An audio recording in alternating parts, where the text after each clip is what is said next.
Open this public hearing of the Joint Standing Committee on Aboriginal and Torres Strait Islander Affairs for the inquiry into racism, hate and violence towards First Aboriginal and Torres Strait Islander people.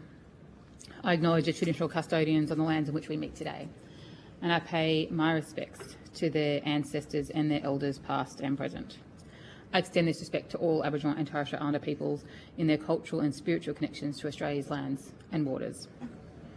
In accordance with the Committee's resolution of 6 August 2025, this hearing will be broadcast on the Parliament's website, and the proof and official transcripts of proceedings will be published on the inquiry website.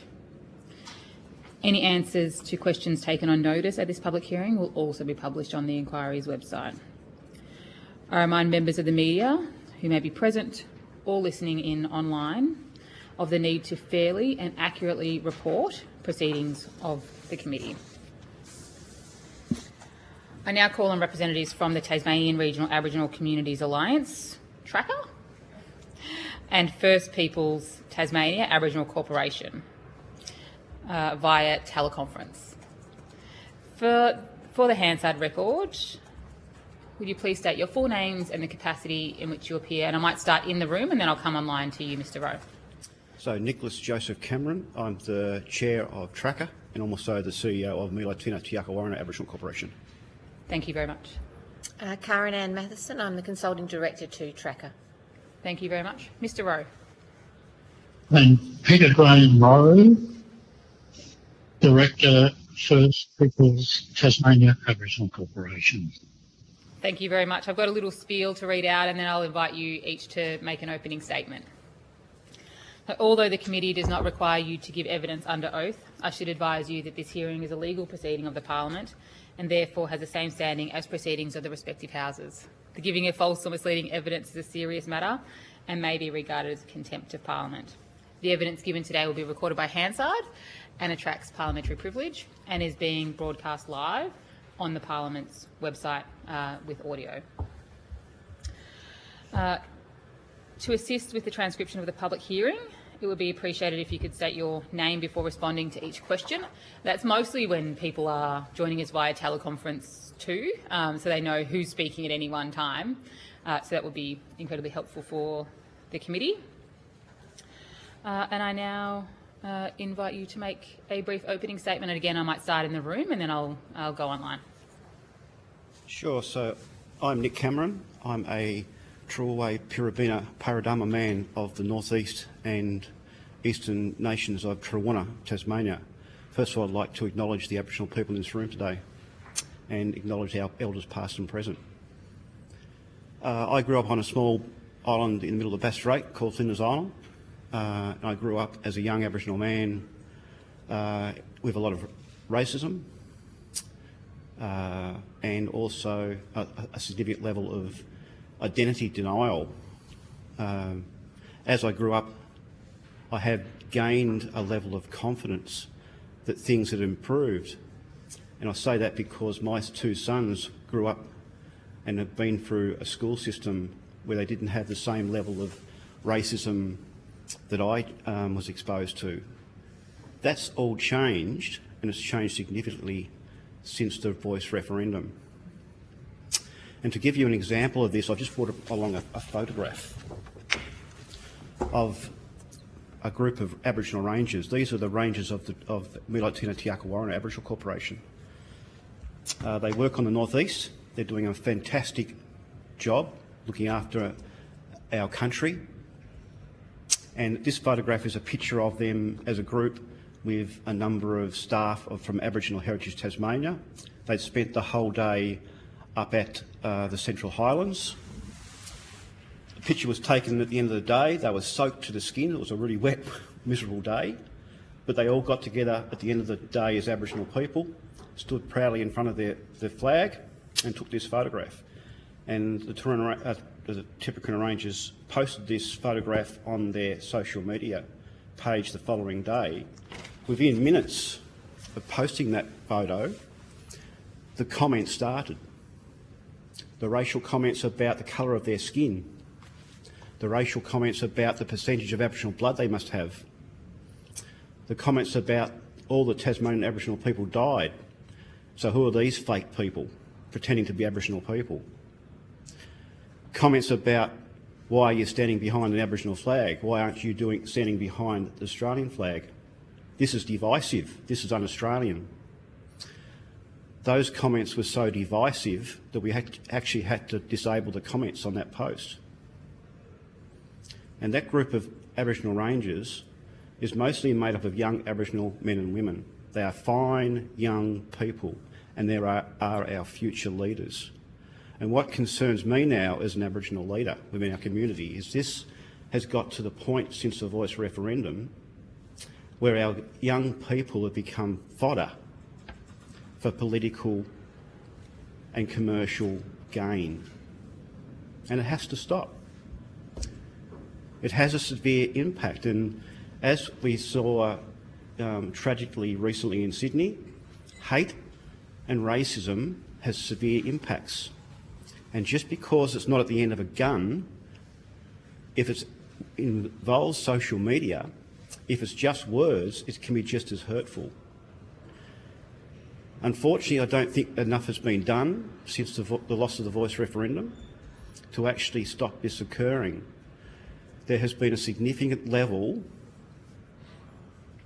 of cultural wars that have seemed to have been going on in Australia, and it's given people online, especially through social media programs, the ability to become more nasty, more divisive.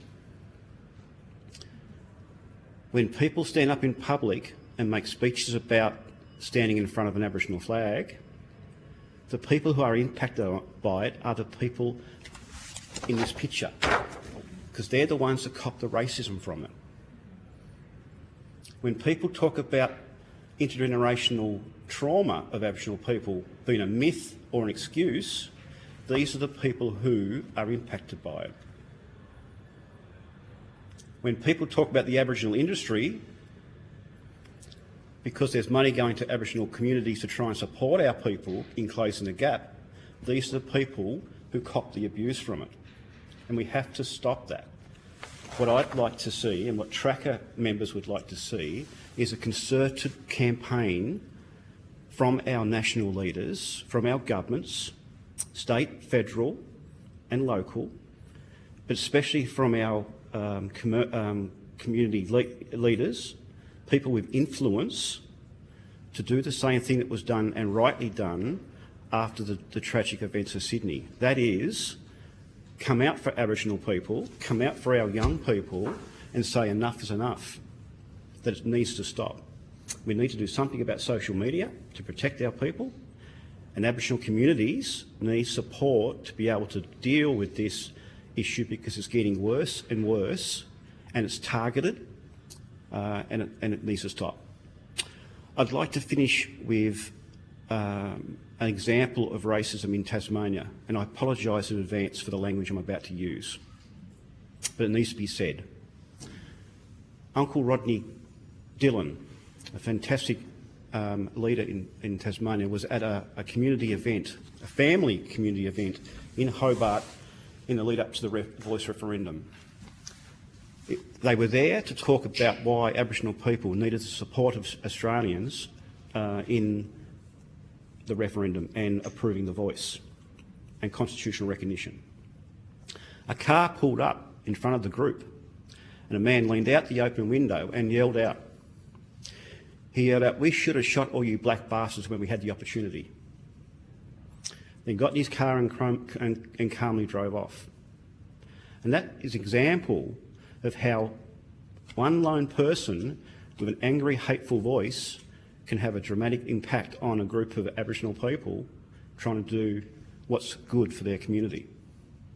It doesn't have to be behind a gun to be damaging. Thank you for the opportunity.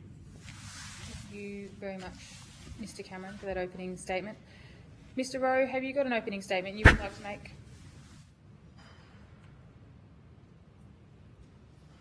Yes, I do. Please go ahead. I'm Peter Rowe. I'm also a proud Trawlway man from northeast Tasmania. Not only do I endorse all of those comments just spoken so well by Nick Cameron, Chair and members of the committee, Thank you for the opportunity to appear today. Our submission is based on the lived experiences and observations of Aboriginal people and communities across Tasmania. While much of the evidence is anecdotal rather than statistical, it is consistent and reflects patterns repeatedly reported through community engagement. I wish to emphasise one issue in particular. Racism in Tasmania does not only arise from outside the Aboriginal community, as we've just heard so well from Nick Cameron. Some public voices and organisations have, in our view, contributed to a climate in which Aboriginal people are publicly labelled as fake Aboriginals, whiteys, or otherwise denied their identity. These are not simply internal disagreements. They are forms of racialised gatekeeping that legitimise abuse and encourage others to question the identity of Aboriginal people who do not fit narrow stereotypes. This has contributed to significant lateral violence within our communities. We also believe the definition of an Aboriginal person contained in the Tasmanian Aboriginal Lands Act reflects an outdated approach that has unintentionally reinforced exclusion rather than inclusion. It no longer reflects contemporary understandings of Aboriginal identity or the diversity of the Tasmanian Aboriginal community. Our respectful submission is that government should promote definitions and policies that are inclusive, culturally appropriate, and consistent with contemporary national principles, while actively discouraging public rhetoric that questions the identity of Aboriginal people. Thank you, and I welcome the committee's questions. Thank you very much to both of you for those powerful words to start our day here in Hobart. Now we'll go to questions with the Deputy Chair, Mr Venning. Thank you, Chair, and thank you all for coming this morning and giving evidence. I guess I just want to expand a little bit on the anecdotal evidence. Both submissions accept that we're looking at a lot of anecdotal evidence rather than sort of hard data. What would help your member organisations collect harder data, and would better data change what you're asking government to do? I'm Karen Matheson. I'm the Consulting Director to Tracker.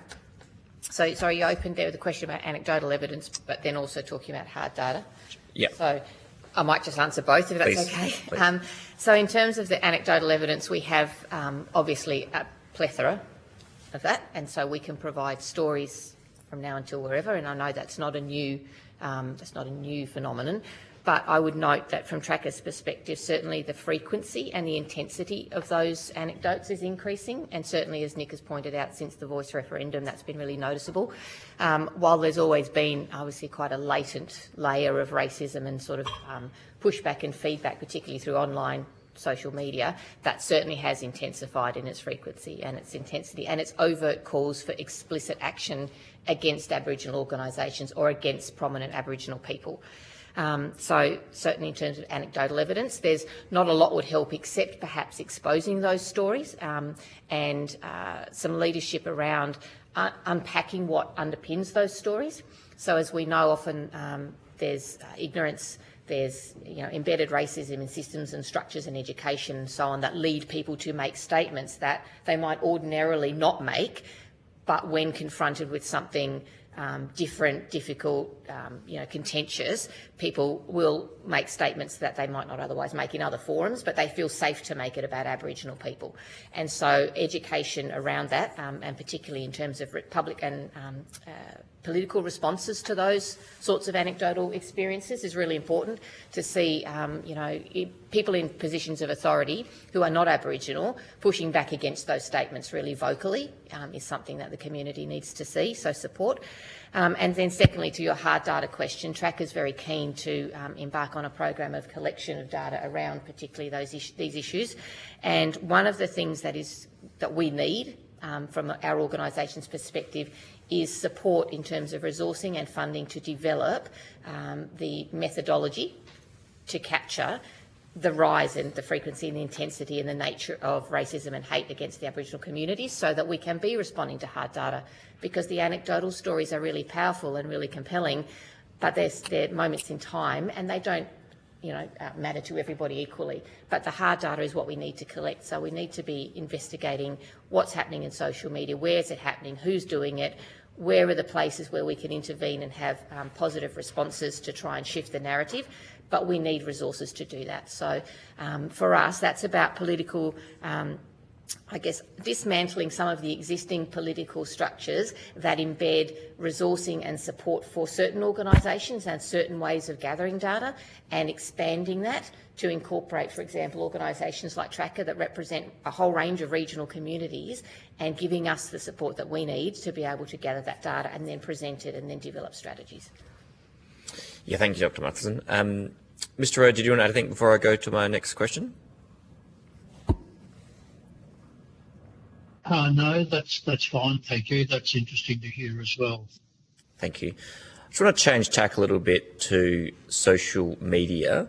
On Tracker's recommendation 3 on page 3 seeks stronger accountability for social media companies. What measures would you like to see be put on social media companies, and where should the line sit between unlawful speech that is offensive and speech that should attract sanction? Nick Cameron, Tracker. I think one of the things that's very, very clear, when you see the people who undertake this abusive, it's very targeted, and generally the Facebook profiles are very minimal, with just a front page, and it's pretty clear that they're there for a specific purpose. So I think, in my mind, there should be some level of responsibility for social media organisations to be able to review people's activities, and they should be able to block or at least warn people of what they've been up to. It should be easier to put people or block people from doing this activity, or at least put them sidelined for a while to prevent them from actually undertaking those activities. So I think the first thing is there needs to be stronger responsibility on these organisations with these social media platforms to do something themselves. It shouldn't be up to people who are copying the abuse to have to do something about it. That's the fundamental thing, especially when it comes to young, vulnerable Aboriginal men and women who already suffer from anxiety or mental health related issues. It shouldn't be up to them to progress the issue. The responsibility should be on the companies that are allowing it to happen. Thank you. Do you think that there's an issue in relation to anonymity of social media accounts? We took those bots, we talked about bots in one of your recommendations as well. Is that something that you'd like to see addressed?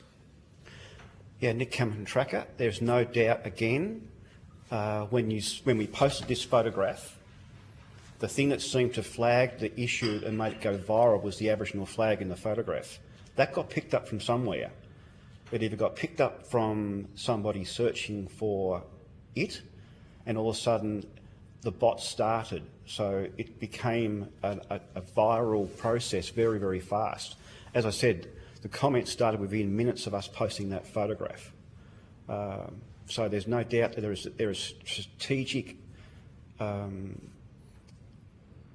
and targeted AI systems that have been involved in social media.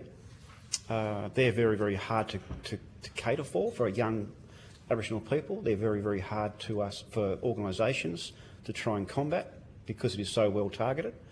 So again, I come back to the fact that the organisations that permit this work, they need to do more in finding out where these bots are coming from and trying to stop them, because they have an extremely damaging impact, and it becomes very viral very fast. Very, very hard to stop. Okay, thank you. Share the call. Thank you. I might just continue on the social media path for a couple of questions following on from Mr. Venning. We had Meta appear last week in Brisbane, and they told the committee that they take racism and hate that's targeted towards First Nations people very seriously. They also told the committee that when you report a comment for whatever purpose on their platforms, that the moderation, the people who make those decisions about that content, not a single one of those people are in Australia. I'm wondering if you think that that's acceptable, if you think that they can say that they take the harm that is that First Nations people are experiencing on their platform because of racism, if you think that it's true that they can take that seriously while at the same time not having people on our shores who understand the Australian context of racism. Do you want to answer? I'm happy to answer. Karen Matheson from Tracker. Sorry, Mr. Rowe, Dr. Matheson. No, he can go. Was just, but I'll come to you first, Mr. Rowe. Thank you.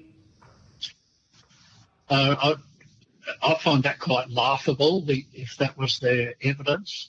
And a perfect example occurred only a few months ago when a picture was posted by the Mayor of Derwent Valley Council, who attended Manalaganna Day up in the northeast of Tasmania, probably the biggest and best cultural festival in the whole of Tasmania, with a picture of the Mayor and myself and one of the elders and one of the other members. And on her post of that photograph, I had a person who's responded and said, "Pictured here is white man Peter Rowe, who continues pretending to be Aboriginal. Many other white frauds attend this event," this is Manalaganna Day, "and are supported in their false claims by slavery denier Patsy Cameron. What a joke these people are, and how embarrassing for you to have posted this image."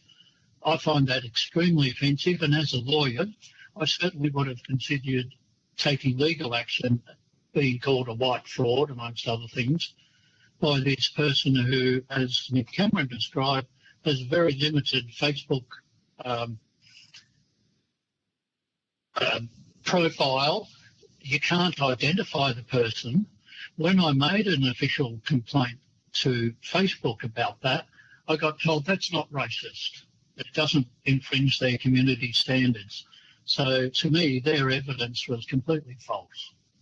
That's a typical example of the sort of situation that Nick Cameron described and that I've experienced personally over many years, and where I've had people trawl through old Facebook posts, meeting the Tasmanian governor, for example, when the Tasmanian Constitution incorporated a preamble acknowledging First People of the state, which I wrote a significant amount of, and same sort of comments were made. Again, when I made complaints to Facebook, it didn't infringe their community standards, so I'd like to know what they are.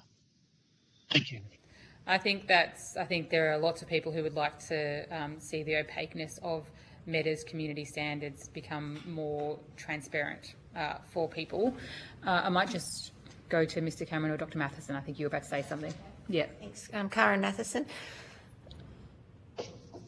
To your point about onshore moderation versus offshore moderation earlier, certainly it does seem laughable that there is an onshore moderation of community engagement in Australia around Australian community issues and Aboriginal issues, but the reality is that it's not in Meta's interest to have onshore moderation. And so Meta exists for Meta, it doesn't exist for us, and it's difficult, I think, for us to engage in a conversation where we presume that that organisation has any interest other than its own profitability.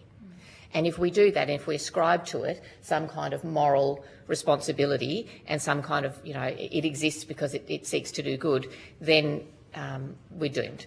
So the reality is Meta exists for itself. It doesn't exist for us, and it certainly doesn't exist for Aboriginal communities or to stop hate speech or to stop violence against women or to promote the interests of children. That's not why it exists. And So you don't need to be, ideally there would be onshore moderation, and there would be Aboriginal Australian people and other Australian people who would be moderating what happens at Facebook and other meta platforms in Australia. But you don't need to be onshore in Australia to recognise hate speech. So you can be working in a call centre somewhere else and have a very clear understanding of what is acceptable and not acceptable, and what is incitement to violence and what is incitement to hate and so on.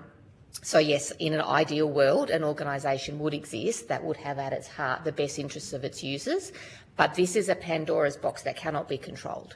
And so the idea that Meta can somehow put barriers around behaviour and speech and so on, which we only really could do when we were standing in the pub with somebody and someone would say something and you'd be able to turn to them and say, that's not right, don't speak like that, we don't talk like that. Because we can't do that in the online environment, we're essentially asking Meta to try and bolster some system that it has no control over.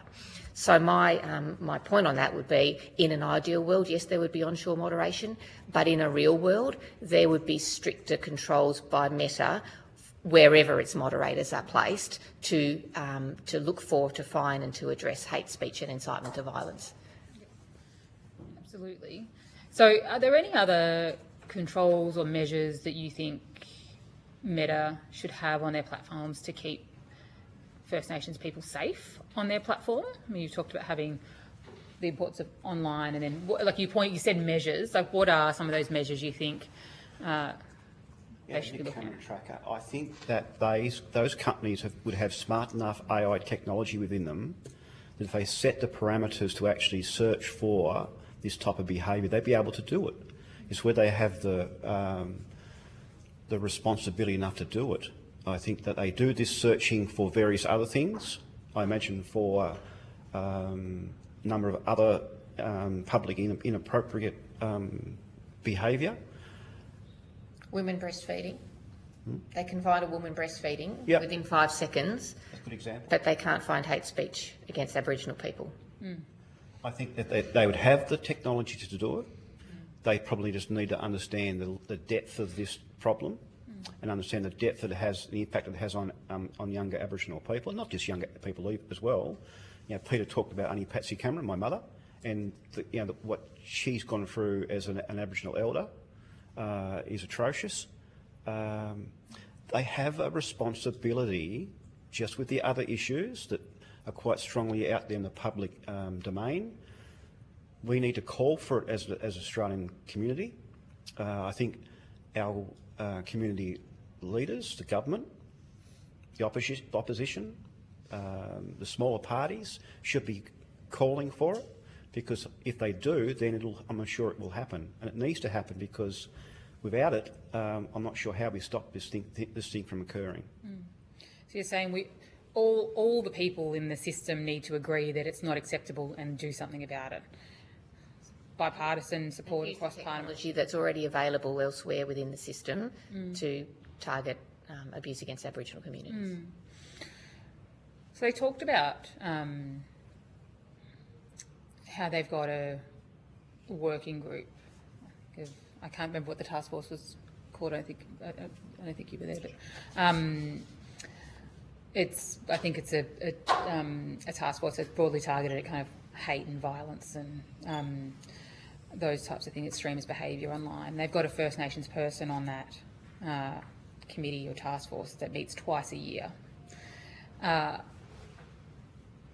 think what you're pointing to is actually we need some really good qualitative, I don't know what to call it, but input into the LLMs so the AI systems are actually better at picking up the hate and violence that's directed at First Nations people. If it's not picking up that calling somebody a whitey or whatever the terms that you've used here this morning, targeting particularly people in Tassie, then it tells us that actually whatever words they've got on their lists now aren't good enough to protect people. The AI is not good enough right now to protect people, and so there is then if the AI is not good enough right now, work needs to be put in to train it. But then also, what are the other protective factors that we've got online for people? And the Cameron Tracker.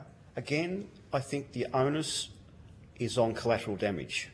or onus on the person who's at the other end of it to do something about it, to put a complaint in to try and stop it. Because as Karen talked about, there are other socially important issues that the systems can actually cater for.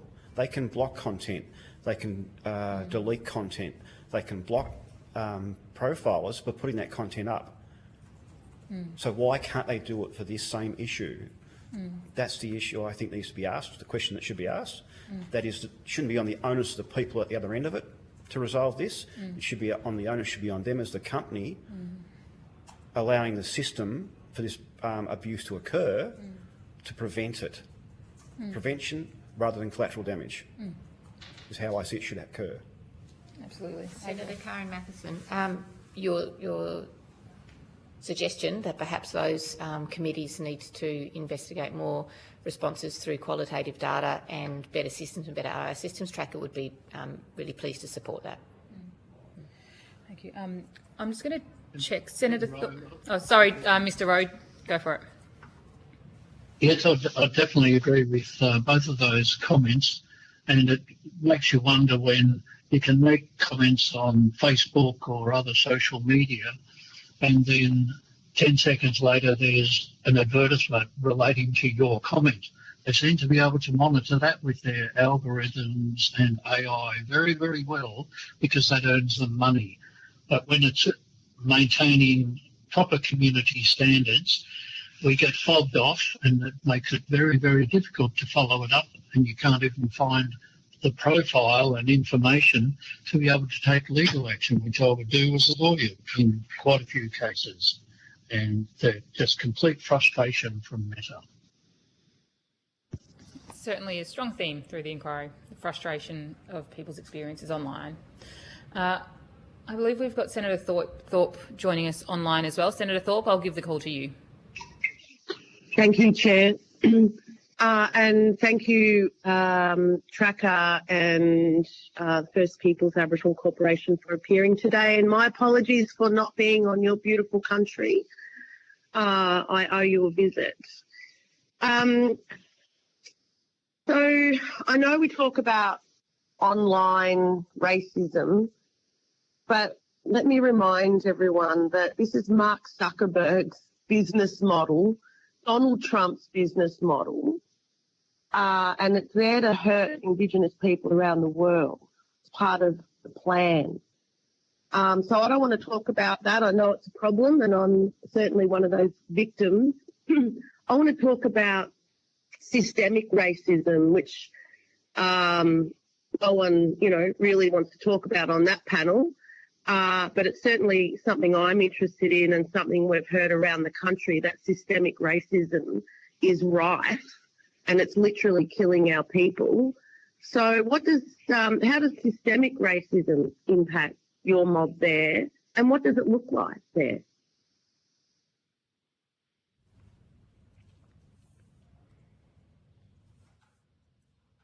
Nick Cameron, Tracker. That's a really good question, Senator Thorpe. As I said in my opening statement, racism and hate and violence towards Aboriginal people has always been there. It was very apparent, very open when I was younger.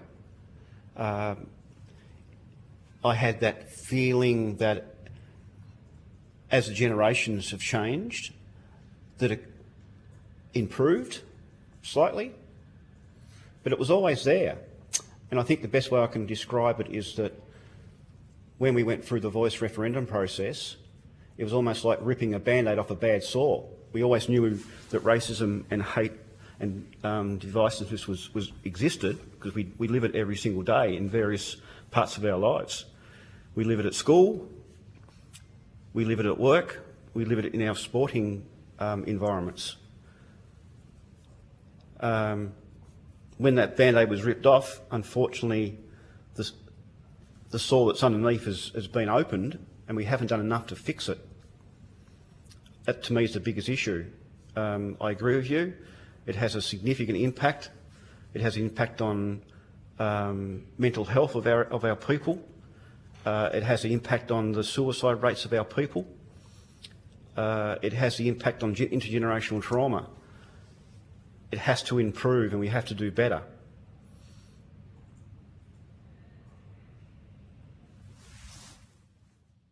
Can I add to that? That's Thank okay? you. Sorry, Karen Matheson, also from Tracker, Senator Thorpe. Your question was, what does it look like? And it looks in Tasmania like inequitable funding to organisations that maintain the status quo. And that's a potentially contentious statement, but I think it needs to be made to this committee. There is a breadth of diversity of Aboriginal experience in Tasmania that is just simply not recognised in all the systems and structures and processes that exist in this state. There is a very unilateral, very homogenous Aboriginal voice that is presented, and what that does is, unfortunately, it denies the experiences that Nick's talking about and the experiences of his family and his people and a variety of Aboriginal communities around the state, and it denies non-Aboriginal people the opportunity to truly understand and come to know and hear the truth of Aboriginal diversity and community in the state. And that is a long-standing and embedded problem in Tasmania, and something that Tracker has been seeking and will continue to seek to address, because what it means is that there is one voice speaking for all rather than multiple voices having a platform to be heard. So there's issues around funding and there's issues around systems, and to your point, Senator, about what is systemic injustice looks like. From Tracker's perspective, that's what it looks like. It looks like a lack of genuine consultation. It looks like Tasmanian Aboriginal communities being left as an afterthought in consultative processes. It looks like policies and procedures and guidelines on the left hand which suggest that there will be consultation, but practice on the right hand that doesn't follow those policies and practices. So it looks like lip service to Aboriginal communities around consultation. It looks like a novelty value of Aboriginal voices and images being heard in public discourse. So when there's an issue, there are one or two Aboriginal people who are, quite reasonably and appropriately vocal, well-known, well-recognised, but there's not a breadth of Aboriginal voice or imagery in Tasmania. It's a very constrained view for non-Aboriginal people to engage with Indigenous issues is, well, it looks like these two or three people and this is the discourse that we hear. There's not a recognition that it looks and feels different for different Aboriginal people around the state. There are people like Peter Rowe on the call this morning who have their own experiences. We don't ever hear from Peter. We don't hear the media engaging with anybody who is not part of that homogenous voice speaking on behalf of all Aboriginal communities. So that's what it looks like. It looks like a very plain and very singular Aboriginal experience, which completely denies the reality. Could I also expand on that too? That has caused a problem in Tasmania, especially at the governmental and bureaucracy level, where they are what's the right word? Reluctant to make the hard decisions. They're reluctant to push back on some of the behaviour, and we'll never ever close the gap in Tasmania whilst ever there is only one peak partner organisation that works with the government, and that peak partner group doesn't work with other Aboriginal organisations. And whilst ever the government is weak in its approach to stop this behaviour, nothing's going to change. But Tracker's got a very, very strong will.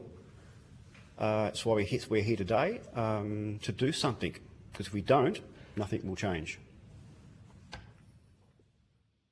Peter Rowe, I'd have to endorse all of those comments there, and without naming a particular group that seems to get all the publicity, a typical example was last week on ABC Breakfast Show, where one particular group was featured and interviewed and given excellent publicity in Launceston, but other major groups from the northeast weren't involved in that, and I would imagine weren't invited to attend. And the ABC is a typical example of they seek the comments from the Aboriginal community from one small group only, who statistically, according to the last census, and I'm sure it'll be bound and re-endorsed by the current census coming up, they actually represent a smaller percentage of the whole Tasmanian Aboriginal community. I've had the experience as a former military lawyer and a reservist after full-time service, where I've been posted in various places around the country. I've been involved in Defence Aboriginal and Torres Strait Islander Network, which is a supporting network for Aboriginal and Torres Strait Islander members of Defence. I've never had any problem in any other state getting medical services from Aboriginal communities based on my membership in Tasmania, except as soon as I come to Hobart, I can't use the major medical service in Hobart. They refused me permission to come using the same identification documents and so on as I've used in Adelaide, Gold Coast, Albury-Wodonga, places where I have been posted with the Army. And yet in Tasmania, and I would call this a common practice, systemic racism, where the government and media like ABC really just look upon one group and rarely involve the whole Tasmanian Aboriginal community. Thank you. I think that's a problem around the country. Take me to your leader, they say. So I think that clearly articulates the government systemic racism of choosing who they want to speak to rather than consult genuinely, which is free, prior and informed consent. I just want to ask from Mr. Rowe, you say in your submission that, you also reiterate then some public voices, organisations and commentators have materially contributed to the current climate in Tasmania. Are you able to say who those voices are or organisations and commentators that are causing harm? Reluctantly, yes.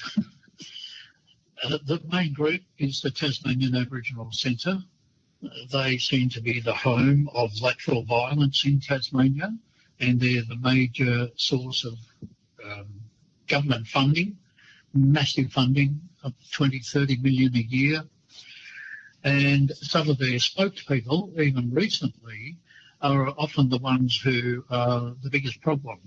So they are the ones who have the medical centre. They've denied me medical services that I've accessed right throughout the country and never had any problem, never been questioned. I'm accepted by the Tasmanian government for various services such as National Parks Pass, and yet I can't use an Aboriginal medical service that is funded by the Commonwealth. That's pretty disappointing to me. And how does government facilitate this division, I suppose, and what are some examples of how they facilitate this, and what should the Tasmanian government be doing about it, and what should the federal government be doing? Peter Rowe again. Nick Cameron mentioned one of the factors which I think is significant, that the Tasmanian government needs to have a little bit more strength to openly acknowledge the whole Aboriginal community and to push forward the reforms that they started in relation to the Tasmanian Aboriginal Lands Act. That would be a massive help if they were to apply the definition of an Aboriginal person that is used by the state government itself, except in the Aboriginal Lands Act, and the same definition that's used right throughout the country from all states and the Commonwealth Government. The Commonwealth Government, from their perspective, if they were to apply a little more vigour in ensuring that the funding that is allocated to Aboriginal medical services is applied to all people that are classified as Aboriginal under Commonwealth Government definitions. And that's not happening. I know of many people that have been denied medical service, some urgent medical service needed, in Hobart that have been denied by the main medical centre in the city itself. And they've subsequently made complaints to various politicians, I don't know specifically which ones, but eventually they would have gone through to the health minister. This is over the previous, say, 10 years. Nothing's ever happened about it. There is no accountability for the funding that's allocated to Aboriginal health in Hobart itself to be available to all Aboriginal people that satisfy the Commonwealth definitions.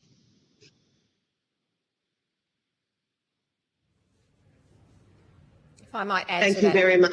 Is it possible to add to that, Senator? Sorry. Sure. Karen Matheson from Tracker. Trackers would like to place on record a very clear statement that we are very supportive of the work that the TAC undertakes and the important role that it plays in Aboriginal affairs in Tasmania. There's no question on our part that the TAC is not a valuable organisation and doesn't deliver significant and exceptional services to its members. It's really important to Tracker that there is a diversity of view and a diversity of voice. There is a place for all at the table, and Tracker's position is very clearly that includes the Tasmanian Aboriginal Centre. And we seek to work collaboratively with that organisation and to find a way to embrace multiple ways of operating, all of which are valid in their own space, in their own context, none of which should take precedence over the other. The issue that Tracker presents to this committee and more generally is that there is an Aboriginal engagement strategy in Tasmania, and that strategy is not being enacted by government. So, Senator Thorpe, to your question, what is it that government needs to do? It needs to enforce its own strategy. There's a strategy that's been signed off and agreed, and everybody's very pleased to see that in place, but it isn't put into practice, or it's selectively used when it suits political needs at the time. So that strategy very clearly sets out that there is a mechanism for consultation with all Tasmanian Aboriginal people, all Tasmanian Aboriginal organisations, ACOs, etc., but it isn't enforced, and it isn't enforced at all levels. So there's a strategic and a very selective use of that strategy when it suits. One mechanism that is open to all, that engages everybody equally on equal terms, and that also leads to accountability around funding equally, is simply the position that Tracker puts. That's what government needs to do. It needs to be brave and needs to be consistent and needs to understand that there is significant support from a broader section of Aboriginal people in the community for a model that brings everybody together. Appreciate your comments. Thank you very much. No further questions from me, Chair. Thank you, Senator Thorpe. I'm going to return the call to Deputy Chair, Mr Ving. Yeah, thank you, Chair. Actually, a lot of my questions have been answered just then, but I wouldn't mind just going a little bit further in relation to the homogenous voice and the understanding that there's a diversity in voice and view amongst many Indigenous communities. You know, comparing the northeast of Tasmania to here is different, let alone remote outback South Australia to Arnhem Land to northern Western Australia. There's a huge amount of diversity in our First Nations communities. What more could, yes, we talked about the government executing on their strategy, but it is a real effort to get the views of so many communities that are diverse, but I also think there's a growing divergence between metropolitan First Nations communities and remote First Nations communities. Indeed, if you look at some of the closing the gap targets, a lot of the remote Indigenous communities are going backwards. Respective of the metropolitan communities. So what more do you think government could do to represent the diverse views and issues across the entire country? Tracker, I think one of the things it could start to do is lower its eyes a bit more. That I understand the focus above the line of Ayers Rock or Uluru. I understand those issues, but the issues are also below the line. As an example, one of our suburbs here in Hobart, I think is the third highest representation of Aboriginal people in Australia, and it's got significant problems. And the other issue is that the closing the gap targets, the problems in Tasmania are exactly the same as the problems in remote Australia. with a lot of the targets either going backwards, stalled, or not improving enough. So the problems we have here in Tasmania are significant. You know, as Peter talks about, we've got significant issues with lateral violence within our communities. We've got a significant issue where the peak partner body doesn't collaborate, doesn't speak with and talk with other Aboriginal regional organisations. It doesn't collaborate at the moment with Tracker, despite, as Cara mentioned, we are welcoming that approach because, you know, the best way to actually achieve improvement in our lives, to improve the targets, to reduce the suicides, reduce the deaths, improve our living age, is to collaborate together and work together. So I would encourage government to hold groups accountable, make sure that they are collaborating with all the other regional Aboriginal organisations, with all the Aboriginal community groups and individuals. Ensure that they're allowing access to important services like medical services. There should be no individual Aboriginal Tasmanian denied Aboriginal health services. That should not occur.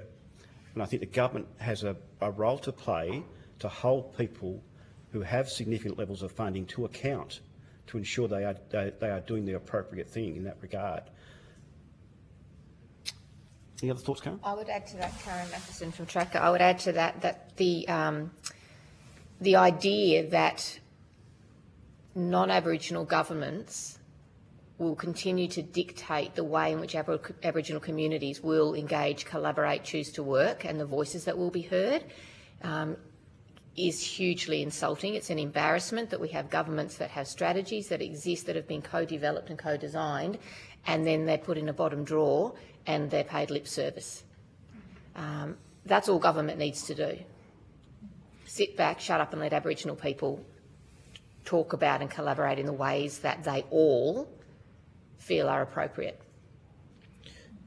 Do you think state governments are working effectively with the federal government in relation to all of these matters? Oh, gee, Nick Cameron Tracker, that's a really good question. If you look at the progress in Tasmania with the Closing the Gap, and if you look at the Closing the Gap report that was recently submitted, I would say that that's questionable, because the report, I don't think, reflects exactly accurately what's going on in Tasmania. It probably paints a inaccurate picture for political purposes, to try and paint a reasonably rosy picture, or less than as ugly as what it is. So in that regard, I think it probably isn't working. I understand that the state and state bureaucracy is meeting quite regularly with the Commonwealth. So there's opportunities there, but I think that there needs to be some questions raised about the accuracy of the Closing the Gap reports, because if it's not accurate, if it paints a picture that's not really true, then the true story is not getting filtered up into the Commonwealth. So you can't do and you can't act if you don't know, would be my best, strongest comment. That Closing the Gap report was an embarrassment. That was a Year 7 project gone wrong. Anybody who presents a report like that to a federal government should be embarrassed and shouldn't have a job. There was nothing in that. There was no detail, there was no accountability, there was no explanation. That looked like someone had got hold of Microsoft Word on a Friday night and decided to whip something up. There was nothing in there which spoke about the work that has or hasn't been done. There was no tracking of accountability. There was not even an appendix which said here is the reporting or access to the reporting for the various organisations that have been funded for Closing the Gap. That's a joke. If that's the level of reporting that is accepted at any level of government around not just Aboriginal issues but issues in general, that is an embarrassment. And what Tracker will seek to do is to present much more rigorous and methodologically sound reporting that actually tracks where is the money going and what are the benefits and where are the gaps and where are the opportunities for better collaboration and better working to address some of those gaps. But that report tells you nothing, Senator, at all. Thank you. One final question from me before we conclude our time with you this morning. I wonder if you could tell the committee, and for the benefit of anybody listening online, the history of racism inflicted on Tasmanian Aboriginal people, including the myth that Aboriginal people here became extinct in 1876. And I suppose this is kind of like two questions in one. Does truth-telling have a role to play in the hate and the racism that First Nations people experience, and what difference could it make? So, yeah, if you could, I think the history of what happened here for mob is, you know, it's gut-wrenching, and, yeah. Thank you. That's a great question. I really appreciate it. I really like the opportunity to answer it. Tasmania has a unique history. It's an ugly history, but it's a story of survival against strong odds. There was a significant campaign by the colonial government to destroy Aboriginal people, to take our lands, which was very effective. Promises were made to our people. A number of promises were made to Aboriginal community leaders that they'd be able to return to their lands if they assisted the colonial government undertake a removal of our people during the Black War. Those promises were broken, but our people survived. There was a significant campaign of telling a story that the last Aboriginal person left alive was Truganini, and that she died in the 1800s. And it wasn't true. You know, people survived on the islands, on Cape Barren, on Flinders Island. People survived on other parts of Tasmania. And our community has grown, and it's grown stronger, and we are strong Aboriginal people. And that will never ever change, and it won't be influenced by negativity or racism. But the story is a difficult one to counter, because people grew up for a long time in Tasmania believing that the last person was Truganini, that there are no Tasmanian Aboriginal people left. And this story has spread right across Tasmania, and it's spread right across Australia. It was in our schools, and it was taught when I went to school as a young Aboriginal man on Flinders Island. I had a conversation with my teacher who was denying my identity because she said, "Oh, the last person was Truganini, you can't be Aboriginal." Aboriginal people died.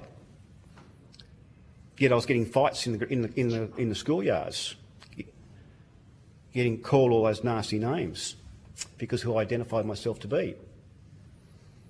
So it has a significant impact on Aboriginal people in Tasmania, because the majority of the community, especially the older Tasmanian community, and probably middle-aged, have this strong perception that Aboriginal people don't exist or aren't strong because of the colour of our skin or the percentage of our blood, for God's sake. I have faith in the younger generations because the schools are now telling and teaching Aboriginal history. They are telling the history of how people did survive and are strong communities and have an important role to play in Tasmania. So I have faith in our younger people that things will get better. Aboriginal community groups, Aboriginal community leaders fight strong on a daily basis to tell our stories, to make sure that people who don't know those stories understand them, understand who we are as people, understand our culture, understand our passion to protect our heritage within Tasmania, to understand our cultural stories, our spiritual stories, our connection to land and sea country. They're the things that we're trying to do on a daily basis through our work. And that will never ever stop. When it comes to truth-telling, Aboriginal people are tired of telling our truth, but we still have to. If we don't, nothing will change. I was a member of the Tasmanian Government's advisory panel for truth-telling and treaty in Tasmania, and I did that because I felt strongly, and still do feel strongly, that we need to undertake a significant truth-telling process to help the non-Aboriginal community understand who we are as a people. One of the strongest things I learned out of the Voice campaign failure is clearly the negative no campaign, don't know, vote no, was successful because a lot of people don't understand who Aboriginal people are. There are a lot of people who would like to, but they don't know how to. They don't know how to ask the questions, they don't know how to gauge, and they have a level of fear factor about doing that. And some, during that campaign, as they spoke to me, talked about feeling a level of guilt about what happened 200 years ago. And that prevents them from engaging with Aboriginal people in Tasmania. So I think that having an appropriate truth-telling process that involves everybody, every Tasmanian Aboriginal person, not just the Aboriginal community. It's not about us telling our truth all the time. We've been doing it for 200 years. It's about everybody telling the truth. The police service, the medical service, the justice service, system. Everybody in Tasmania should be engaged in an appropriate truth-telling process so that we all, as Tasmanian people, understand about our history of the past, about our current situation as Aboriginal people in Tasmania, and about the future. What are we going to do for our young people? That's an important process, and without that process, we'll never be successful in any treaty because we'll never have the buy-in or the acceptance of the non-Aboriginal community on why treaty is important. So, you know, when I first got involved in this process, I had a belief that maybe we could do both together, treaty and truth-telling together. Post-Voice, I think that my views have changed and that we should undertake a thorough truth-telling process first. But as I said very, very clearly, not about Aboriginal people only telling our truth. It's about everybody telling their truth. And through that, I think we'll get a level of understanding that will allow us to progress to genuine treaty conversations in Tasmania.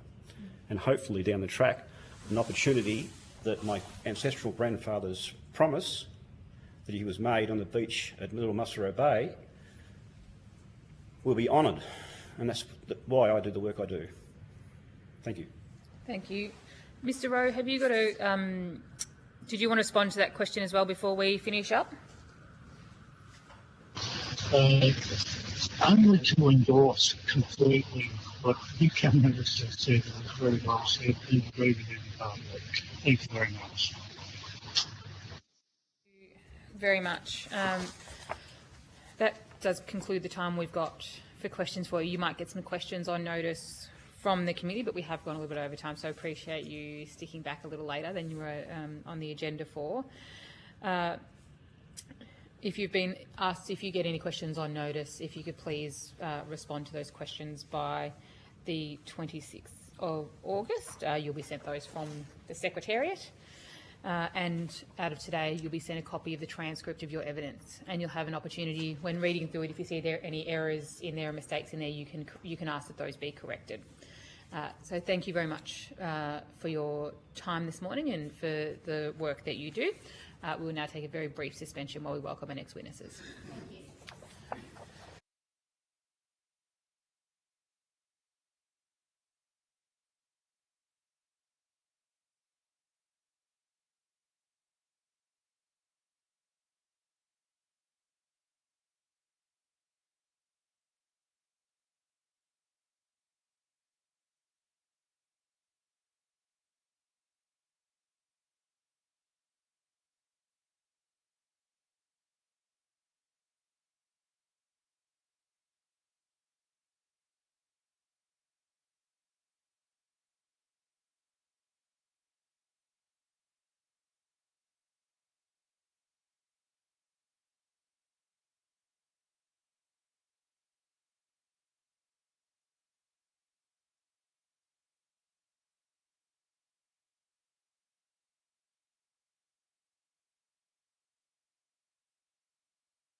I now call on Uncle Jim Everett, Mr Aaron Everett and Ms Ruth Langford, who is joining us online, to give evidence. For the Hansard record, would you please state your full name and the capacity in which you appear?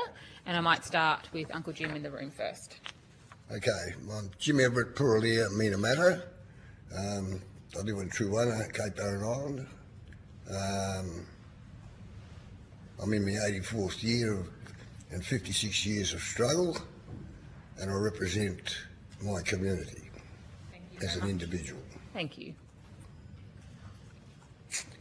I'm Aaron Everett. I live here in Lutruwita. I work in Aboriginal health as an Aboriginal health practitioner. Thank you very much. And you're here as an individual? As an individual. Yeah, thank you very much. And we'll go online, Ms Langford. Ruth Langford Tikotama, Yorta Jaja woman, born and living in Lutruwita with cultural responsibility in the Parliamentary community. I am both as an individual but also as director of my own Yara, Aboriginal social enterprise, and lead campaigner with the Standard Uncle Jim campaign. Thank you very much. I've got a little spiel I need to read out, and then I'll go to both of you to make some opening comments. Although the committee does not require you to give evidence under oath, I should advise you that this hearing is a legal proceeding of the Parliament and therefore has the same standing as proceedings of the respective houses. The giving of false or misleading evidence is a serious matter and may be regarded as a contempt of Parliament. The evidence given today will be recorded by Hansard and attracts parliamentary privilege and is being broadcast live via audio on the Parliament's website. I do remind members of the gallery that you need consent of the committee and witnesses at the table before taking photos or filming.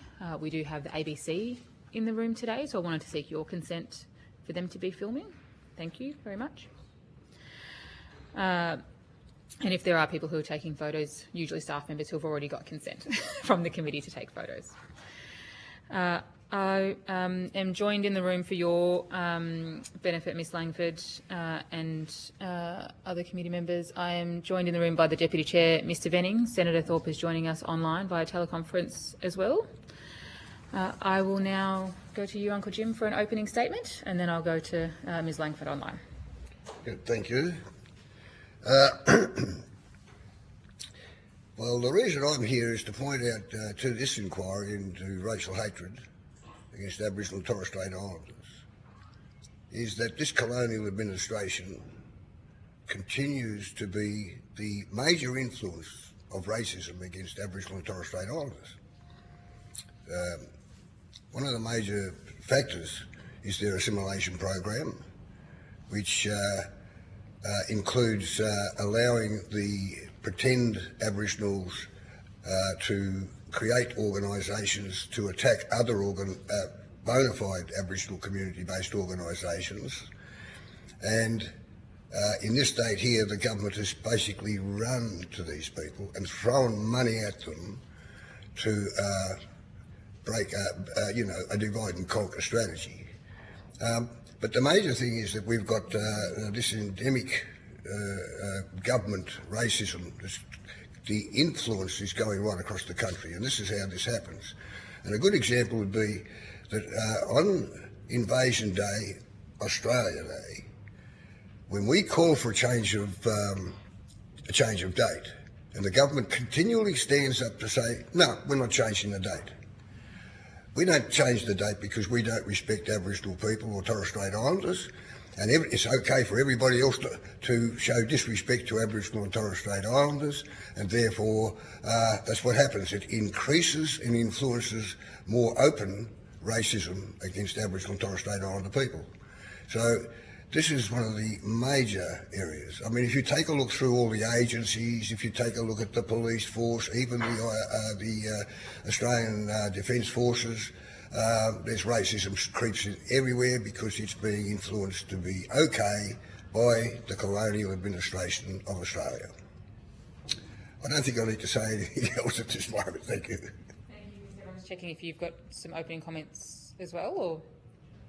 Yeah, look, I think with racial hatred and violence, especially here in Lutruwita, is certainly spread since 2016 when Will Hodgman changed the Aboriginality policy, which is then enabled many organisations to start up off the back of a tick in a box, which has been one of the biggest struggles that we're dealing with today. I think that ever since that's happened, it's become a big problem for community, the Aboriginal community and the one Aboriginal community here in Lutruwita, to now have to feel that we have to defend ourselves against ticker box organisations, people that are out there now trying to dismantle what our Aboriginal community, the Aboriginal community, has fought for.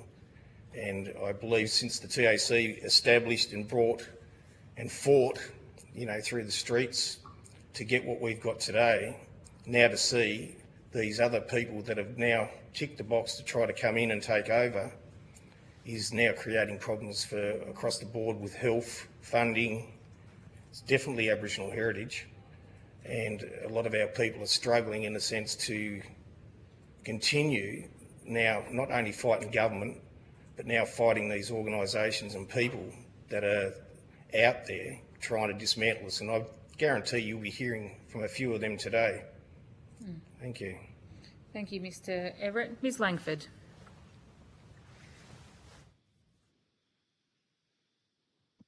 I am very grateful to the Everett family, in particular to Leonie Matter, for teaching me around law and country and ongoing violence that occurs to our community and country. Is we are required to be resistance fighters. For me, the racism and hatred towards our people has been one ongoing invasion. Our culture is a generous, life-affirming culture, and at the very core of our culture is our obligation to protect our kin, our culture, our community, and our country. And at the core of that is our obligation to protect the very things that give us life. And since invasion and the ongoing denial, the racist denial of the violent invasion that not only happened at the initial wave of impact, but is continuing today, this abhorrent denial of the fact that we are still on the front lines, that acts of terroricide are happening, particularly within our state of Tasmania, and the same families, the same governments that are criminal cartels are continuing to act these waves of violence against the people and the land and the country. There hasn't been a separation.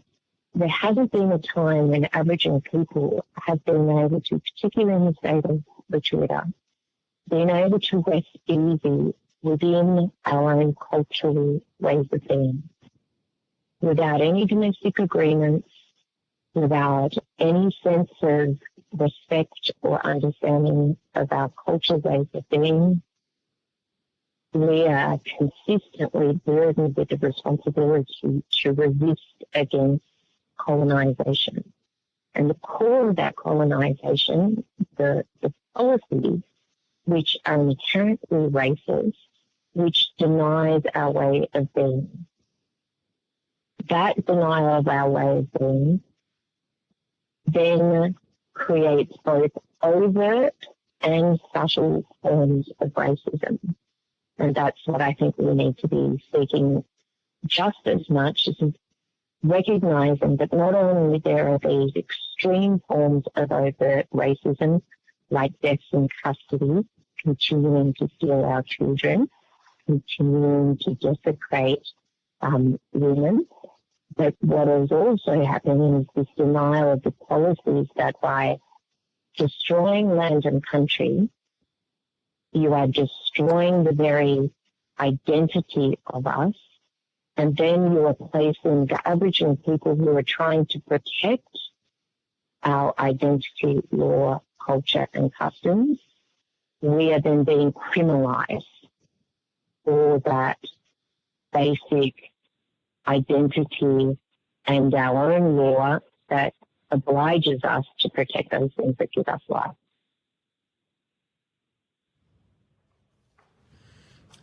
Thank you, Ms Langford. Thank you to each of you for your opening comments. The committee will now go to questions, and I'll begin with Senator Thorpe. Thank you, Chair, and thank you, Ms Langford and Uncle Jim and Mr Everett for appearing today and maintaining your sovereign status. Can you please explain the ticker box policy that came in 2016 and how this has changed colonial Aboriginal relations in this state?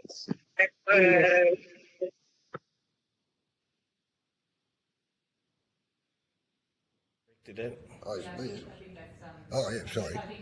I think I'll pass this to myself. Yeah, I think, Mr Everett, you spoke about the policy in particular, so I think Well, I think with that opening, with the statement in the sense of the change to Aboriginality policy, I think that it's created such a problem within the Aboriginal community, because there's now government departments that are out there that are happy enough to see and enable these other organisations to open up, because then that enables that ticker box, let alone if it's of their Aboriginality, but also the ticker box in the sense to enable destruction of heritage, culture, and to interfere with what we're out there trying to do.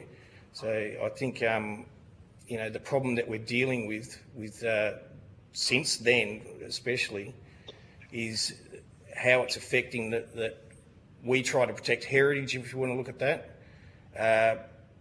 It's within government, we have people in there that are enabling sites, our heritage to be destroyed, and they will go to whichever group or organisation that will agree with that process. So, rather than actually coming to the community itself to give our thoughts. So, as we know, with the Aboriginality policy that's being changed at the moment, with the heritage legislation that's being changed at the moment, is not even involving the Aboriginal community. So, it's something that's been done in-house by government, ticking their own boxes to enable destruction of our cultural heritage and sidelining the actual community from having a voice out there.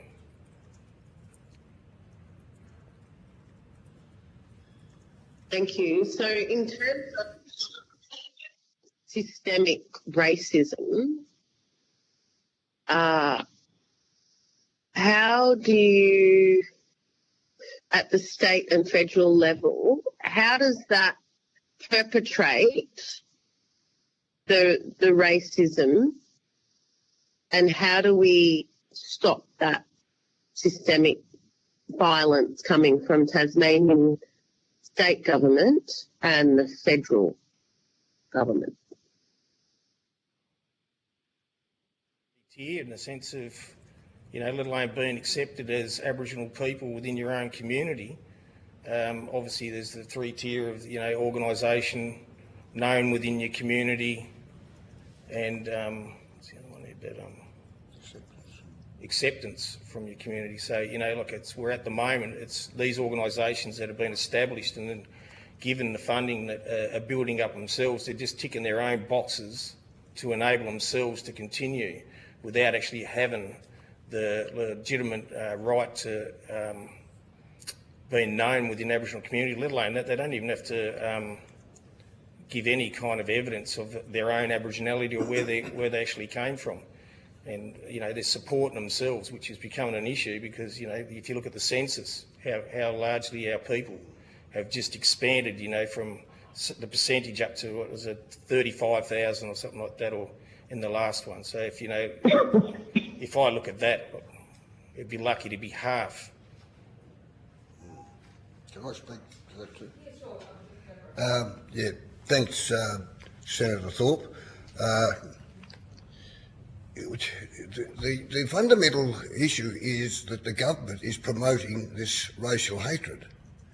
And so you've only got to look at the policies of the government. They're the ones that started off, actually. The federal government's the one that started off with the opening the door for people to be to be pretenders as Aboriginals when they're not.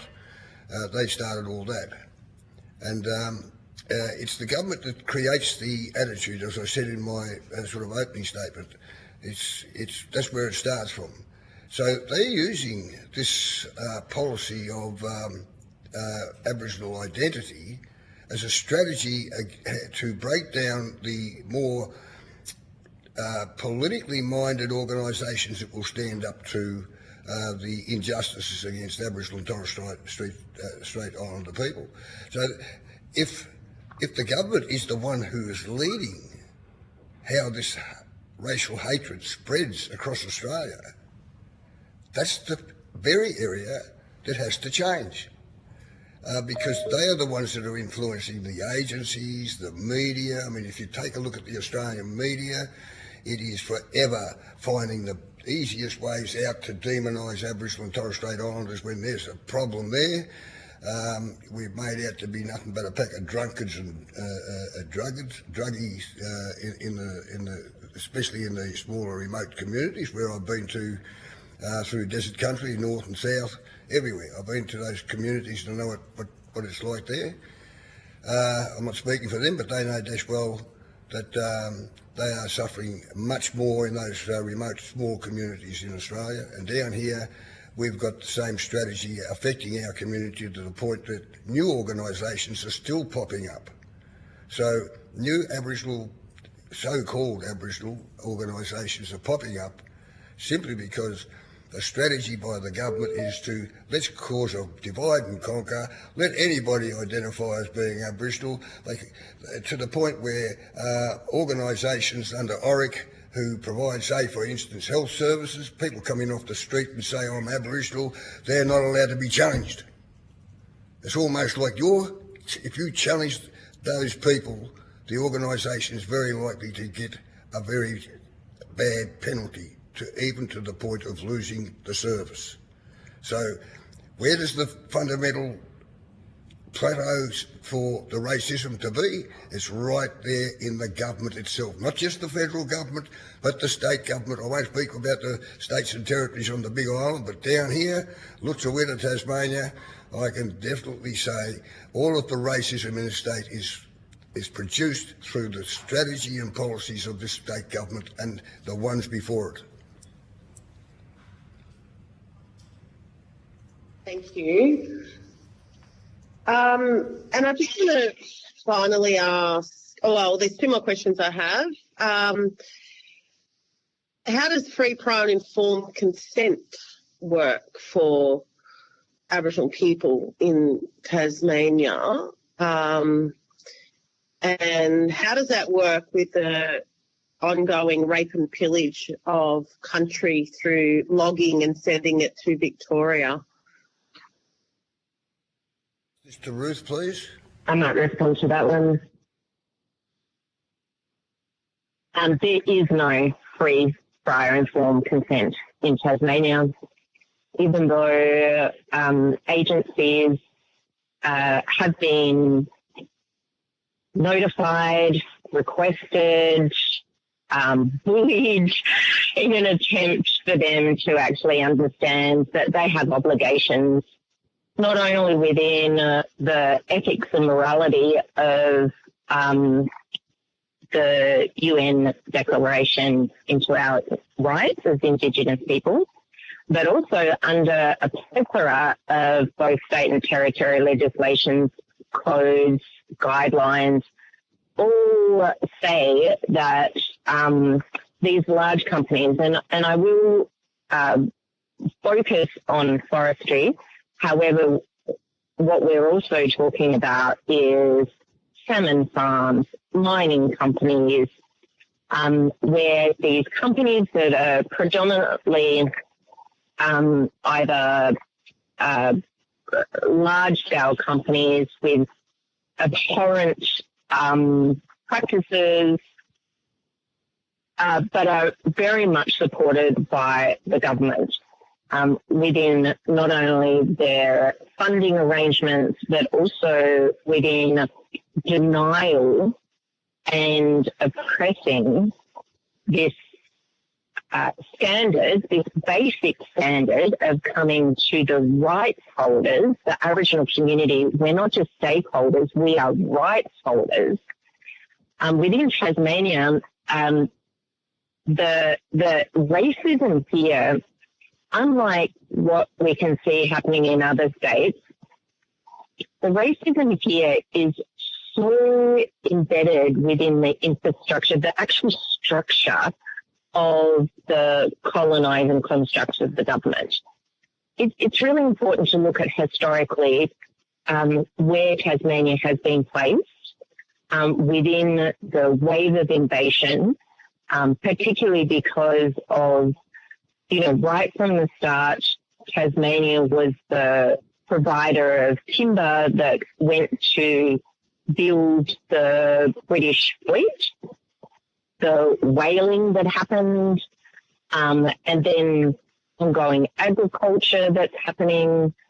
All the while there was in Tasmania, there was a denial of the existence of Aboriginal people.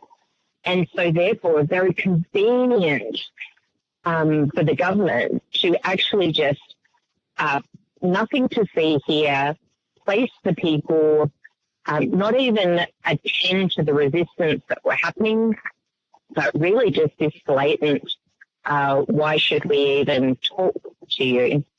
And so in Tasmania, here we are in 2026. An example would be within the logging industry that has a code of ethics that require them to undertake cultural heritage surveys of the forest site, which they term a coup.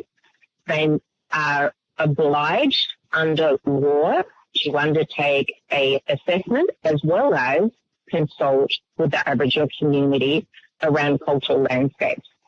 Now, we've just recently had to go to court to actually talk about this very issue, that there's an epic failure of Forestry Tasmania and the agencies that are actually meant to monitor those companies and the government corporations, so that very clearly they are failing to comply with their own law, let alone actually come to understand that there already exists a law in country, an Aboriginal law in country that exists, that we as Aboriginal people are obliged to follow that law, and that there is absolutely conflict when the value of those ancient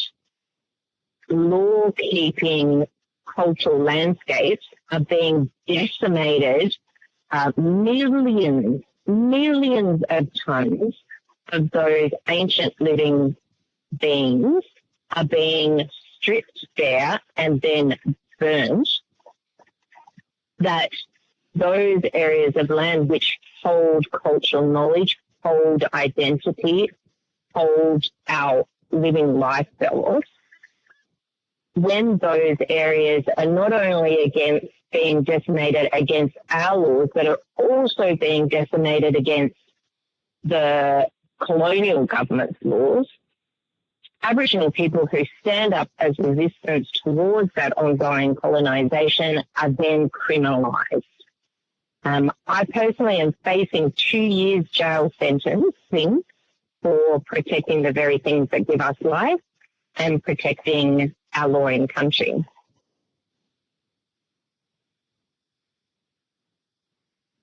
Thank you. for that, Ms. Langford, and I'm sorry that you're making criminal charges for protecting country, and whatever I can do to support you, I will do that. I just have one final question for Mr. Everett, Uncle Jim.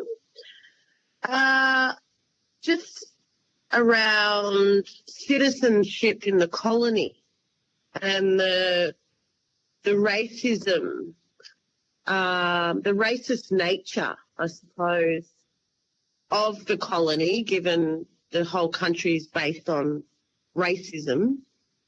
Would you like to comment on the nature of the racism around Aboriginal people, sovereign Aboriginal people being citizens of the colony?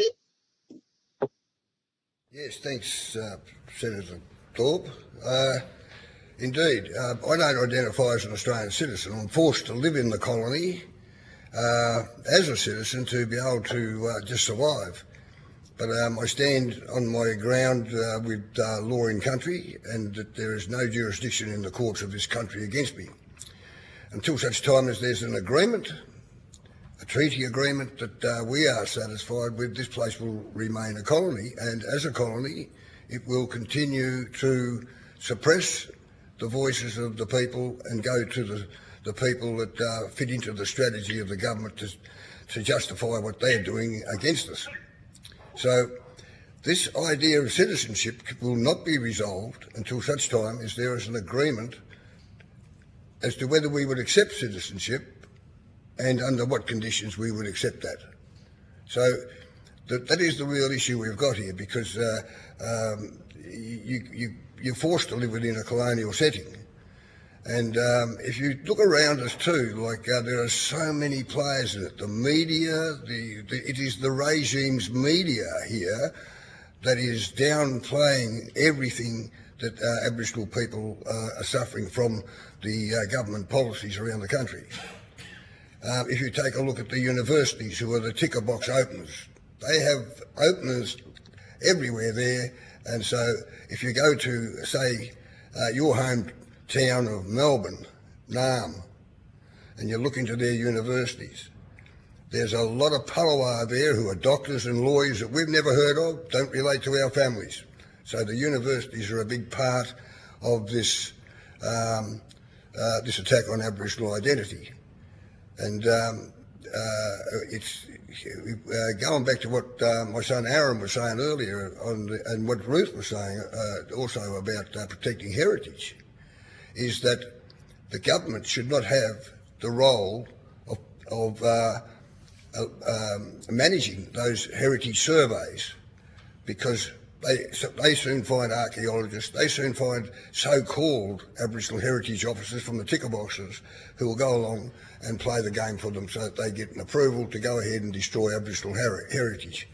So these are the kinds of things that are happening simply through a whole range of things, but when it all comes down to the fundamentalists I was saying earlier, it really is the federal and state and territory governments who are continuing the colonial oppression of Aboriginal peoples, justifying in a sort of a public way, and the media playing the game with them to demonise Aboriginal people in every which way that they can find. So when we talk about the racism out in communities, that racism has been influenced by the attitudes that have been influenced through the governments of this country or this colony. So that's probably about the farthest I can go, except say that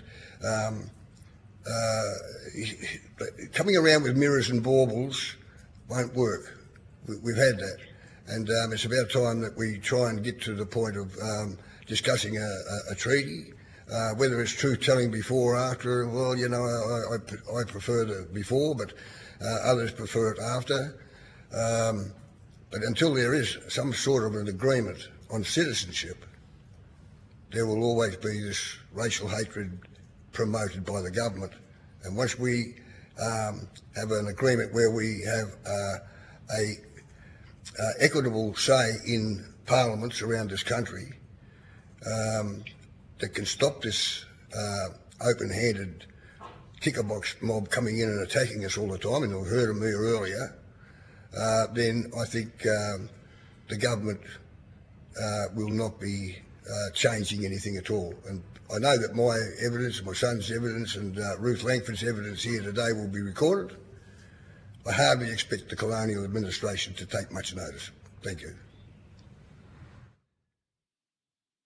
Thank you very much. No further questions, Chair.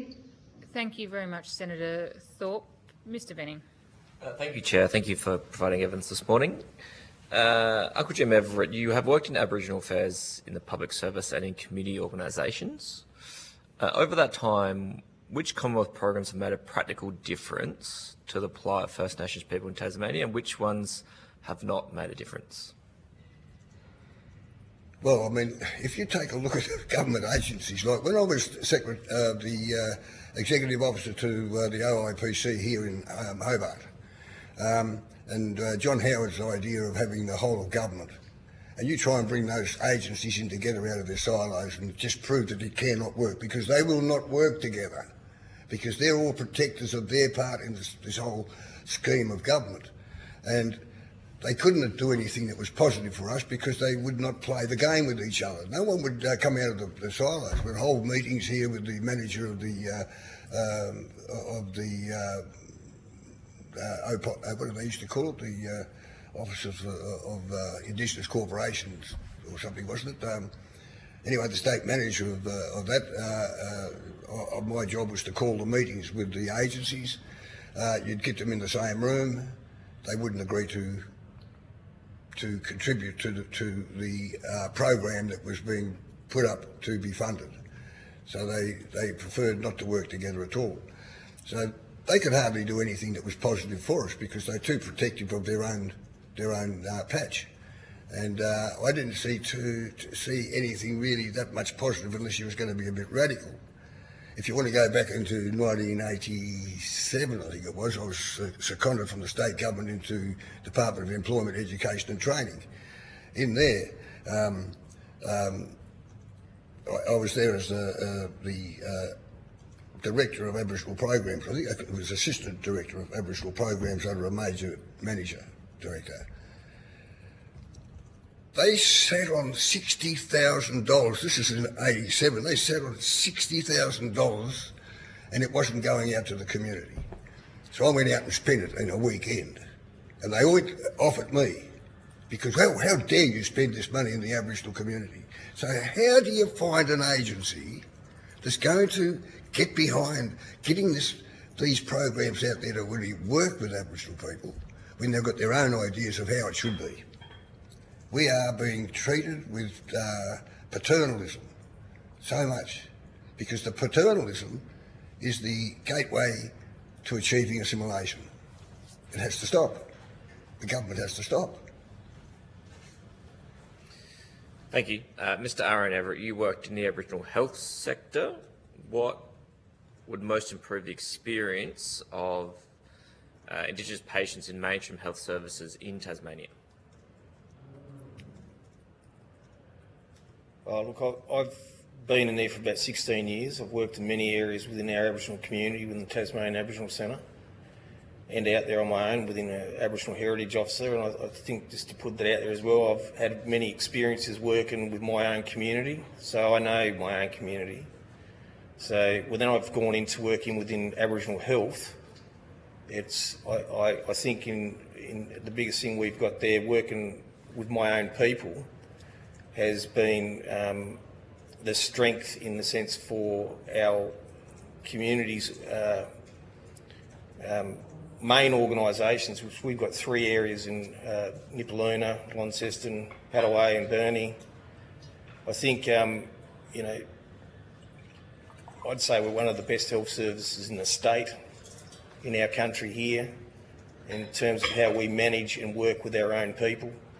And I think the more supports and we get there, but it's the problem that I see that's going on is, again, with these unknown organisations popping up all around, which are then taking areas of funding away from our own community. And So it's, again, going back to the Aboriginality in the terms of since that was changed and these ticker box organisations just popping up out of everywhere, all you got to do is self-identify, and there you've got your continuation of, I look at it as another form of attempt of genocide in the sense of our people. They enable these organisations to pop up because they see that as a way of shutting us down. You know, they've already done that with their Aboriginal Legal Service when they took that away from us because they've seen us becoming a strong community. So anything that starts to build up, and that's what we worry about within our health, is if they start seeing us working with an area that's got a strength and they see that we're actually getting on top of our own community's health, our fear is, are they going to start cutting funding and cutting areas of that too to try and keep us under control? Thank you.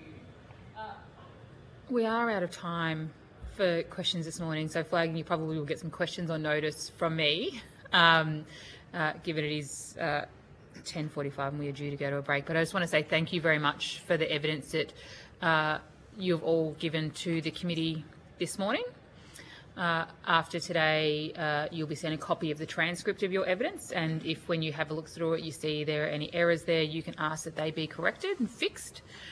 And responses to questions on notice are due by the 26th of August. But if there are any issues in responding in that time frame, just have a conversation with the Secretariat. I'm sure that will be completely fine. So thank you very much for the time you've given the committee this morning. Appreciate it. We will now suspend for morning tea.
Resume. I now call on Mr. Rodney Dillon to give evidence. For the Hansard record, would you please state your full name and the capacity in which you appear? Yeah, my name's Rodney Dillon. I chair a couple of organisations, Weetapuna and CTAC.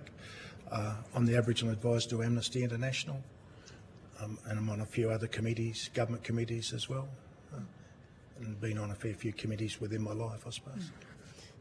You're here as an individual? Yeah. Excellent. Thank you. I've got a little spiel to read out and then I'll invite you to make some opening comments, if that's okay. So, although the committee does not require you to give evidence under oath, I should advise you that this hearing is a legal proceeding of the Parliament and therefore has the same standing as proceedings of the respective houses. The giving of false or misleading evidence is a serious matter and may be regarded as contempt of Parliament. The evidence given today will be recorded by Hansard and attracts parliamentary privilege and is being broadcast live on the Parliament's website with audio. We also have the ABC in the room today. I just wanted to get your consent for them to be filming. Thank you very much. And I remind members of the gallery that you do need the consent of the committee before you take any photos or film. If you see somebody taking photos, it's likely because they have received permission beforehand. I now invite you to make a brief opening statement. Yeah, look, I think one of the reasons I came here, I suppose, is we've endured racism within my family since the day we got on the bus to go to school, I think, and it's continued. That's been a pretty permanent fixture. Sorry, there's just some background noise here in the room. Sorry. So we'll start again. I think, like I said, the racism started the first day we got on the bus to go to school, and I think right throughout my life.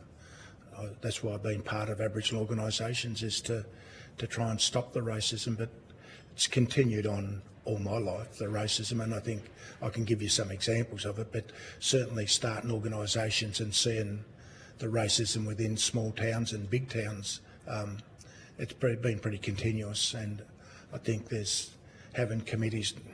In one way, I wonder why we have to have a committee to work out this racism, but in another way, I think that having a committee to recognise the racism is important as well. So I'm sort of thinking both ways on it. But having that relationship within my work right around Australia, whether it's in Banksia or Dondale or the prison in Alice Springs with kids in the justice system, here in Tasmania, Cleveland in Queensland, I think to see the continuous.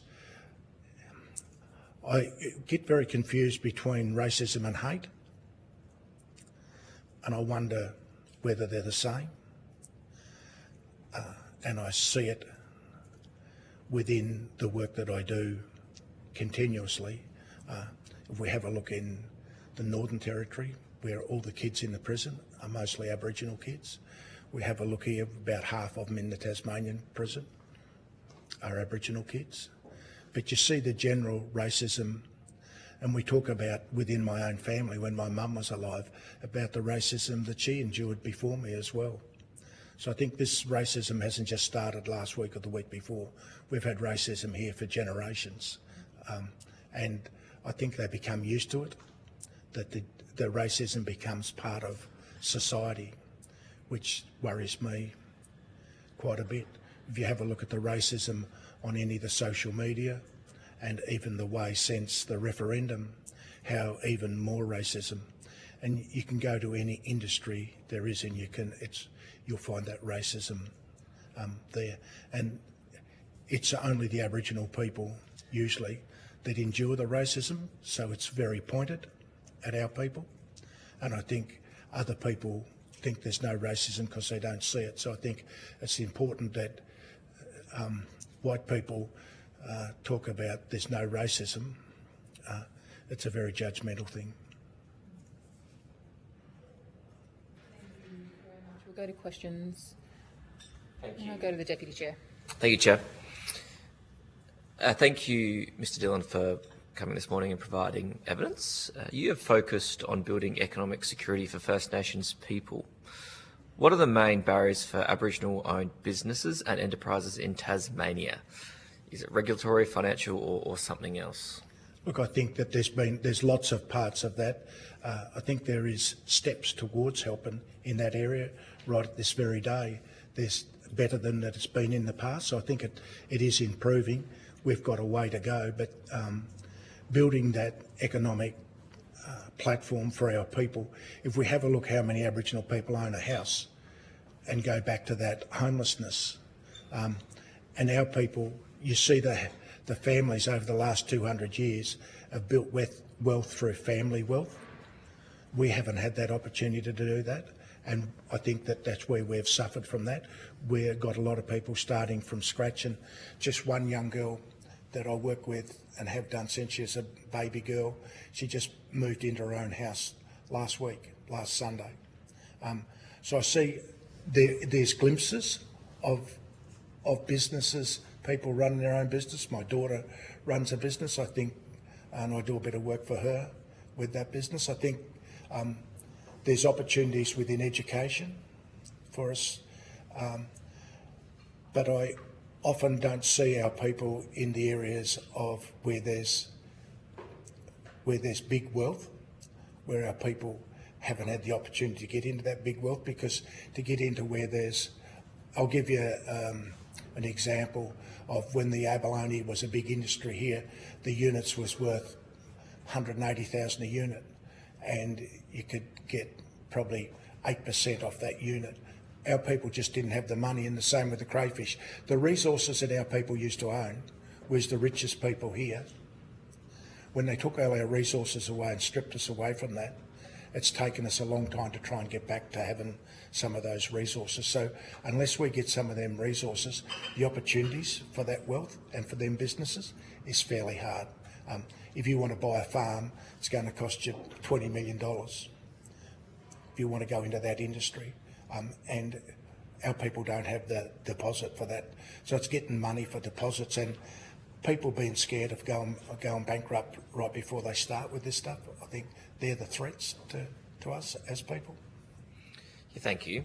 So economic empowerment is obviously a significant issue in this country, and it should be a huge focus for this government, certainly a focus for me in my electorate. How do you relate economic empowerment or lack thereof with racism, which is essentially the subject of this inquiry?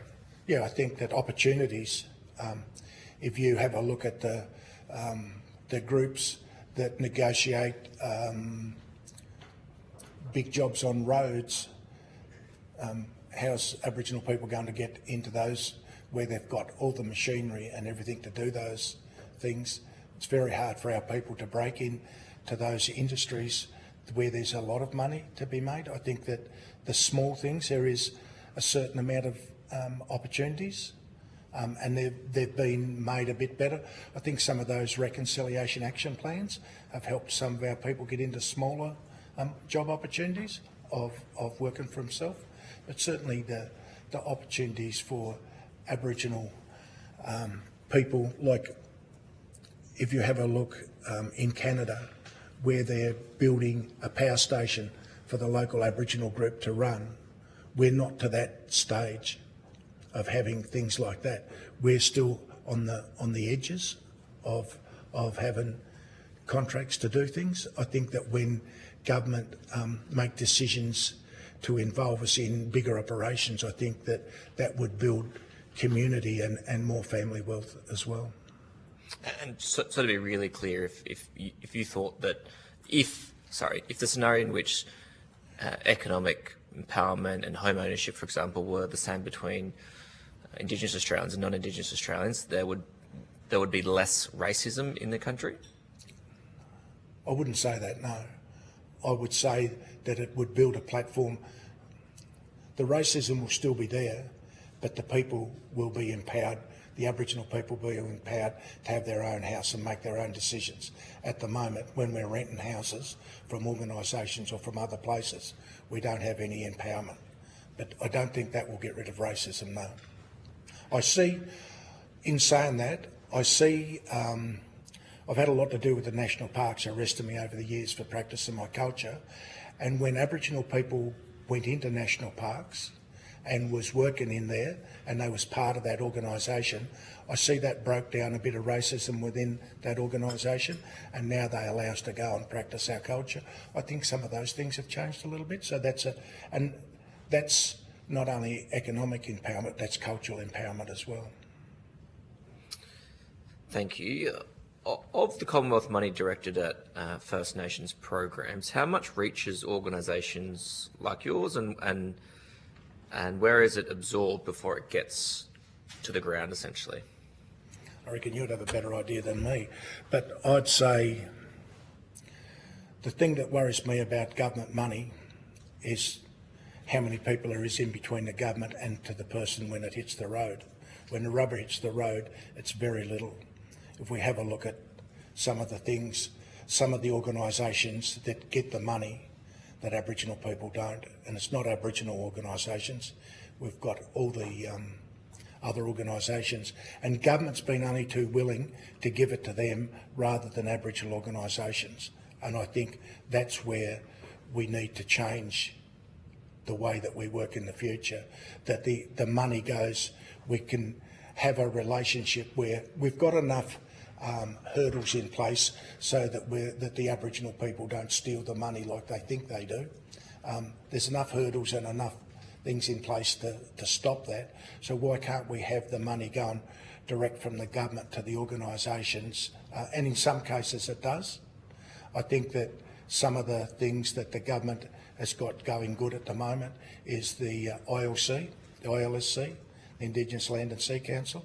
I think they've done a wonderful job with the way that they're distributing what they're getting to empower Aboriginal organisations to go ahead as a group. So I think they're one of the groups I can think of. But if you have a look, and I'll use an example, how many groups look after Aboriginal kids and get the money for that, where that they should be given, that should be Aboriginal run programs. And I think they're the places where the money doesn't get to the we know that Aboriginal run programs with kids in culture are a whole lot less likely to reoffend. And I think that they're the sort of programs the government really needs to look at. Thank you. Thank you very much, Deputy Chair. Senator Thorpe. Yeah, and thanks, Mr. Dillon, for appearing today. Sorry, there's just some feedback. Mr. Dillon, you've long advocated for our young people and keeping them out of the so-called justice system. We know that you've worked hard to get 10-year-olds out of cages on the back of utes. So can you tell us what the situation is there for our young people and how systemic racism contributes to the locking up and jailing and demonising of Aboriginal young people? Thanks, Senator. Yeah, it's a very good question, isn't it? Why are we the only country in the world that's got to put kids in police cages? In Finland, kids are 15 before they're imprisoned.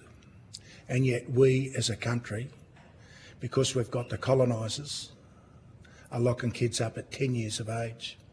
Kids that's feet can't even touch the floor when they sit on a seat. Kids, the most vulnerable kids in the world, and we torture them in prisons. We torture them with heat. We torture them with solitary confinement. We torture these kids in many ways, and when they come out, they're more tortured than when they went in. And then they become institutionalised, and the only place they've got to see going forward is the big jail. And I think as a country, it's a disgrace for all of us to think about how we address these problems. Why aren't we doing something about it? How do we sit here as human beings thinking that locking up 10-year-old kids is okay? Every one of us around this table would know that locking up a 10-year-old kid is not okay. carting a kid 2,000 kilometres from their home to a prison that's a torture chamber. They say they don't have enough staff to look after these kids, yet they're willing to keep taking them in and taking in more. We have kids in police lockups as young as 10, perhaps as young as 12 in police lockups. No skills how to police in these police lockups, no skills how to look after kids. These kids are locked up there without being tried in a court, and they can be locked up there for 3 months, maybe 2 months, but it can be 3. So what are we doing as a country, doing this to young kids? I find it horrific. It plays on my mind a lot. And I just wonder why we're so severe on Aboriginal kids and why we see around Australia, whether it's Northern Territory or Queensland, politicians have actually gained votes by saying they're going to be locking up blackfellas. I think that we're at a very edge time in this colony of where we go in the future with Aboriginal people in this country. Commonwealth Government has got the money and they can tell the states how to spend that money, yet they don't. They don't seem to be able to bring themselves to make the state governments accountable for that money. And that worries me a lot. I don't know if that answers your question, Lydia, but it skirts around it a bit. Yeah, that's fine. I suppose it's just trying to get to the systemic racist nature of this violence against children in this country, particularly Aboriginal children. And I'd like to ask about the Ashley Detention Centre and whether there's any systemic racist violence that goes on there and how the Tasmanian state government also contributes to that. If you could talk to that, please. I think, look, it was at the turn of the century. They brought 7 kids down from Ashley and put them in the big prison. They called it the fishbowl. I was there on Christmas Eve and I was there with them on New Year's Eve, and they spoke about being interfered with up in Ashley. I spoke to people in the prison about it, but it went nowhere.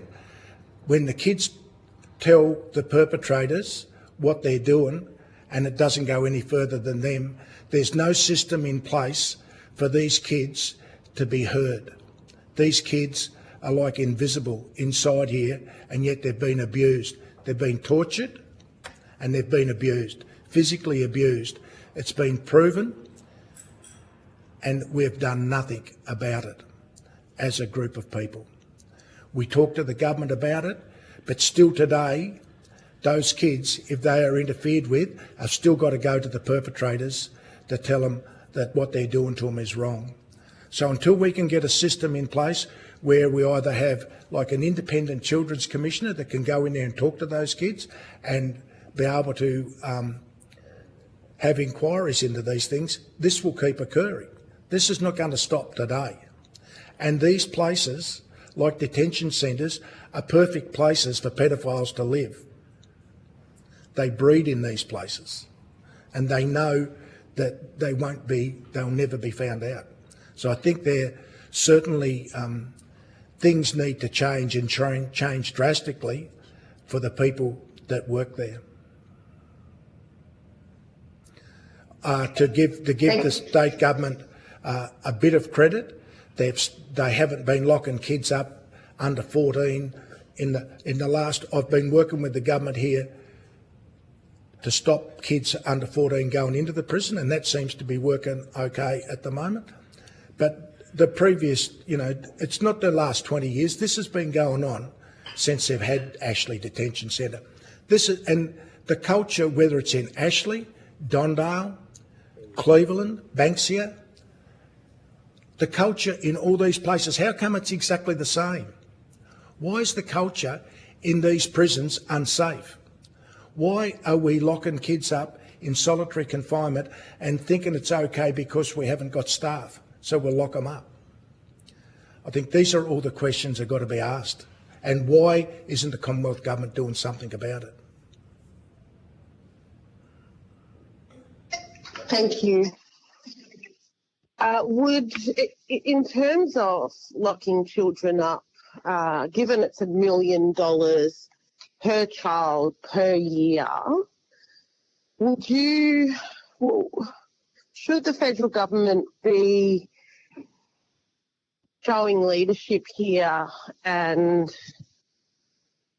calling on every state and territory to raise the age to 14, which is still below the international standard?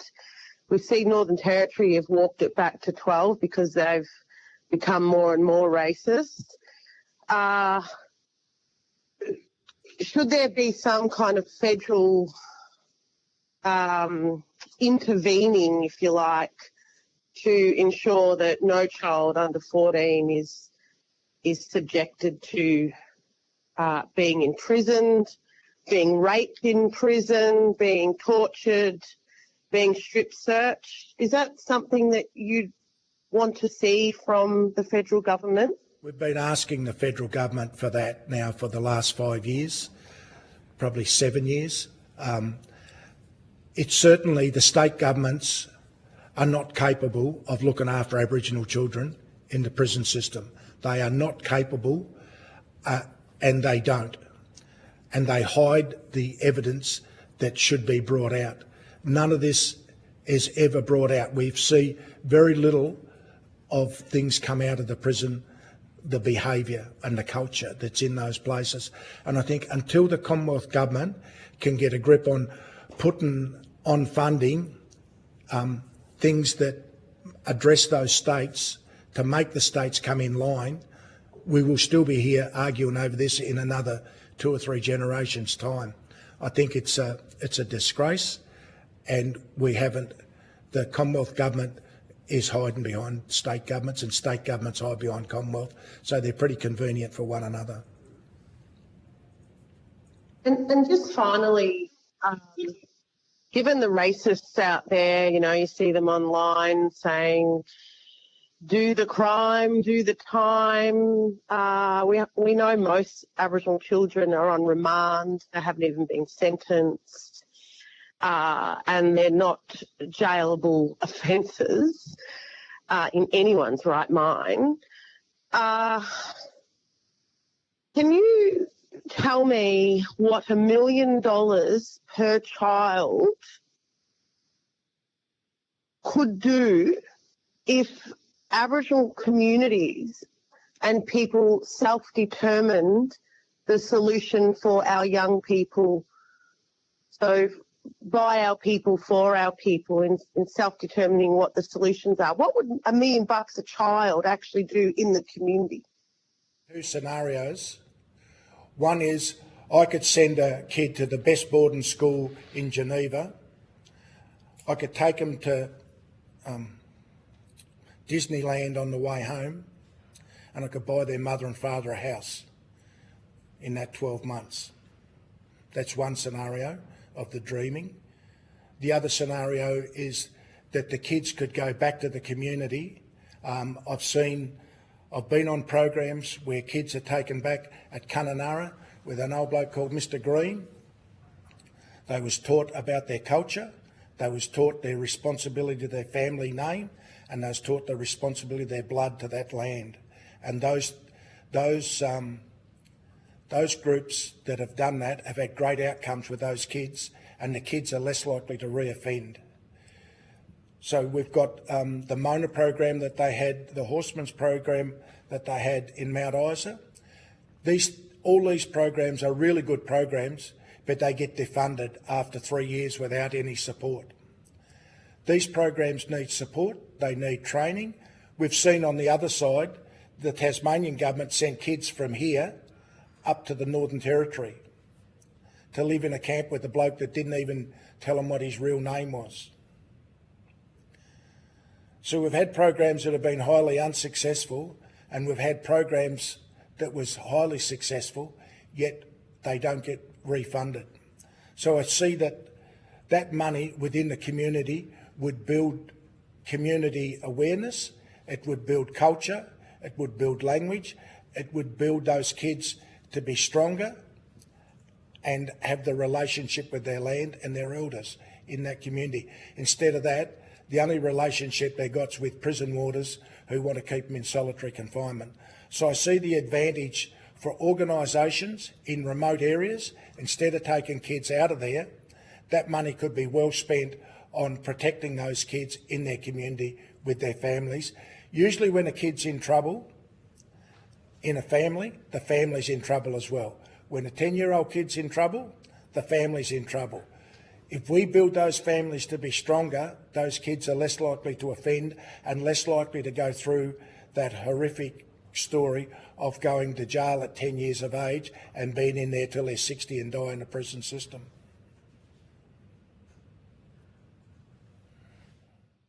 Thank you. Sounds like a no-brainer to me. It also makes complete economic sense. So I have no further questions. Thanks, Chair. Thank you, Senator Thorpe. I think you were in talking about the lack of response for some of the kids in the justice system when they report wrongdoing, being victims of harm. There isn't any effective mechanisms for being able to report what kids are experiencing. And one of the consistent themes through the inquiry has been not just that mechanisms for reporting racism are, I don't know, they're varied and have varying levels of success. People talk about there not being any visible consequences for being a perpetrator of racism, and also there being no. So when people report racism, there's also no. They don't see what the follow-up of that is. So then their likelihood to report it again is very low because they don't see that there is. They've made the decision. It's courageous to make a report of racism. Talk about your experience, but then nothing. They don't really see anything happen in response to that. Is that a similar experience here in your experience? Then it's the very same experience, and it's the very same experience that I've enjoyed right around Australia with the people that I've worked with. The kids are too frightened to say anything because they fear that they'll be put in solitary confinement. They've already just come out of solitary confinement. They don't want to go back in. So the people that's running the place is the judge and the jury. There's no independent people in between. They're the people who decide. The person that put them in there is the same person that's going to put them back in there again. So of course there's going to, and if the family say anything on the outside, then the kid's persecuted again on the inside. So we'll make the kid accountable. So there's people are too frightened to talk up about the system. People are punished for talking up. Yep, and we see when they have kids, when your kids put on a curfew, no one wants to have a kid on curfew because they don't want the police coming around and knocking on the window at 3 o'clock in the morning. They don't. So every time a kid gets put on curfew, he becomes a leper. No one wants him because they don't want the police coming to their houses all the time. And they do it, they can do it 2 and 3 times a night. Sounds pretty disruptive. And in an ideal world, what would an effective mechanism look like?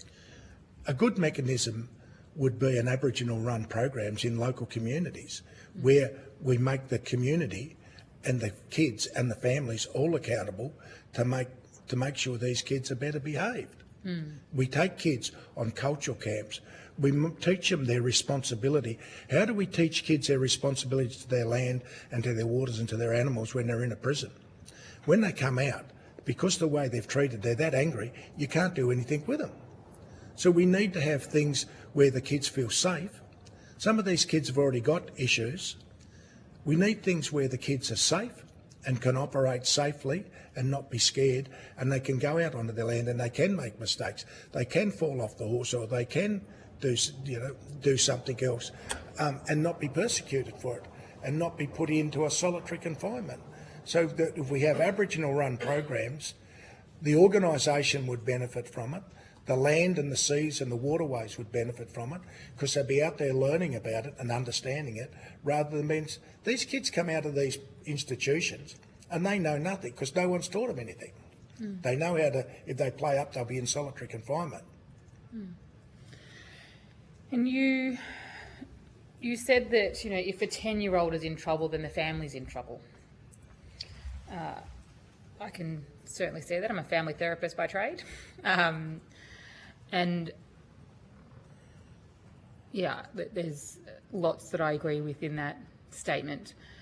What are the things that we can do to better support families to have, strong homes, happy, healthy kids? And where is the racism getting in the way of us being able to do that for our families? The racism's getting in the way from the very moment they come in contact with, whether it's the police, and not all the police are racist, but you don't need many to be racist either to make this.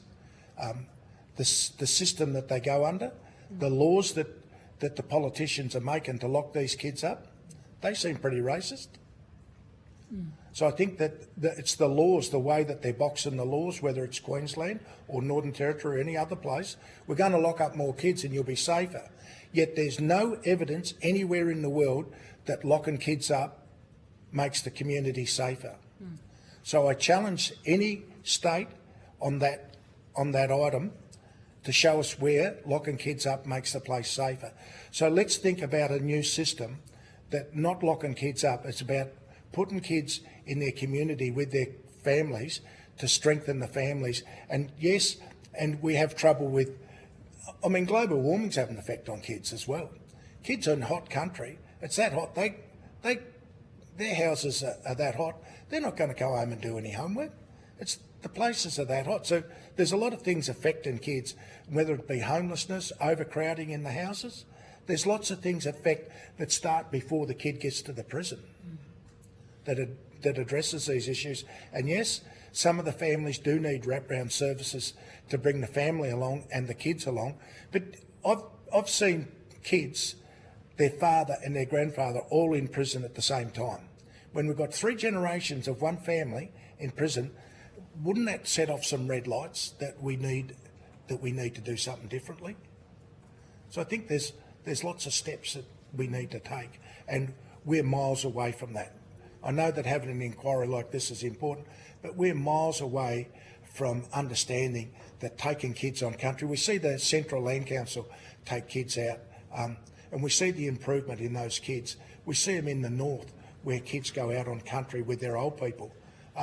And the pride in the old people teaching the young kids. But I think, I take kids here and take them and show them a swan's nest. And when the swans are laying down low, take them and it's going to be a dry year because the swans are not going to get their eggs swamped. Or if it's a high year, they're going to be a wet year. The kids absorb all that. They don't absorb any of that within a system like that they're in. And so they never get to understand who they are because the system they're in produces criminals, not culturally sensitive kids.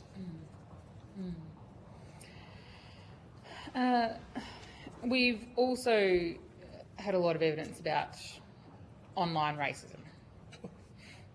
I wonder if you've got experiences of online racism that you'd like to share with the committee. And mine's not mine. A lot of mine wasn't online. Mine was in the newspapers when they was locking me up for taking abalone, and they was saying that if Rodney Dillon wants to catch his food, he should do it like his old people done and not use a compressor. So, like that, mate, they had days of that in the paper here, about. So when you do practice your culture, and if they, you take a few more scallops or a few abalone or something that they think that's more important to them than what they are to you, to feed your family. They expected me 70-year-old mother to go down over the rocks and slap a tank on and go out and get her own fish. I couldn't catch fish for me mother. The cultural relationship you have with a family is completely different to what their laws abide by. So I think you see the racism about Lydia, you see the racism about other of our people. When people make a statement, it's everywhere. The hatred towards us, the hatred towards Noel Pearson right at the moment. There's pages and pages on Facebook about, whether, what he's doing. So I think that there's plenty of it there, and I think that whether it's social media or whether it's white media, I think it's plenty of it to go round for us. It's one thing we've got plenty of. Do you have a view on what you think the media or social media need to do, or how they should be behaving, or standards they should have to keep our people safe? Well, we're not safe at the moment. The way it is, Aboriginal people are not safe. And there's more racism coming out every day. And perhaps it's social media. I haven't got an exact handle on it, but certainly it's more unsafe right at this present time than it's ever been. And to be fair, I went to the Mercury here when the referendum was on, and I said to them, I don't think you're giving us a fair go on the referendum. It was a Murdoch paper. And they sat down and had a talk with me about it. But certainly, I don't think we get fair goes from many of the mainstream media. And if you want to have a think more about what you think social media or media can be doing, you can absolutely take it on notice. Oh, well, I'll just tell you, I think that they're very racist towards us, and that shouldn't be allowed. Why are they allowed to do that towards us today? Shouldn't it be stopped? Shouldn't the people's licences be withdrawn that do that? Hasn't the Commonwealth Government got any power over this at all? And if they have, why aren't they doing something?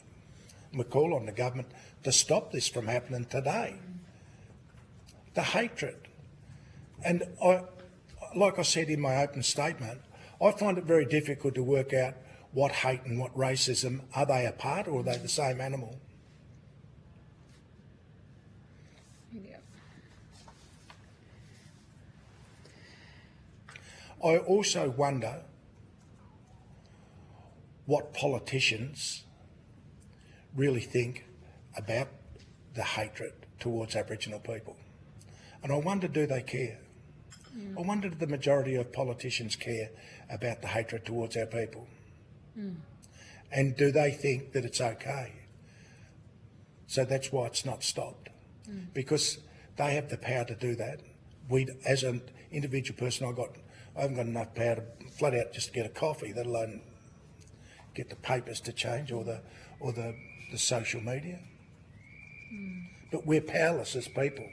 And our kids in the prison system and in the adult prison, we're the most powerless people in the place.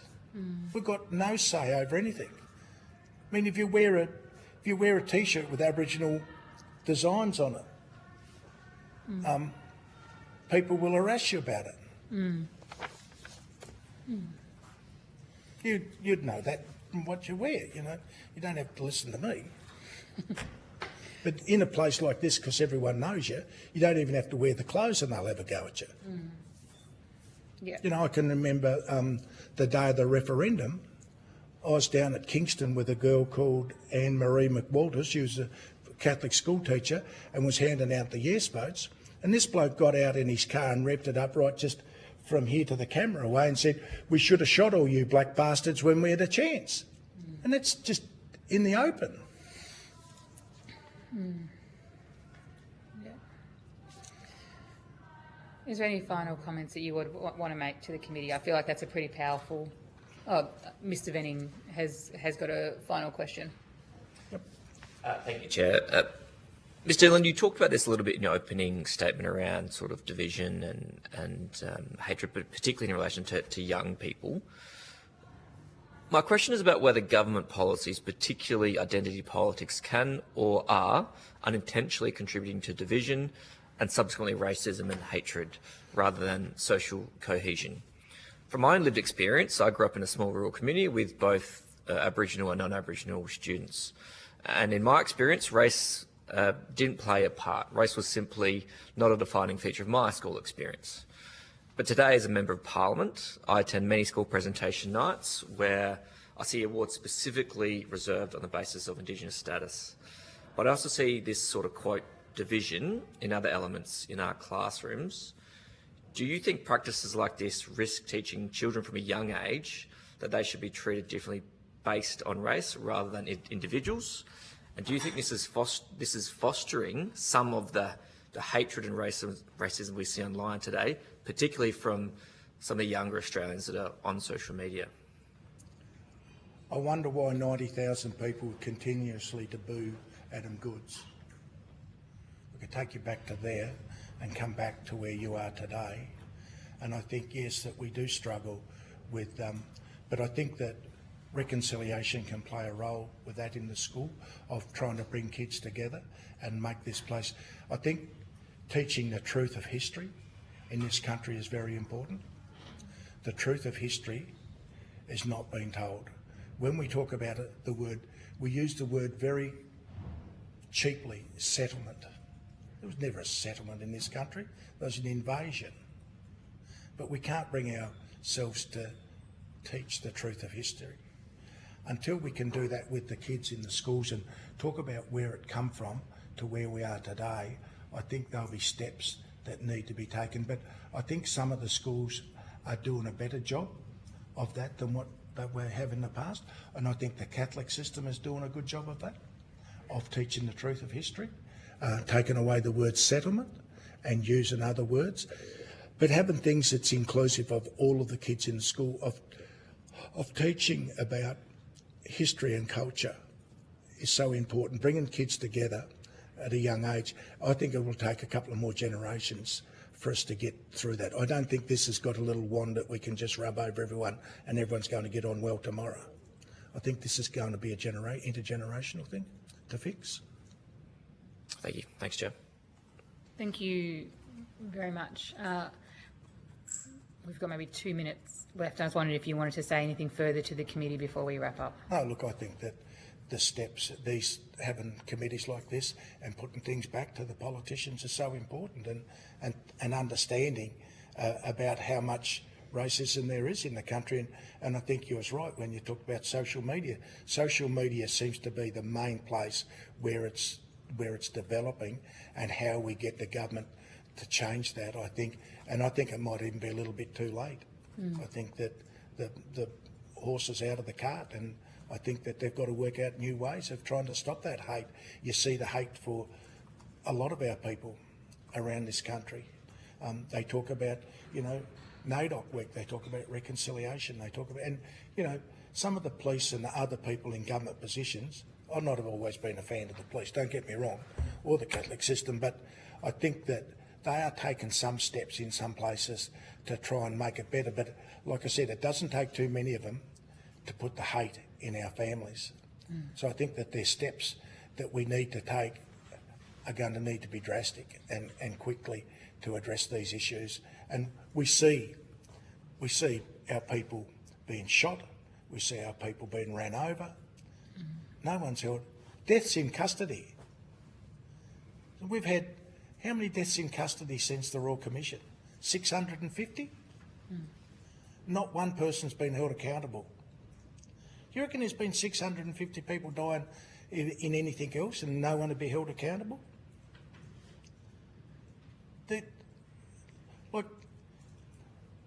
I just find it a fairly, until there's truthful inquiries into these things, I think that there's standards set. How do we break those standards and make change that this needs to change? That one death in custody is unacceptable. Not 650, acceptable. If that happened to a different race in this country, it'd be all over the place. But because it's Aboriginal people, it's okay. So I think they're indicators of where we need to get up to make the country and politicians accountable for where we're at. That's all I'd say. Thank you. Thank you very much, and thank you very much for your time with the committee this morning. We really appreciate the evidence that you have provided. I hope it helps. Absolutely. Useful information for the committee in our deliberations. If there's any additional information or questions on notice that come your way, you'll have until the 26th of August to respond to those. I think there'll be enough people with enough information there for you. And you would probably already know this, but you'll be sent a copy of the transcript from your evidence today, and you'll have an opportunity to request any errors or mistakes that you find in there. Everything I say is straight out, mate. It's not, I don't change anything I say. Perfect. Thank you very much. We will Thank now you. take a short suspension while we welcome our next witnesses. Thank you.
Now resume. I call on representatives from the Australian Health Practitioner Regulation Agency, APRA, to give evidence.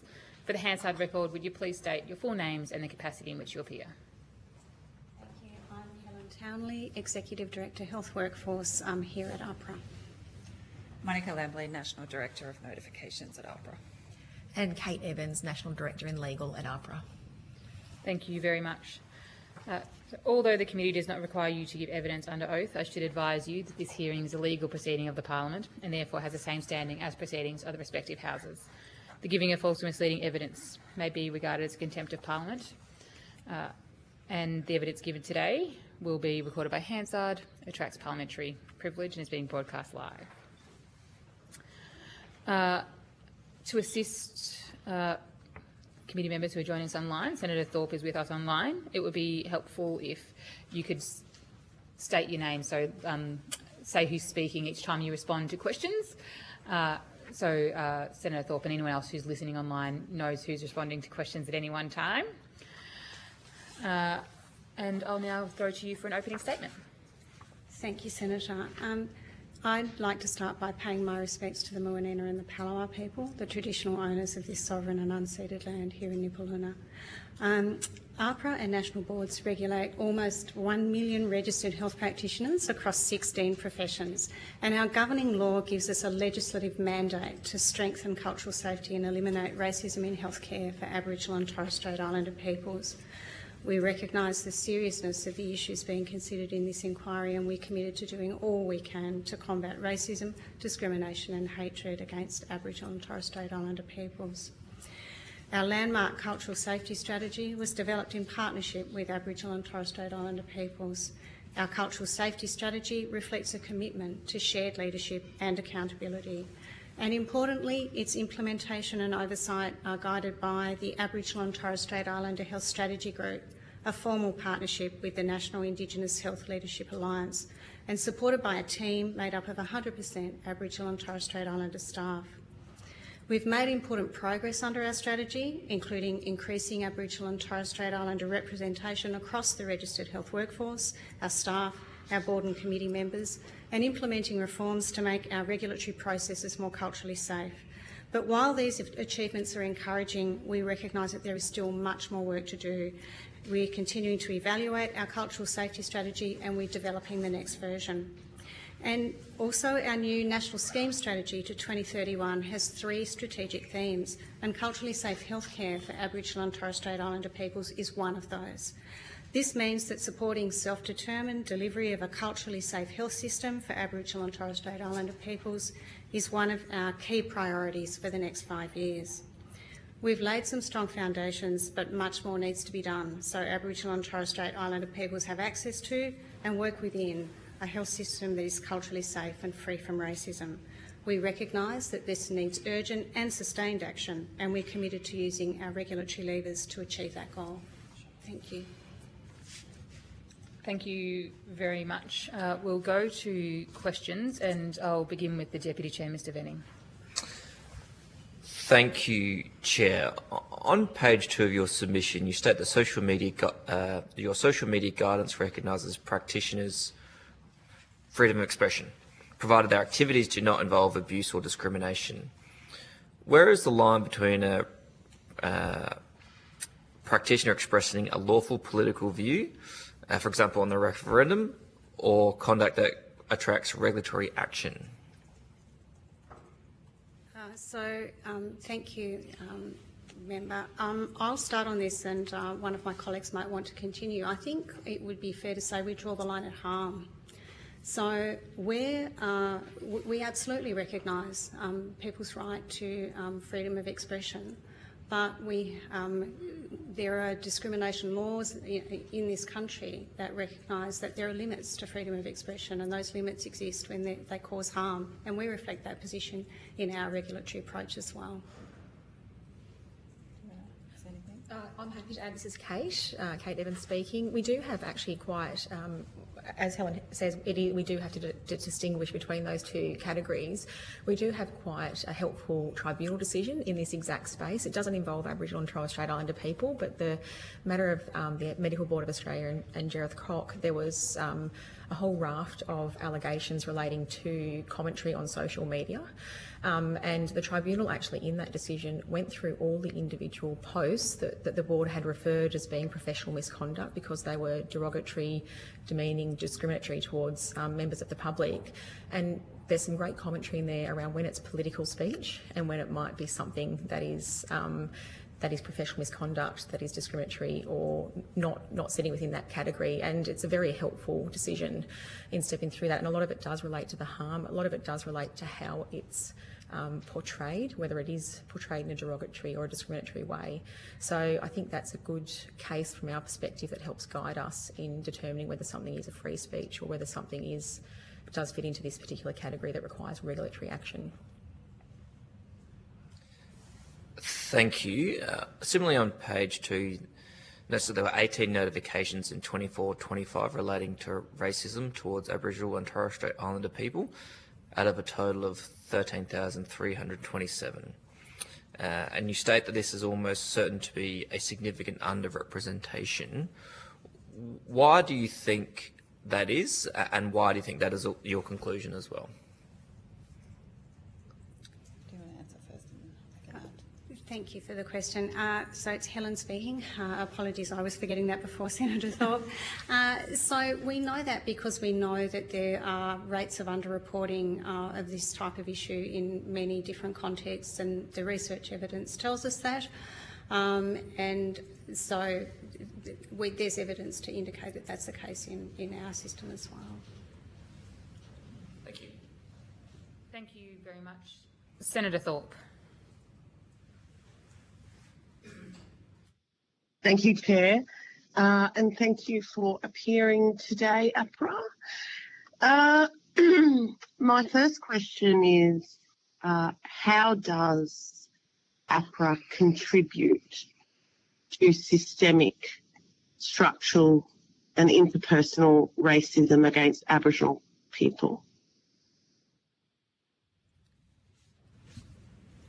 It's Helen speaking, Senator Thorpe. So are you asking how we contribute to addressing that, or how we are involved in that ourselves? How APRA contributes to systemic racism, not how you're dealing with it or what your plans are to address it. How do you actually contribute to systemic racism?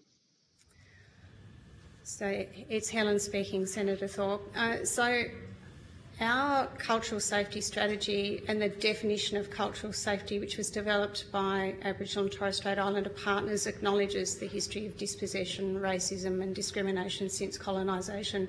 And our submission also acknowledges that, healthcare and the health system is affected by racism at an interpersonal, institutional and systemic level, and that directly undermines patient safety and access to care.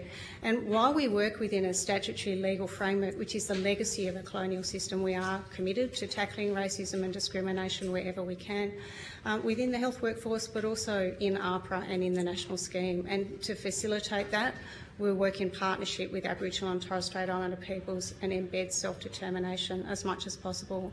We've also established within APRA an Aboriginal and Torres Strait Islander specific anti-racism policy, which outlines our commitment to ensuring a culturally safe and respectful environment for all Aboriginal and Torres Strait Islander peoples working with or engaging with us. Yeah, thank you. I just want to go back to the relevance of the question, which I prefaced with not what you're doing about it, not how many Aboriginal people or groups or committees or advisories or RAP plans you have. My question was, how does APRA itself, as a statutory body, as an organisation, how does it actually contribute to systemic racism, or don't you have it? Is there just non-existent systemic racism in your organisation?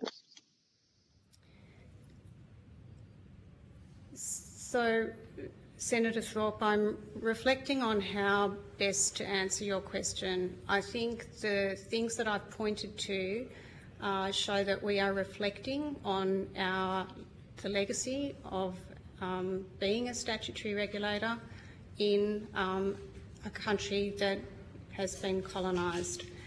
And I've mentioned our anti-racism policy, which we've put in place specifically for Aboriginal and Torres Strait Islander people, recognising that there is a need for a particular policy in this area. The investment that we've also made in cultural safety and anti-racist training for our staff, our board and committee members, I think is another demonstration of our acknowledgement that there is much more to do in this area and that we're committed to doing that work. Great. Thank you. So you acknowledge that there is systemic racism within your organisation, because you wouldn't have an anti-racism plan otherwise, right? So you acknowledge that there is systemic racism? So I think it's when you reflect on the legacy of statutory regulation in Australia and its origins in colonisation and the legal frameworks associated with it, then we necessarily are part of that history and that legacy, but we are working to change that. Yes. That's a yes then. Thank you. I wrote to the Health Ministers meeting more than a month ago now because obviously I'm deeply concerned about your organisation adopting the IHRA definition of anti-Semitism. In my view, this is not an anti-racism strategy. This is a keep the pro-Israel lobby happy strategy. I haven't had a response to my letter, so I'm going to ask you, why did you adopt this definition and who did you consult to make this decision? And what problem within APRA's remit is fixed by adopting this definition? Intervene here. I'm not sure that that's relevant to this inquiry. Can you maybe rephrase your question, perhaps? Apologies, Chair. It is very relevant. This is about a racism inquiry and why Aboriginal people are being denied Royal Commission that's going on, how the racism continues and kills Aboriginal people in this country. So this is absolutely within the terms of reference, and I'll tell you why. I want to ask about the specific consultation you have taken with First People across the country about the racism they experience within the health system, because you didn't do that with the definition of anti-Semitism. So that's very concerning, and that's why I'm asking about how did you come up with the definition of anti-Semitism, because you didn't consult. And if we're going to address racism against Aboriginal people, then what's your process? Because it's same, right? Very relevant. Just trying to be helpful here, Senator Thorpe. So are you drawing parallels in the lack of consultation between the two processes and asking them to respond to that? And yes, so they've gone ahead and agreed with a IHRA definition of anti-Semitism. I want to know how they consulted on that, because if they're going to do the same thing to us, then I'm very concerned. So it's very relevant. It's about racism at the end of the day and being on the same page about what that looks like. Monica speaking. We could speak to the consultation activities we've undertaken in terms of some of the policies that relate to Aboriginal and Torres Strait Islander people, if that's the concern that Senator Thorpe has. And anti-Semitism, please, because it's both. It's one in the same. If you do a different type of consultation around anti-Semitism than Aboriginal people, what do you do differently, or is it the same? Senator Thorpe, it's Helen speaking. I think we would draw a distinction, and that's because our legislation recognises that we have a mandate to strengthen cultural safety and eliminate racism for Aboriginal and Torres Strait Islander people. And that's why we have a definition of cultural safety that was developed with Aboriginal and Torres Strait Islander people and consulted on, and is embedded in National Board's codes of conduct and in other regulatory documents across our scheme in a very strong and explicit way to recognise that it is Aboriginal and Torres Strait Islander people who determine cultural safety. And was that the same consultation on the anti-Semitism? Did you take the same approach? So, I wasn't directly involved in that work, but others here may be able to speak to that. But what I'm really pointing to is that our response to cultural safety and eliminating racism for Aboriginal and Torres Strait Islander people has a particular approach because we have a legislative mandate in that space. Of course, racism and discrimination is abhorrent and needs to be tackled wherever, but I just want to recognise that we have a special responsibility in relation to Aboriginal and Torres Strait Islander people and cultural safety and eliminating racism.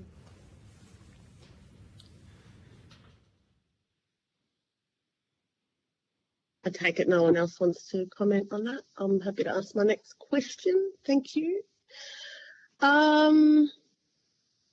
This inquiry has heard many accounts of Aboriginal people's racism, experiences of racism at the hands of individual health practitioners and the health system in this country. And we know that racism kills. Your CEO said last week at the Royal Commission into Anti-Semitism that APRA executives had to complete compulsory anti-Semitism training. Can you tell me what compulsory training do APRA staff have to complete to not be racist to Aboriginal people? And does that go to the health practitioners as well? Senator Thorpe, this is an area of significant investment for us. In fact, we delivered our first cultural safety training program to over 1,400 staff, board and committee members. Our goal is to have complete coverage. That program was Mung Mungak, and it was developed working with PricewaterhouseCoopers Indigenous Consulting. But I'm really pleased to say that since that time, we have actually brought that training in-house, and our own Aboriginal and Torres Strait Islander people and culture programs, led by our National Director, Ollie Wynyard-Gonford, has developed our own in-house training program. It is a very extensive program. I've participated with colleagues in the pilot of that program. It involves 3 online modules followed by a full in-person training day. We have our first session coming up next week on the 13th of August, and then 2 follow-up online sessions to really consolidate and embed that learning. And I'm really happy to give you an outline of that program if you would like. As I said, our goal is to roll that out across all our staff, our board and our committee members. Yes, that would be great. Thank you. And can you please tell me how many senior staff, including CEO and board members, if there are any, have completed the anti-racism training? I'm assuming that cultural training, cultural safety and all of the buzzwords, it is also about teaching people not to be racist. Can I assume that? It is cultural safety and anti-racism training in relation to Aboriginal and Torres Strait Islander people. So our CEO also participated in the pilot program with me and 2 other of our executive directors and a number of our other senior leadership team. So they have been through all of the online modules and then we'll be attending the sort of face-to-face training day next week. Great. Thank you. You said CEO last week at the Royal Commission into Anti-Semitism said there were only 9 complaints of racism against Aboriginal people by health professionals between July 2025 and the end of June 2026. I've heard probably 99 in the last 2 days. But do you think this is accurate reflection of the level of racism directed at Aboriginal people seeking healthcare?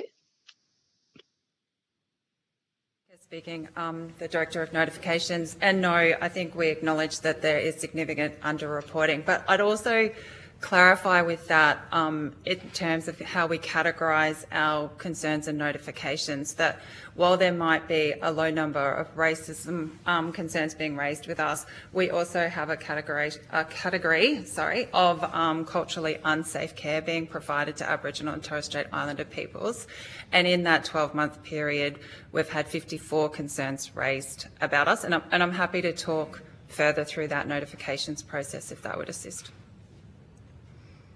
I'm just trying to understand what culturally safe means, because is it understanding our culture and our ways, or is it people actually having racism perpetrated against them? Because racism is violence, racism kills, and if there's cultural safety or cultural this and that that's not done right, it kind of skews the outcome. Like, are people complaining that they're being perpetrated through racism, or has it got something to do with their culture?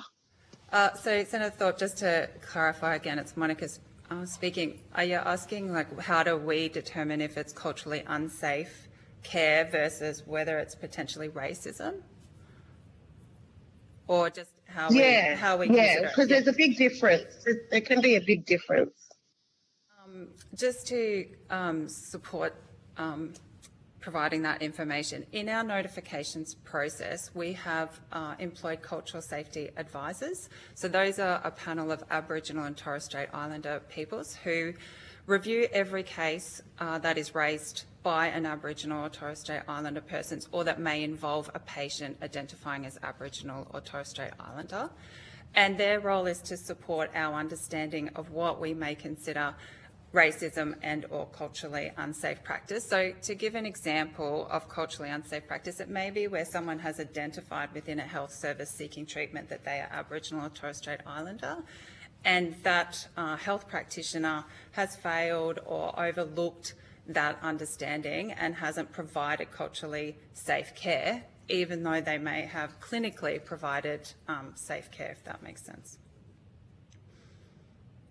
What does that care look? So if I rocked up to a doctor and I said, I ticked the box, What does that what's the difference? What does that doctor need to do to me that's going to make me culturally safe? Can you give me an example of what that looks like? I mean, it varies, as you'd appreciate, depending on health settings and places of practice. But one example where I think it does come through is in maternity wards and caring for new mothers and infants, and how, you know, people are managed in terms of a clinical setting in that space, and taking into account any cultural needs that may need to be associated with that care. So that's one area that we certainly get concerns raised with us. Right, and then racism is something separate. So when you're doing your counting, what's the difference between culturally unsafe and then practitioners just being racist? I appreciate that question, Senator Thorpe. Thank you. It's Monica again. I think they can overlap. So culturally unsafe care, of course, can be identified as racism, particularly systematic racism. But I think we have, if Kate's happy to talk through it, an example of racism in healthcare and how that was really overt in its understanding. Do you, Kate? I can. There are a couple of tribunal decisions, a couple of tribunal cases. One in particular that is probably, I would say it's a landmark decision. It was an ACT medical practitioner that was referred to the tribunal for engaging in professional misconduct. The board formed the reasonable belief that he'd engaged in professional misconduct by the way in which he communicated. And this was with a colleague, a professional colleague, so it wasn't with the patient, but I think the principles are the same in terms of the outcome in that particular matter.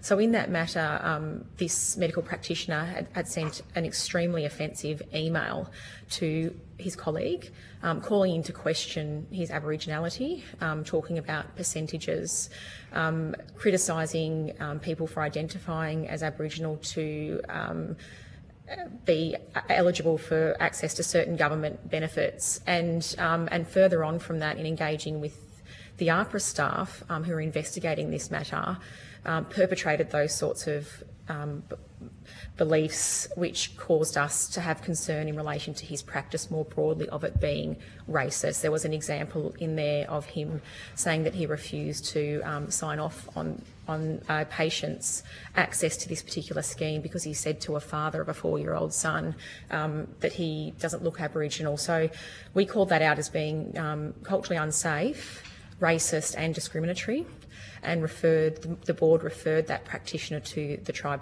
tribunal, and the tribunal agreed. And there's some excellent commentary in that decision around how that sort of behaviour by health practitioners really undermines confidence in the medical profession for everybody, not just for Aboriginal and Torres Strait Islander people, but particularly Aboriginal and Torres Strait Islander people. Very serious outcome in that matter. In that matter, that practitioner was disqualified from applying for registration for 12 months, prohibited from actually engaging in any health services, and was reprimanded. And I think that matter appeared significantly in media, and I know that APRA and the Medical Board issued statements that really supported the outcome in that matter in terms of how racism and culturally unsafe care won't be tolerated in our health system. So I guess that's a good example for us in terms of how the boards and APRA have managed racism and cultural safety and sent it off for the most serious of outcomes. Thank you. So would you consider racist when nurses in remote communities are given our people Panadol for rheumatic heart disease and diphtheria? Apologies, Senator Thorpe. As the only medication? Just to clarify, it's Monica here, restricting medication, is that the suggestion?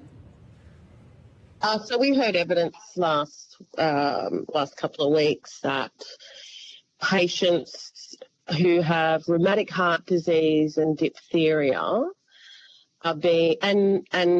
also having heart attacks are only given Panadol.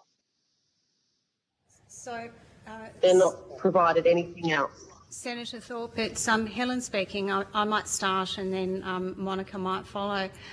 If patients aren't being given the clinically appropriate care, then absolutely that is a concern. So would that be a complaint to your organisation to sort that out?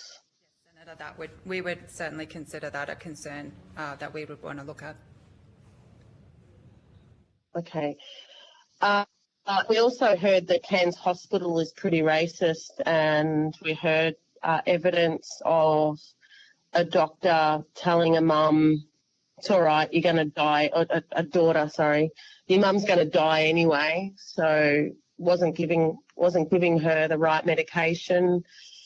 The mother went to the director of the hospital. Sorry, the daughter went to the director of the hospital, got rid of that doctor, got a new doctor, and the mum lived for another 7 years. She was very ill in hospital with a doctor that was waiting for her to die. So we heard a number of horrific stories from Aboriginal people about the Cairns Hospital. Do you receive any complaints about the Cairns Hospital? We know one doctor was suspended for 6 months, but he's back. So is there anything coming out from the Cairns Hospital to your organisation that needs to be addressed? Any complaints from people? Senator Thorpe, Monica speaking. In terms of complaints about Cairns Hospital, we can take that on notice if there was further detail required. In Queensland, we work under a co-regulatory system, so the Office of the Health Ombudsman, and if my recollection is right, during that submission, I think the person speaking did say they contacted the Ombudsman about the care provided, but I can't recall exactly. But all complaints would initially go to the Office of the Health Ombudsman in Queensland. We then work with that Ombudsman to determine if the matter is to be referred to APRA or is managed within the Queensland Office of the Health Ombudsman. So there are co-regulatory or two organisations considering complaints, whether that might be about the Cairns Hospital or anywhere in Queensland. Okay, great. Thank you so much. No further questions from me, Chair. Thank you, Senator Thorpe. I did have a couple of questions about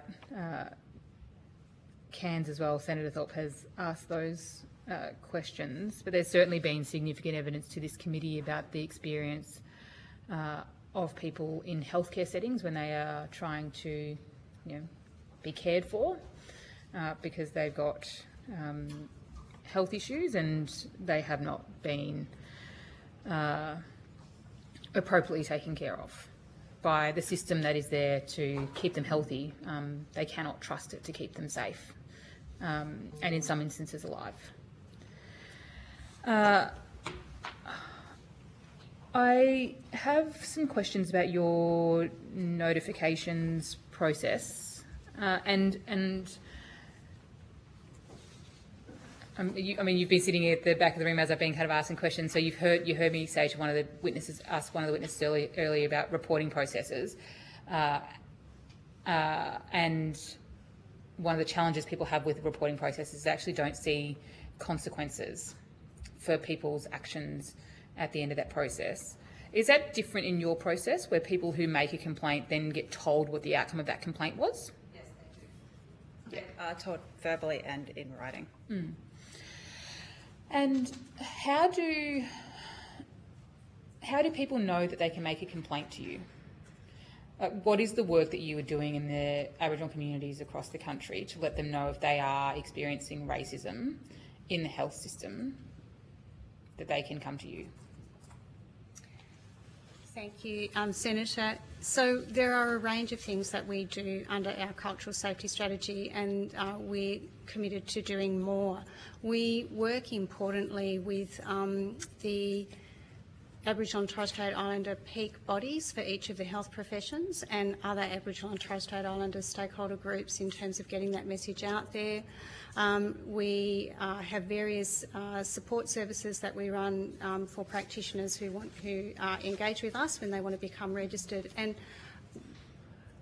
this is something that will take a lot of effort and time to build that sort of trust and confidence in the system. But we also, as coming back to your question about reporting, when there is an outcome from a notification that demonstrates that people will be listened to and heard when they come to us, and that action will be taken when it needs to be, then we really try and get that message out through media, through social media, through a whole wide range of mechanisms to really start to build that trust and confidence in us as a regulator. I'm not sure, Monica, if you want to add. I was just going to add, Monica speaking, Senator.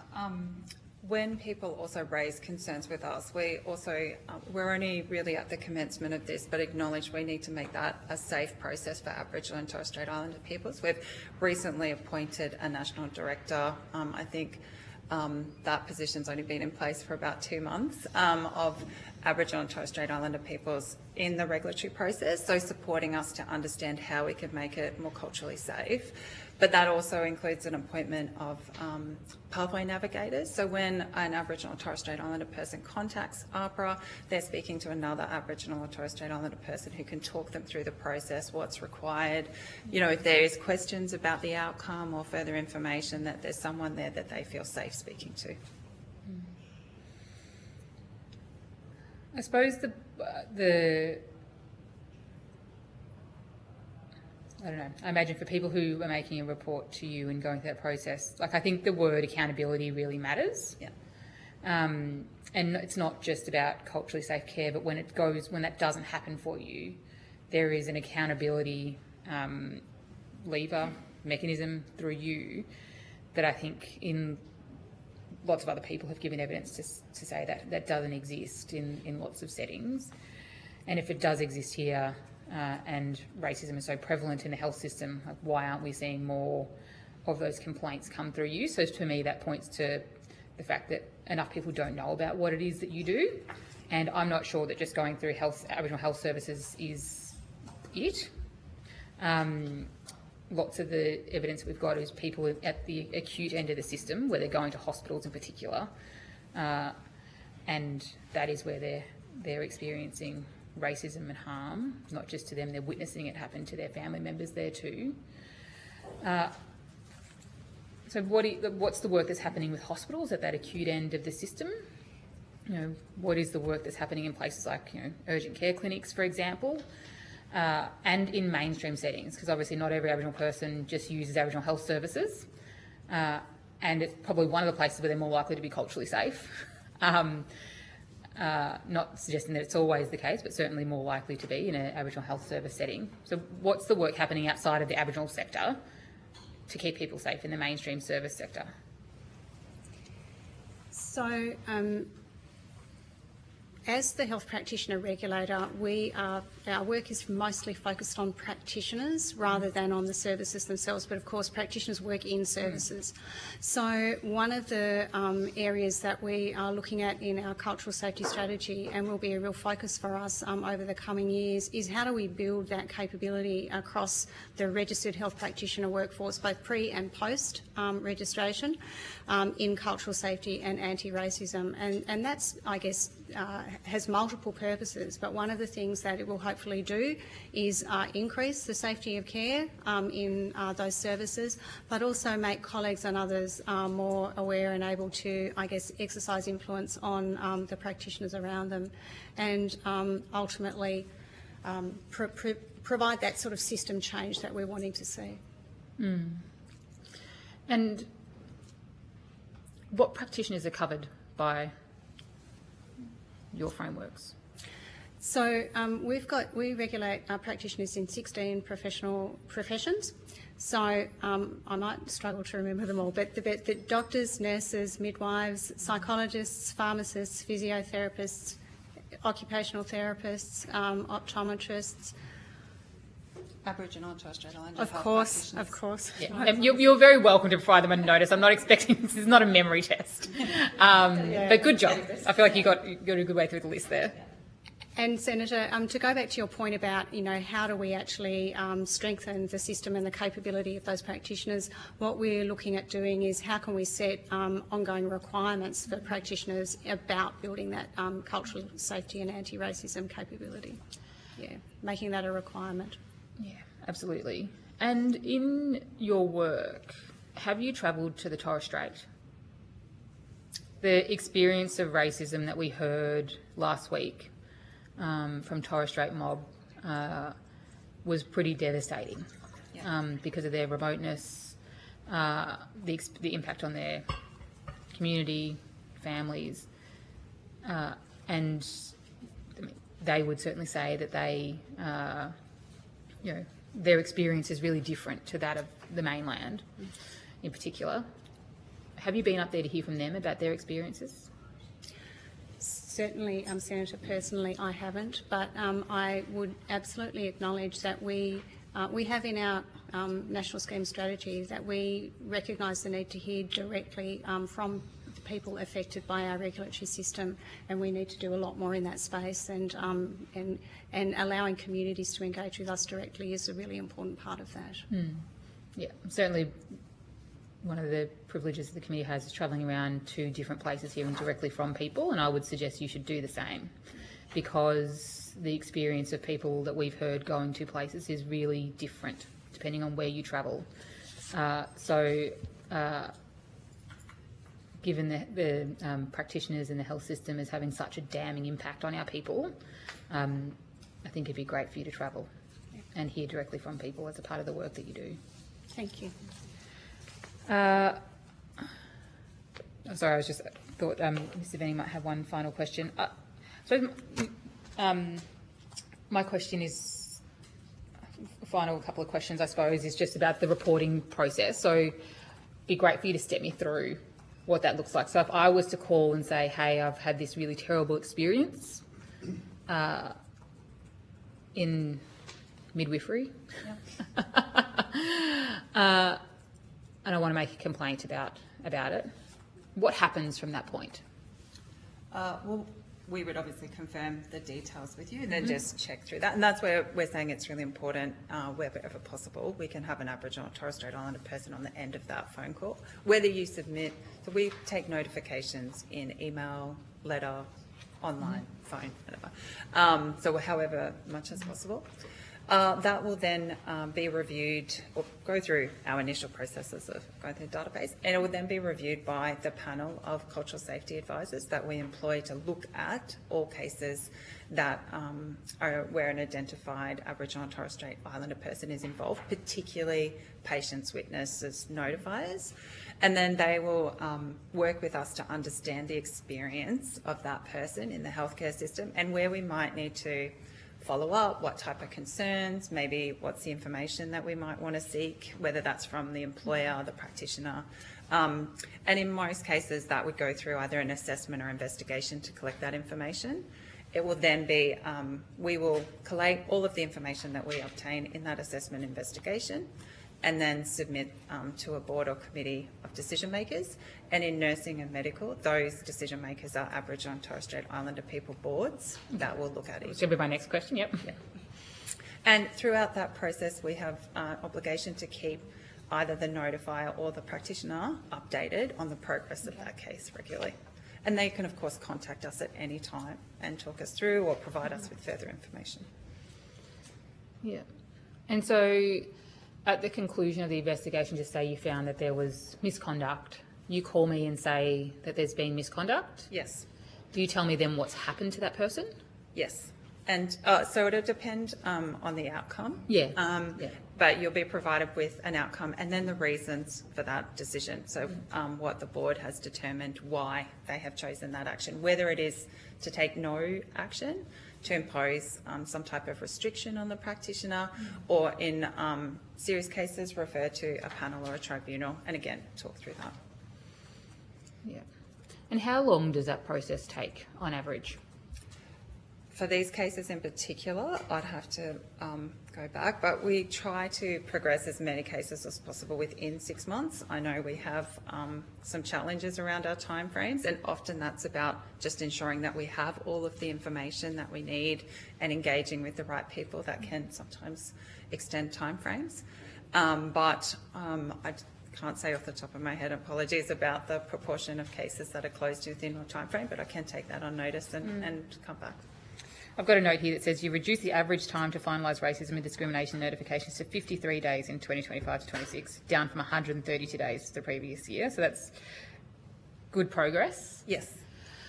What happens to the health practitioner while that investigation's underway? Like if they have, caused harm, someone's The board experienced has racism? powers to take interim action. So in some circumstances, particularly where it's considered to be serious, they may either place a restriction, they can stop the practitioner from practicing for a period of time, they can seek further information. Sorry, I'm looking at Kate because it's a legal process when we impose interim action, but they can take interim action while the investigation is ongoing. And that has occurred in cases relating to racism and discrimination. Great. And the threshold for that is, whether or not there are serious risk to persons by reference to, I guess, the behaviour they've been engaged in or alleged to have engaged in, or there's also a public interest, a risk to the public interest. So if, for example, allowing a practitioner to continue to practice unrestricted while this investigation takes place would impact on public confidence in the profession, that's another reason that the board can take immediate action. It's called immediate action. Yeah. And is there a crossover, or can people be held accountable as health professionals for the things they do in their social media, on their private social media? Yes.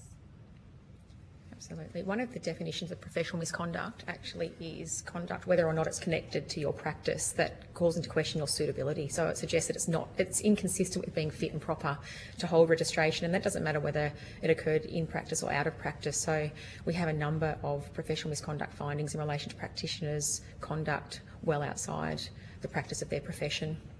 Yeah, that includes social media posting. Yes.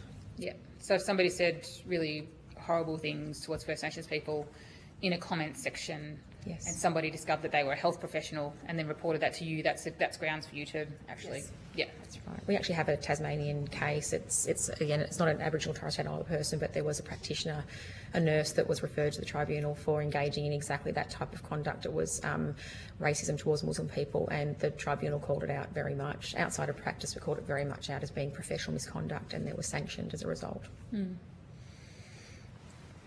Interesting. Okay, that does conclude the time that we've got for questions. Appreciate you coming to give evidence before the committee and talking through your work and the mechanisms that you have. Answers to questions on notice are due by the 26th of August, please. And if there's anything in addition to the questions on notice you think would be useful for the committee to consider in its deliberations, we'd gratefully receive that. You'll be sent a copy of the transcript of your evidence from today and have an opportunity to request any corrections to errors that you find when you're reading through it. Thank you very much for your time. We'll suspend very briefly while we welcome the next witness. Thank you.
We will now resume. I call on Mr Michael Mansell and representatives from the Tasmanian Aboriginal Centre to give evidence. For the Hansard record, would you please state your full names and the capacity in which you appear? I'm Nala Mansell, the campaign coordinator at the Tasmanian Aboriginal Centre. Thank you. Michael Mansell, representing myself. Thank you very much. Well, in my private capacity. Thank you for the clarification, appreciate it. I've got a little spiel to read out and then I'll invite you to make some opening comments. So, although the committee does not require you to give evidence under oath, I should advise you that this hearing is a legal proceeding of the Parliament and therefore has the same standing as proceedings of the respective houses. The giving of false and misleading evidence is a serious matter and may be regarded as a contempt of Parliament. The evidence given today will be recorded by Hansard and attracts parliamentary privilege and is being broadcast live via audio on the Parliament's website. To assist with committee members, Senator Thorpe joining us online. It would be helpful if you say who's speaking, although I think the difference in tone in your voices will probably tell her who's speaking.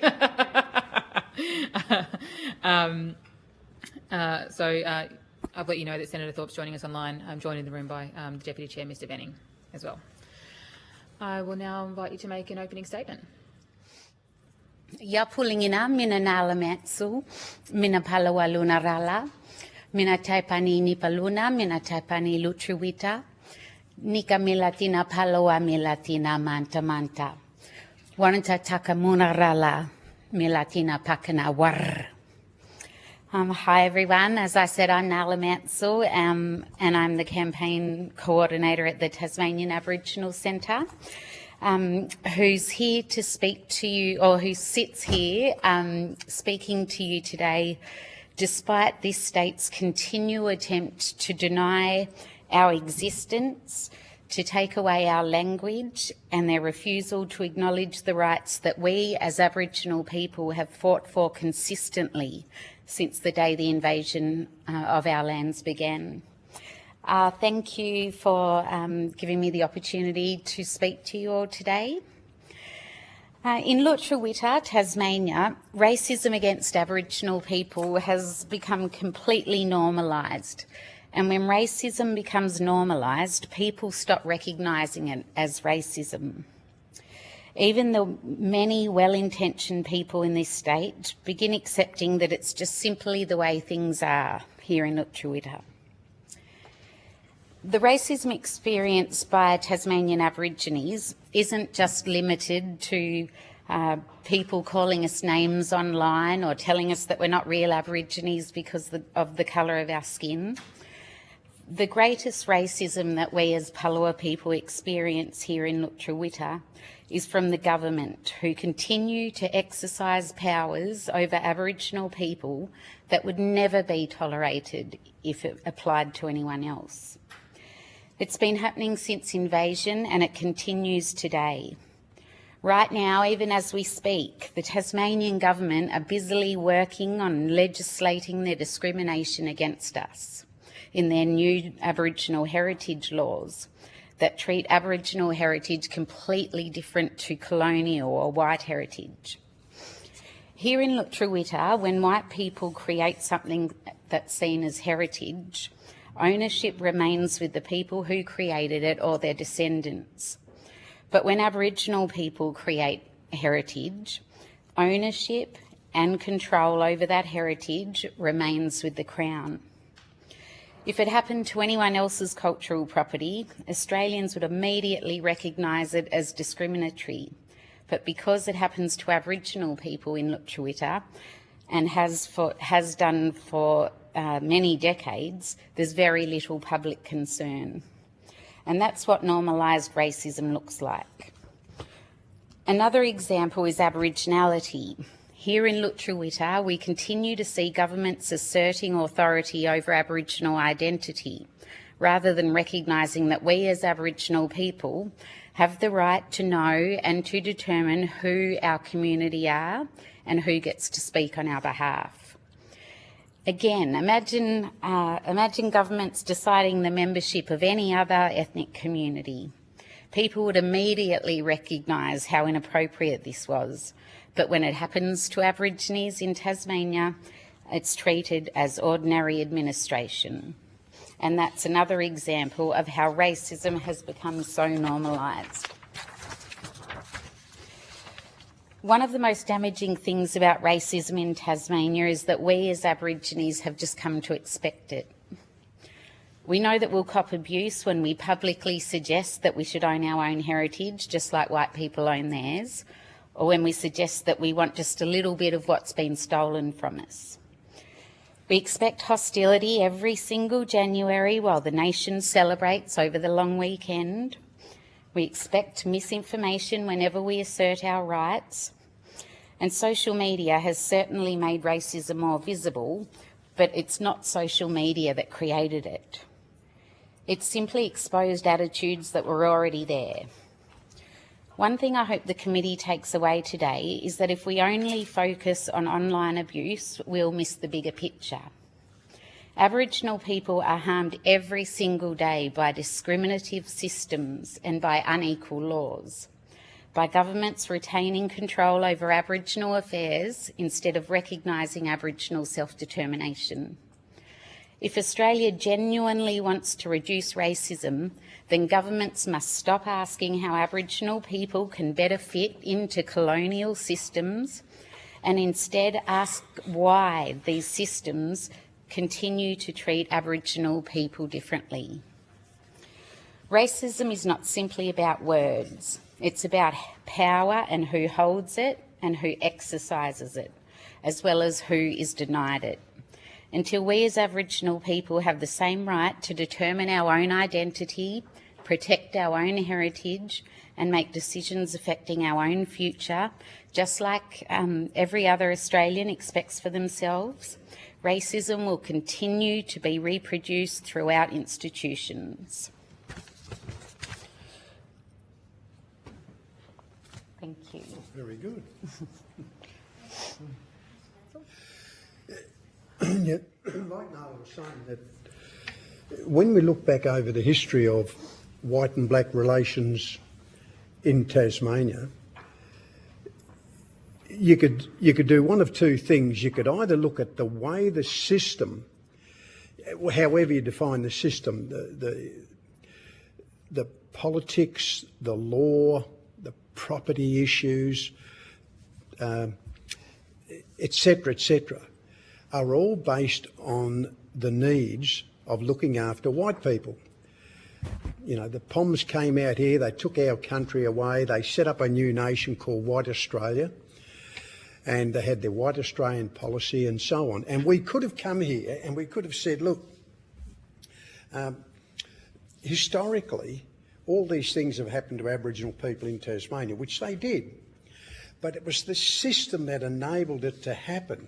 For example, when we talk about who has the right to define or decide who is an Aboriginal, in Tasmania and Australia, that's always been white people, never been us.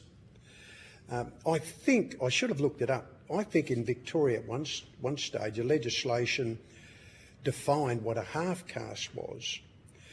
I know that in 1852 in Tasmania, the governor of Tasmania was contacted by the missionaries. Our lot, we were all over and shoved over on the islands. The missionaries wanted to help.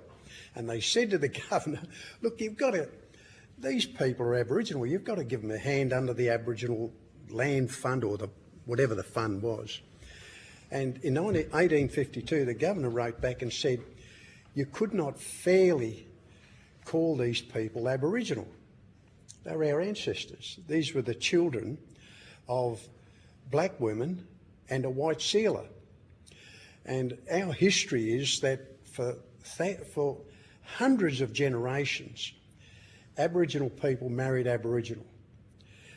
And then all of a sudden, in one generation, from around 1820, 1830, a white man came in, they stole the women off the tribes, and then they had children to them. Those black children, when they grew up, married Aboriginal people again. So there was only this one interference with that long line of Aboriginal intermarriage, which is why the Aboriginal community around the island stayed together. And the government's view was, well, look, they've had some interference genealogically, so they can't really be Aboriginal. So they've got no rights. And of course, behind it was, if we admit they're Aboriginal, what are we going to do about the land issue? And then the system allowed in 1912 for the Cape Barren Half-Caste Reserve Act to be implemented to make our people behave like white people, the assimilation policy. And from 1908 through to, I think it was 1951 or 52, no Aboriginal from the Cape Barren Reserve, no matter where they went in the state, was allowed to drink alcohol. No one. Even when they met the governor or the premier, weren't allowed to drink alcohol. So these are the examples, and the Aboriginal families on the islands were, when the welfare came in 1930 and allocated social services, Aboriginal people got exactly half that white people got. Now, these are just examples of how individual Aboriginal families had to put up with the racism that was around. But we're not come here to sort of give you all of these examples. We're saying that the system allowed it. And discrimination against Tasmanian Aboriginal people, and no doubt on the mainland, has always been normalised by a system that endorses some form of either direct discrimination against Aboriginal people or neglect of Aboriginal people. For example, on the land issue, there's no equality of property, of right to property in Australia. There isn't. What we have is that the white people came in, they take over the land off our people, and then say, now that we've taken it off you, if you can somehow acquire some land, you'll be treated the same as any other person who's got property. That is, if someone takes it off you again, you can go to court and get it back. You've got a remedy.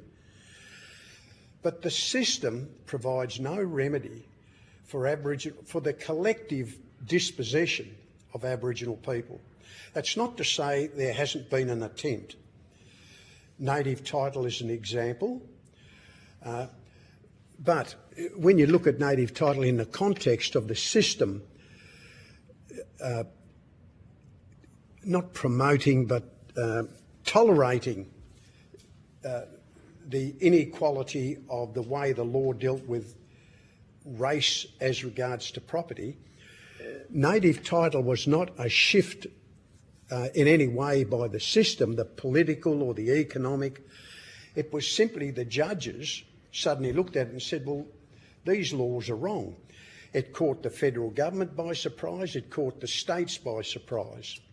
There was no policy that was agreed to by feds or the state, which is, you only have to see the validation of invalid grants by all the states after the 1992-93 Native Title Act to show that the states were caught out.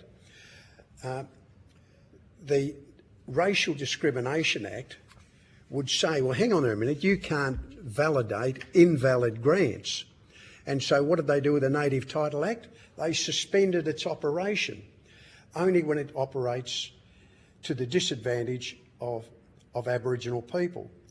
And they also did it again with the Northern Territory intervention. As far as I know, the Racial Discrimination Act has only been suspended twice in its operation, both times to enable the federal government to discriminate against Aboriginal people. So land rights legislation, is that a way of this, like in the Northern Territory land rights legislation in 1976, I think it was, 1983 in New South Wales, 1995 in Tasmania? Were they cases of the system saying, okay, we've got to address the racist nature of the way property laws are dealt with in the country, or was it condoning the system's discrimination against Aboriginal people by saying, well, We'll give a little bit of land back, but we're not going to change the whole system. We will keep, the white people of Australia, through the state and federal governments, will keep all the Crown land in the country that was taken from Aborigines. If this inquiry doesn't address this fundamental question of how in 2026 the Australian political and legal system allows the land that was racistly taken away from Aborigines in the 18th, 19th century, but ignores the fact that people still possess our lands today, and doesn't describe that equally as racist as the dispossession, then you've let us down. Because we're saying you've got to address these fundamental questions, not just talk about the way land rights legislation is implemented. You've got to talk about how is it that the state and the federal and the Commonwealth enables most of the land that was taken away from Aboriginal people to be kept away from Aboriginal people in this day and age. Nala's already mentioned, so specifically on that, we would urge you in your recommendations to address this specific question about the Crown laws in Australia that are stolen Aboriginal lands that the states call Crown lands. Nala's already mentioned the review of the Aboriginal Heritage Act in Tasmania, and it's pretty much the same all around the Commonwealth in all the states.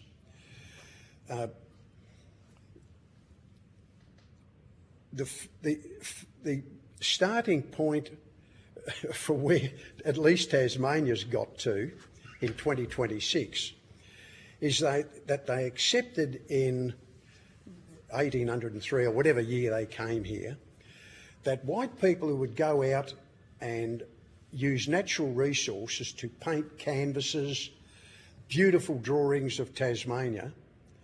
Who owned that canvas? The person who created it, the art. The person who created that owned it. Right, okay, follow that. So what happens then when the Aboriginal man who was given the rights to carve our history and all of the things that our people saw into rock using natural resources, who owns that? He must surely own it. No, the state government says, we, the state, on behalf of white people, own that heritage. Now, there's the system maintaining a racist, discriminatory approach between ownership of heritage in the hands of white people, created by white people, and that created by Aboriginal people. Now, we have said to the state government, look, we're not telling the state government it's their fault that back in the 19th century, the common law or the colonialists took this view that, oh no, we're going to treat Aborigines different. They're not humans, they're savages.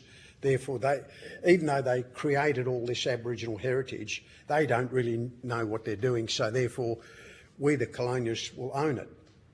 I mean, that's a fact of life, it's true. But we're talking about 2026, when a draft bill has been distributed in the public with the effect that the state still owns the heritage that our people created. And when our people created that heritage, there wasn't a white man or a white woman anywhere in the state. No one knew about white people. So in 2026, the system is still maintaining the discriminatory nature or the discriminatory approach towards property ownership. One rule for the whites and one rule for the blacks. And again, we would ask you to address that. On the question of the Racial Discrimination Act, when it was made in 1975, was it 1976? my mind's going on me. My recollection is the target that we were the target of the Racial Discrimination Act. Aboriginal people are discriminated against to such an extent in Australia that we have to pass a law that not only complies with international obligations, but it gives protection to Aboriginal people. But that Act is now 50 years old, and it's been the aspirations that we had for that the Racial Discrimination Act could provide haven't come to pass. Like the High Court and other courts have said, well, look, these views that you've got about the Racial Discrimination Act protecting Aborigines against racist legislation, that's not what it says. And therefore, they're looking at the letter of the law. And so, for example, when we advocate in the courts that the Racial Discrimination Act and the Aboriginal Affairs power given by 90% of white Australia to one government, not to the state parliaments, but to the federal parliament. They said that power goes to the federal parliament. We want them to do something for Aborigines. The interpretation that we all believed was that that meant that only laws beneficial to Aboriginal people could be passed under the Constitution and the Racial Discrimination Act. But the court has said that's not what it says. It says the laws can be passed for or against Aborigines. So we need to revisit the RDA. And the other limitation is that the courts have said constantly, yes, the Commonwealth or the states can pass a law that's beneficial to Aboriginal people, but only if it's a special law, because it's a racist law. It's focusing on one race. Yes, that's right. But it's a positive form of discrimination. That's right, the court says. But it can only be valid while it remains a special law in the sense that Aboriginal people need this. When that need is gone, there's no need for a special law to be in place. I mean, is that realistic? In this day and age, nothing's changed in 200 years, so nothing's going to change that rapidly. So we need to visit the RDA. Nala touched on examples of the use of the Racial Discrimination Act. One of the problems with the use of the race, it's like all legislation. If you've got an Aboriginal community that is facing day-to-day problems, you need to have people resources so that individuals and families can access expertise to take an action wherever it's required. For example, I remember when I was working at the Tasmanian Aboriginal Centre, 2 young Aboriginal blokes applied for a house, welfare housing in Tasmania.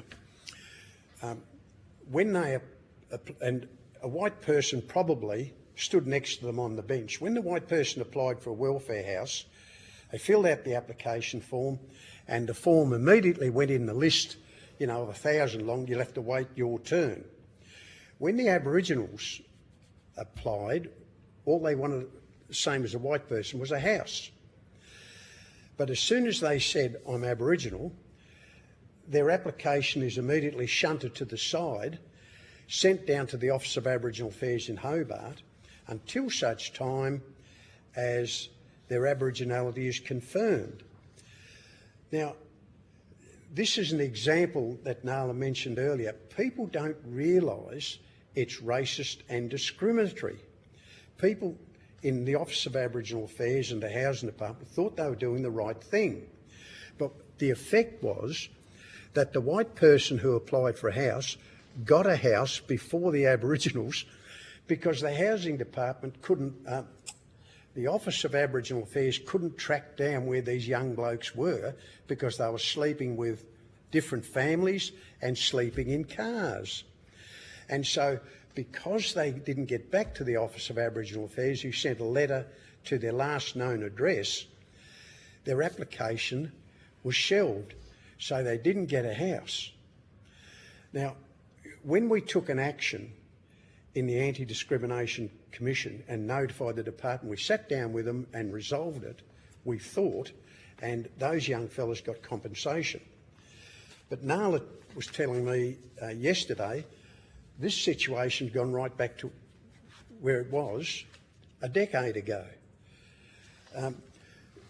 And I started off making the point that when I was around, we were funded through the Aboriginal Legal Service, and so we lawyers had to develop the case for these two young Aboriginal blokes and present it in a form that the bureaucracy and the tribunal could understand. In their wisdom, the federal government and the state government took the Aboriginal Legal Service away from the community organisation, the Tasmanian Aboriginal Centre. Initially sent it to Victoria for, 10 years, then brought it back to Tasmania and gave it to a group of people who we got no idea who they are. And as a consequence of that arrangement, the Aboriginal community no longer has access to a community organisation with legal advice. So when these forms of discrimination are taking place in the community, they're going back to the 1960s and 70s. What can we do about it? We've got no one to go to. So there needs to be, and we have asked constantly for review of the way Aboriginal legal services run in Tasmania and probably the rest of Australia. Sorry, can I interrupt you if that's okay? I'm conscious of time. We only have about 15 minutes for questions. And I'm sure committee members have got questions for you. But before we do that, we do have media in the room. It's remiss of me not to ask for your consent at the beginning for the media to be filming. Are you okay for the ABC to be in here? Yeah, sure. Yeah. Media release this Yeah, okay, great. Thank you, appreciate it. I'll go to you, Senator Thorpe. Thank you, Chair, and thank you for appearing today, Ms. Mansell and Mr. Mansell. Sorry, I'm just opening up my laptop again. Okay, my question is about the state government abandoning treaty with First Peoples last year, and also why did they do that and what's been the impact of them doing this on our people there? When the Prime Minister promised that after the referendum he would have a treaty, in the context of our delivery this morning, we thought he was saying a treaty because it's, well, it would generally be understood to be all-embracing. He was therefore saying we need to have a look at the way that the system deals with Aboriginal people. We need to talk about property ownership. We need to talk about a sharing of power. We need to talk about self-determination on the Aboriginal communities, especially discrete Aboriginal communities. So instead of people just going around and have the right to pick up the rubbish, they would probably have the right to decide the form of education, housing, health, policing and land use and planning in their communities. And there'd be discussion about compensation. So we thought that, and we supported the Prime Minister's statement because it looked as though he was saying there are some fundamental issues here that we have to address. Then Albanese just walked away from it. And one of the disappointments is when we talk about a sharing of power, we have had to rely on a number of Aboriginal people in the Labor Party who could only get in there to represent Aboriginal people through political parties. We thought they would say that they would hold the Prime Minister to his promise and make sure that he did have a discussion at least about this fundamental issue that we're talking about now. But because he walked away from it, the effect is that he, by his actions, has normalised the disadvantage that Aboriginal people suffer on property rights, on self-determination or the lack of, on their communities, no sharing of power, and that we are completely at the behest of the bureaucracy and the system. So in our view, the Prime Minister raised the hopes of Aboriginal people, and I think of many Australians, to say, look, there's a fundamental issue we have to address, but now I'm walking away from it, so there's nothing wrong with leaving things the way they were before I made the statement.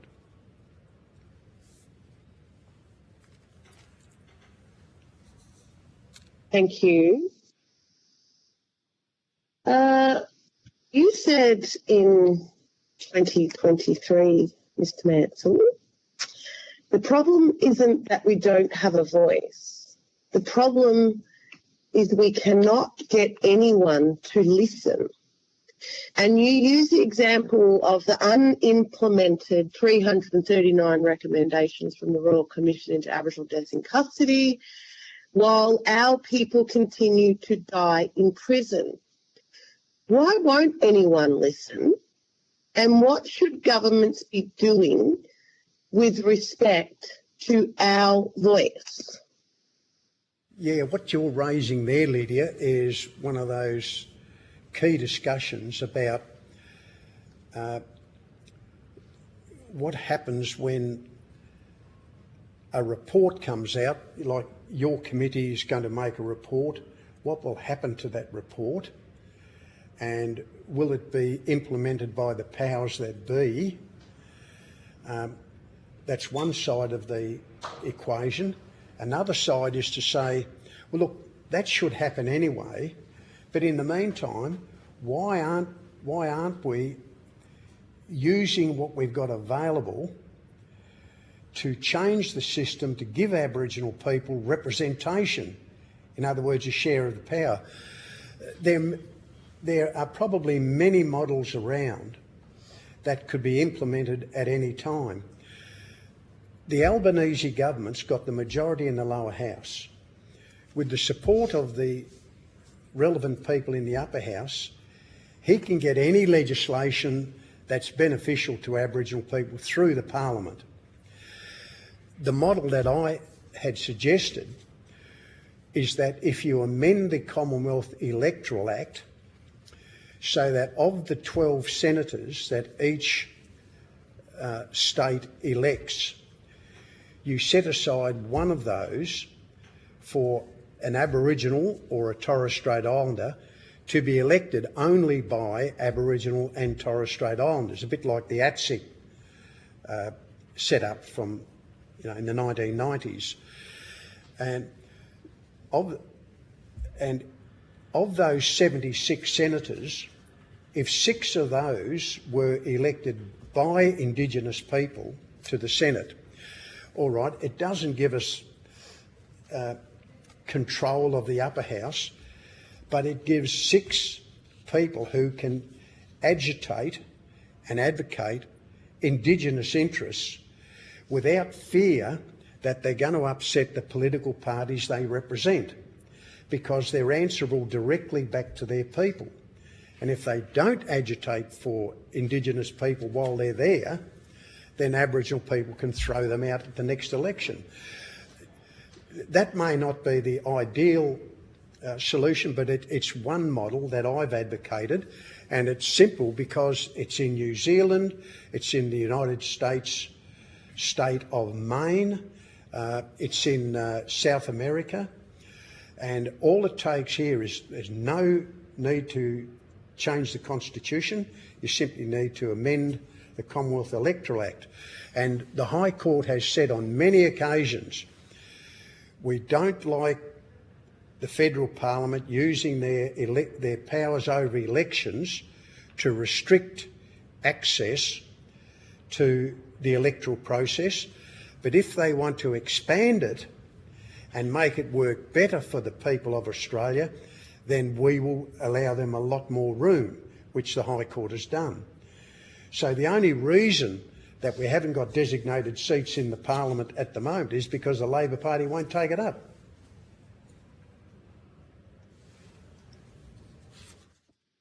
Thank you.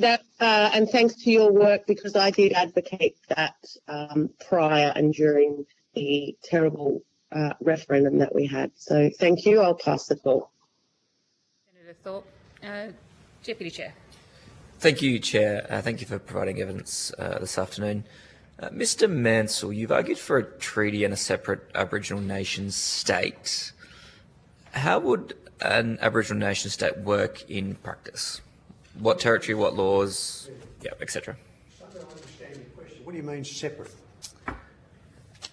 I understand that you've argued for a separate nation state, so I'll let you define what that means. What I've advocated for and written about, a book about, in 2016 I think it was that as part of the democratic process of Australia,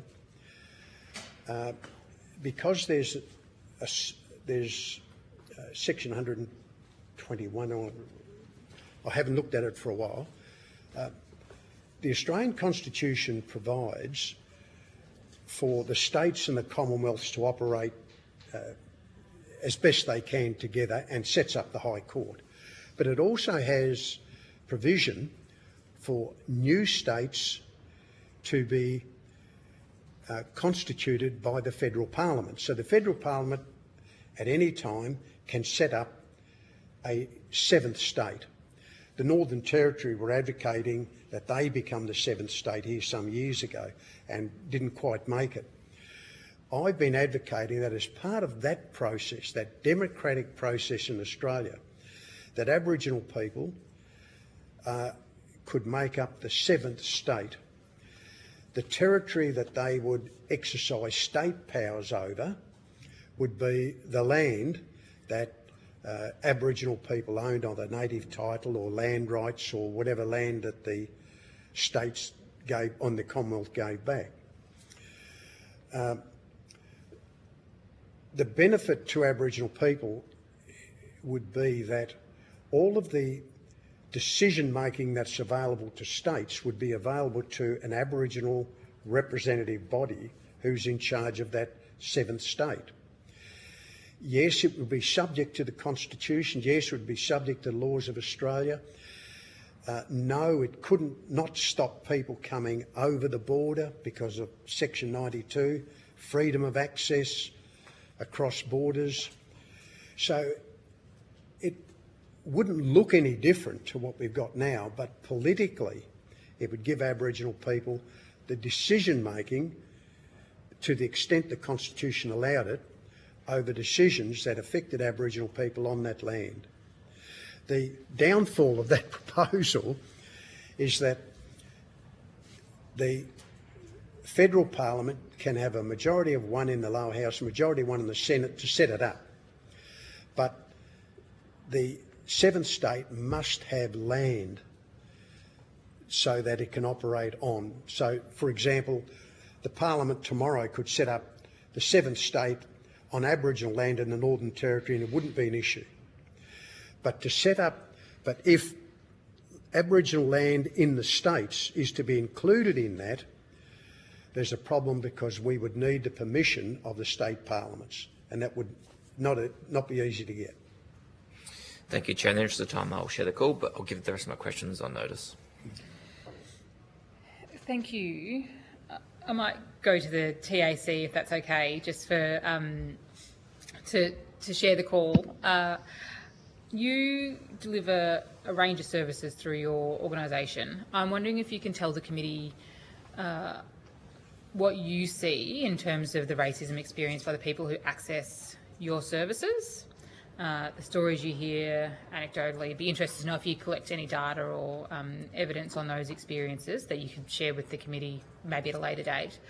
And I feel like this is probably a couple of questions wrapped into one because of time, but what are some of the answers or solutions to the racism that people experience in Tasmania? Well, yeah, so we, the Tasmanian Aboriginal Centre, are a community-controlled organisation. We've been around for over 50 years, providing many different programs and services to the Aboriginal community. I haven't personally, in my role at the centre, had much to do with providing health services or that kind of thing. But as the campaign coordinator and the youth worker and cultural worker, and even despite, as Michael was saying about our legal service being taken away from the Aboriginal community, I've experienced and advocated for many young Aboriginal people here in Tasmania when it comes to police brutality. For example, there was a 13-year-old Aboriginal girl here who was taken into custody for breaching her. I've forgotten what it's called. She wasn't supposed to be in town or something. So they took her in strip searched her at the age of 13 and then realised afterwards that she didn't even have those conditions.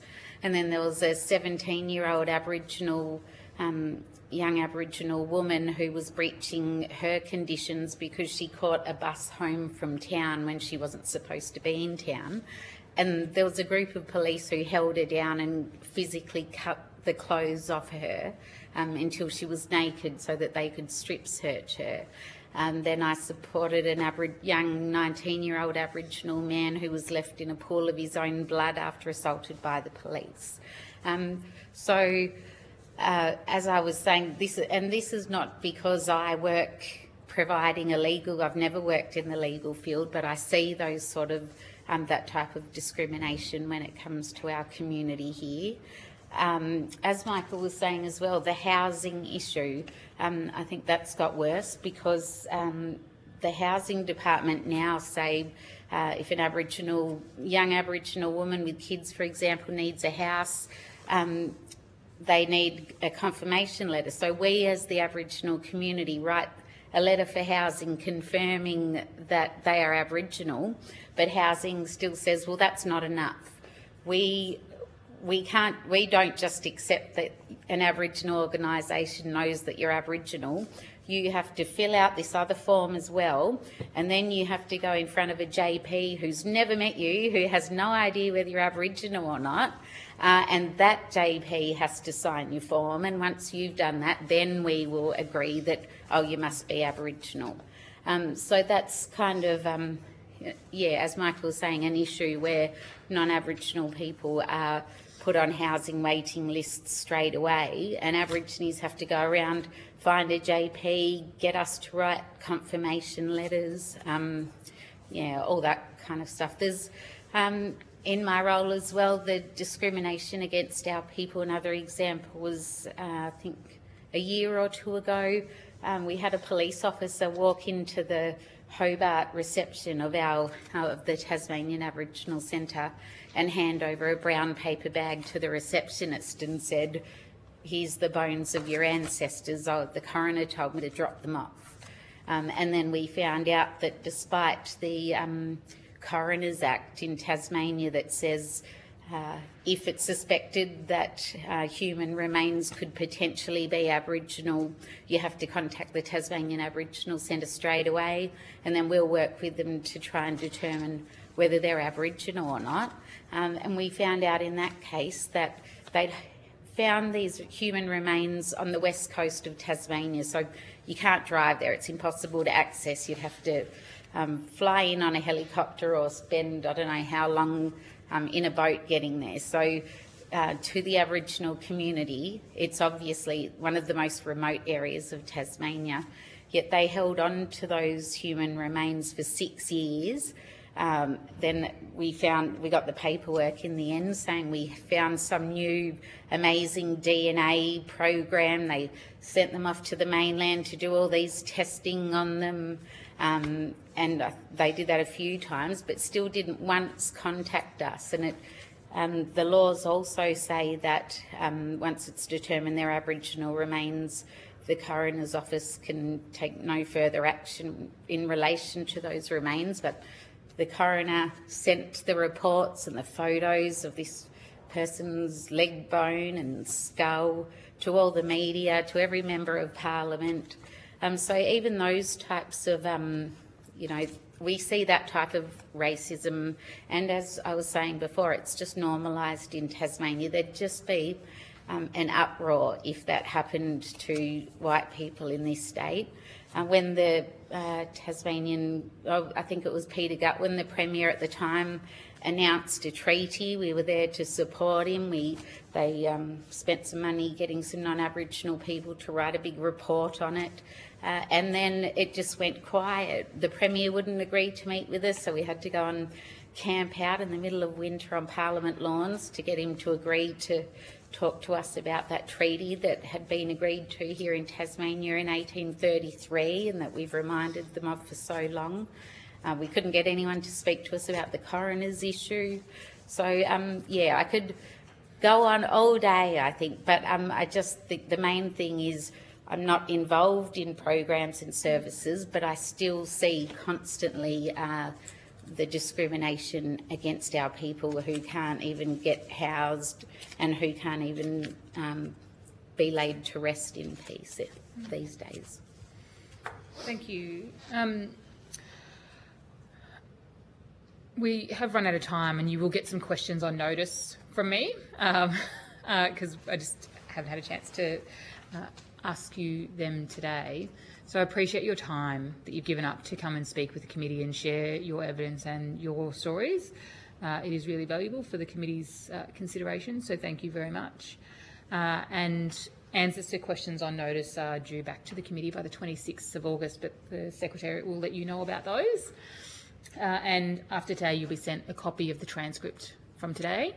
And if when you take a look through it, there are any errors that you see in there that should be fixed, then you can let us know.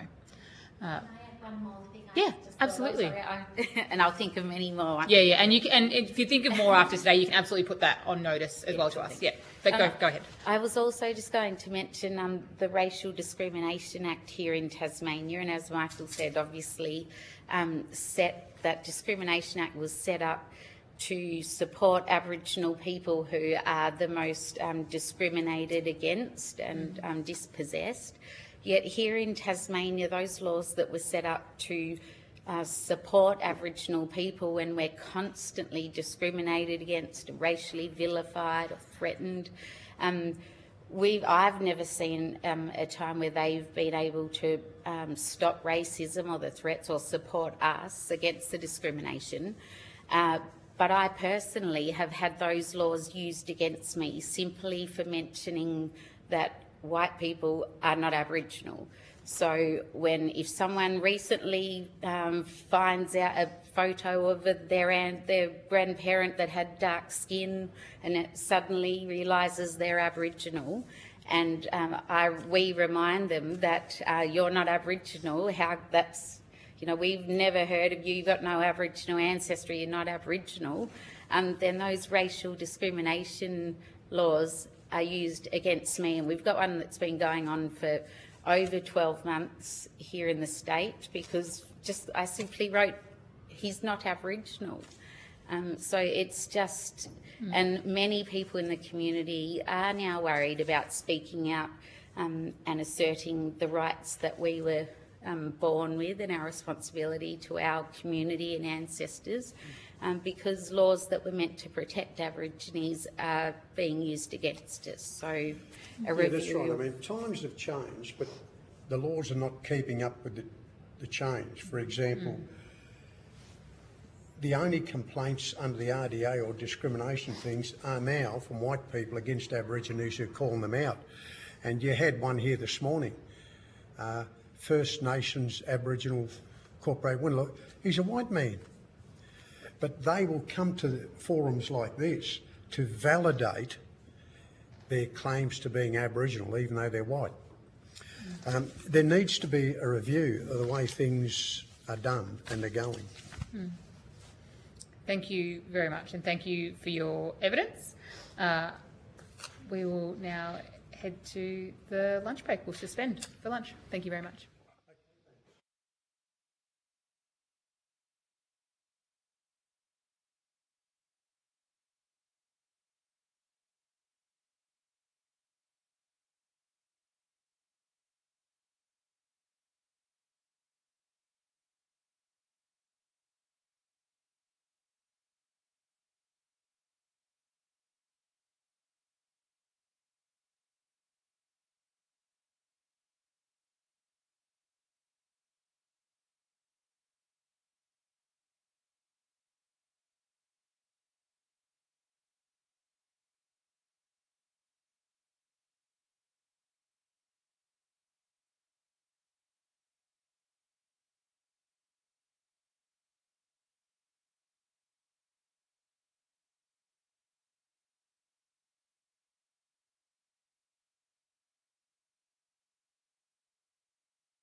We'll now resume, and I call on representatives from the Tasmanian Government, Tasmanian Department of Health, Tasmanian Department of Justice and Tasmanian Department for Education, Children and Young People to give evidence. For the Hansard record, would you please state your full name and the capacity in which you appear? And I might start in the middle. Minister Bridget Archer, Minister for Aboriginal Affairs. Thank you very much. Then I might start from this end of the table and work down. Yapalingana, Caroline Spotswood, Director of Aboriginal Partnerships, Department of Premier and Cabinet. Susie Smith, Chief Aboriginal Health Advisor for Department of Health. Good afternoon, Peter Whitcomb, Deputy Secretary, Child Safety and Youth Justice from the Department for Education, Children and Young People. Hello, Melissa Gray, Deputy Secretary, Policy and Reform, Department of Premier and Cabinet. Dale Webster, Secretary of the Department of Health. And good afternoon, Christy Bourne, Secretary of the Department of Justice. And good afternoon, Colin Shepherd, Deputy Secretary of Corrective Services. Thank you very much. So although the committee does not require you to give evidence under oath, I should advise you that this hearing is a legal proceeding of the Parliament and therefore has the same standing as proceedings of the respective houses. The giving of false or misleading evidence is a serious matter and may be regarded as a contempt of Parliament. The evidence given today will be recorded by Hansard, attracts parliamentary privilege and is being broadcast live on the Parliament's website with audio. For members of the committee, an officer of a department of the Commonwealth or of a state shall not be asked to give opinions on matters of policy and shall be given reasonable opportunity to refer questions asked of the officer to superior officers or to a minister.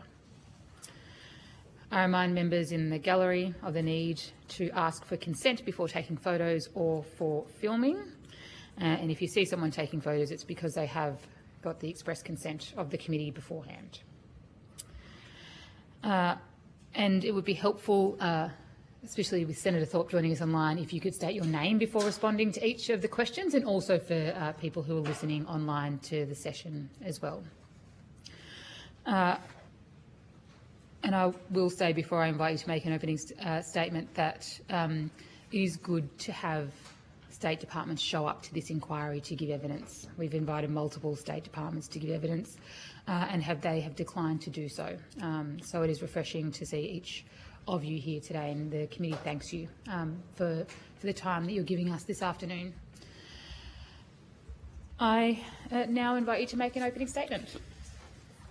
Thank you, Senator Stewart. Bridget Archer. I acknowledge that we're meeting on Lutruwita, Tasmania, Palawa country, and pay my deepest respect to Elders past and present and to Aboriginal people and their families as the first people of Lutruwita, Tasmania. I'm with officials from the Departments of Premier and Cabinet, Health, Justice and for Education, Children and Young People. We acknowledge and recognise the role of governments in systemic racism experienced by Aboriginal people in Tasmania. As noted in the Tasmanian Government's submission to the committee, after the passing of Truganini in 1876, successive governments embedded racism in the very denial of Aboriginal people's existence via the extinction myth.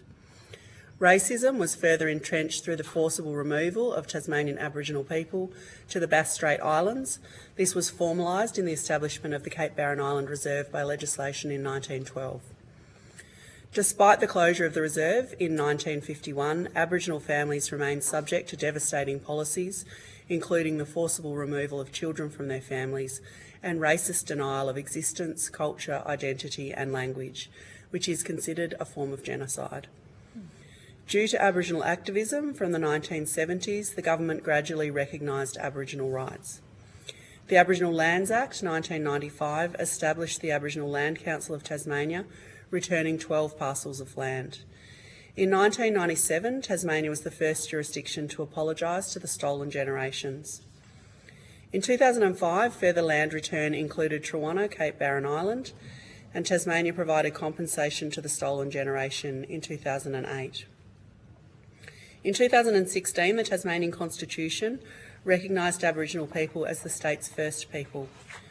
From 2020, the Tasmanian Government signed the National Agreement on Closing the Gap, and in 2021, the Tasmanian Government commissioned the Pathway to Truth-Telling and Treaty Report.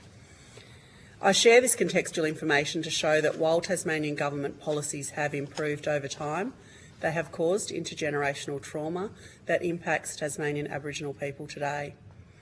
We are working hard to build trust with Tasmanian Aboriginal people by partnering through genuine relationships. The Tasmanian Government is guided by the priority reforms of the National Agreement on Closing the Gap and the advice of our Coalition of Peaks partner in our work to eliminate racism. Thank you very much.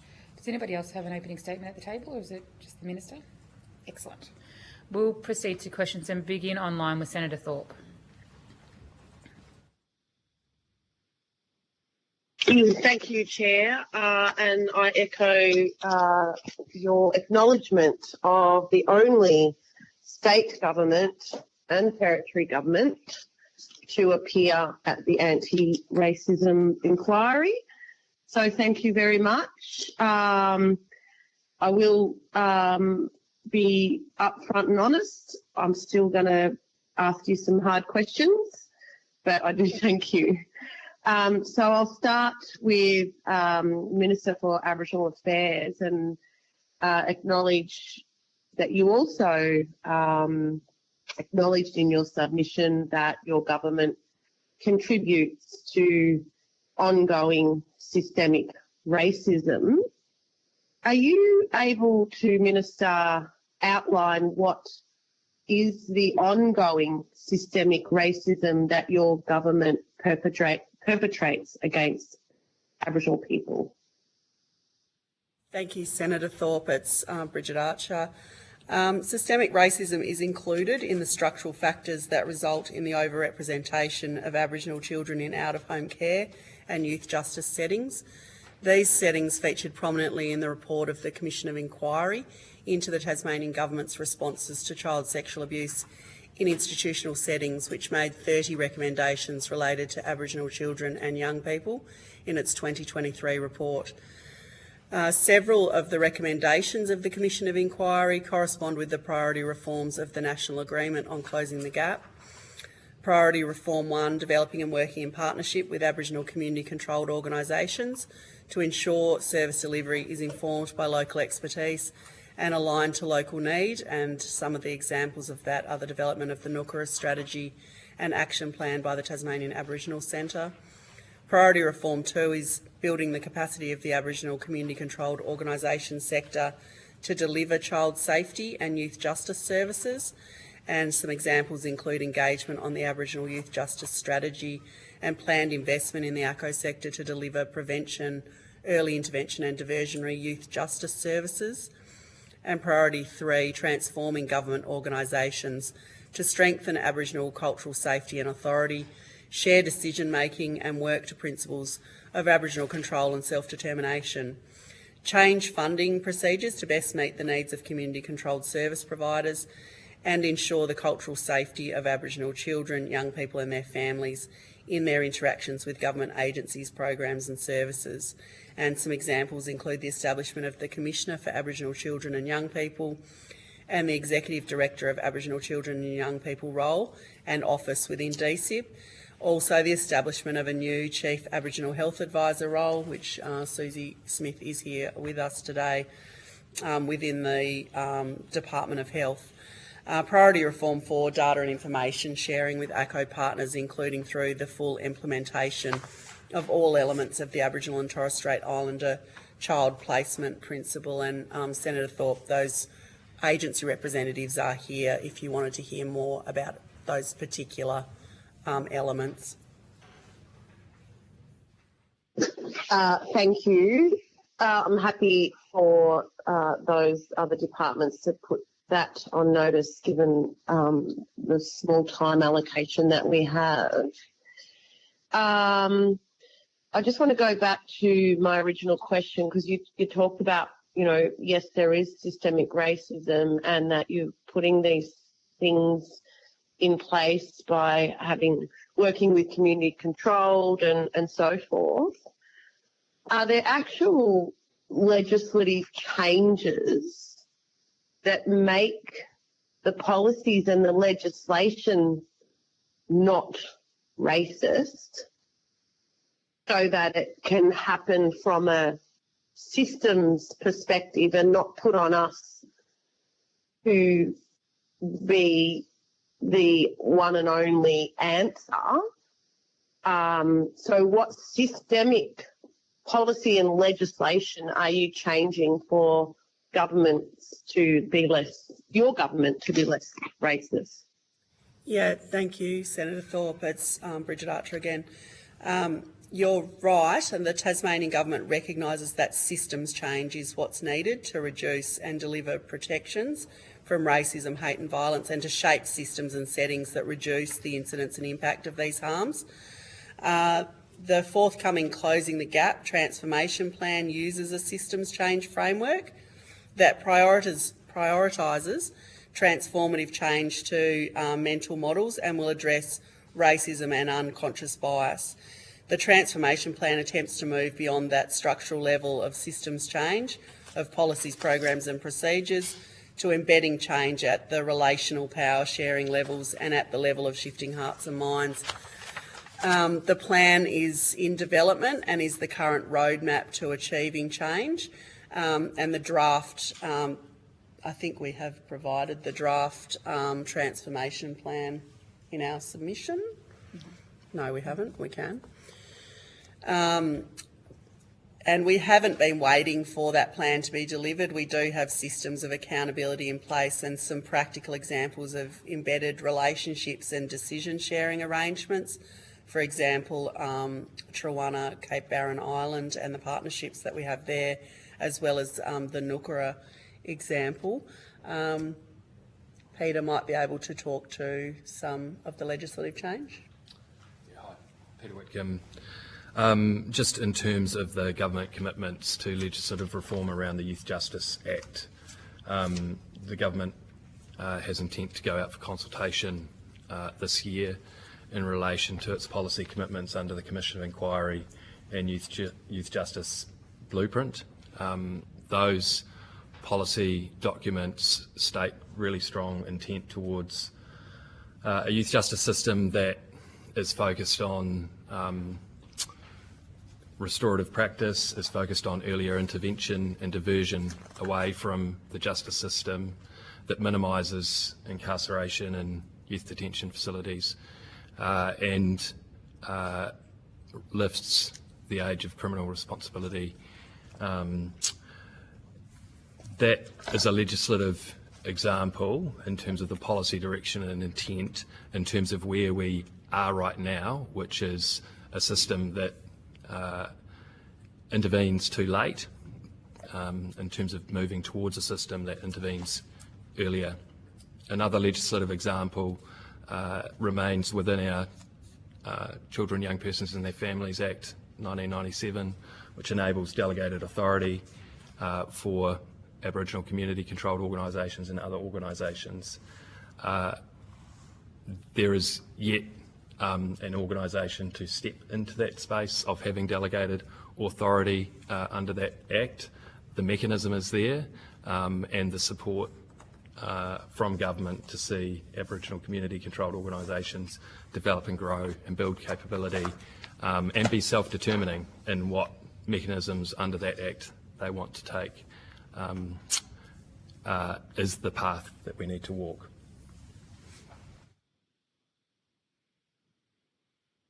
Thank you. Your government's sounding pretty amazing and great, and Minister Archer, you're sounding like you should be the minister responsible for Aboriginal affairs in the whole country, because we don't even have our own minister saying the things you're saying.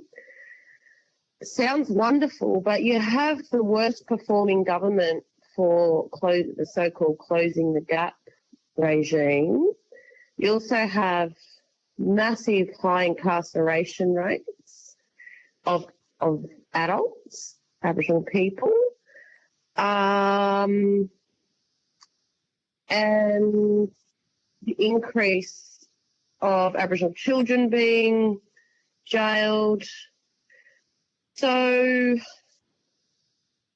is it all talk and no action when we're not actually seeing the statistics changing? And if we look at Ashley Detention Centre as an example, still using spit hoods, which is against a number of United Nations treaties that we've signed up to. So can you explain, whilst you're sounding real deadly, the stats aren't showing that? What's going on? Yeah, thank you, Senator Thorpe.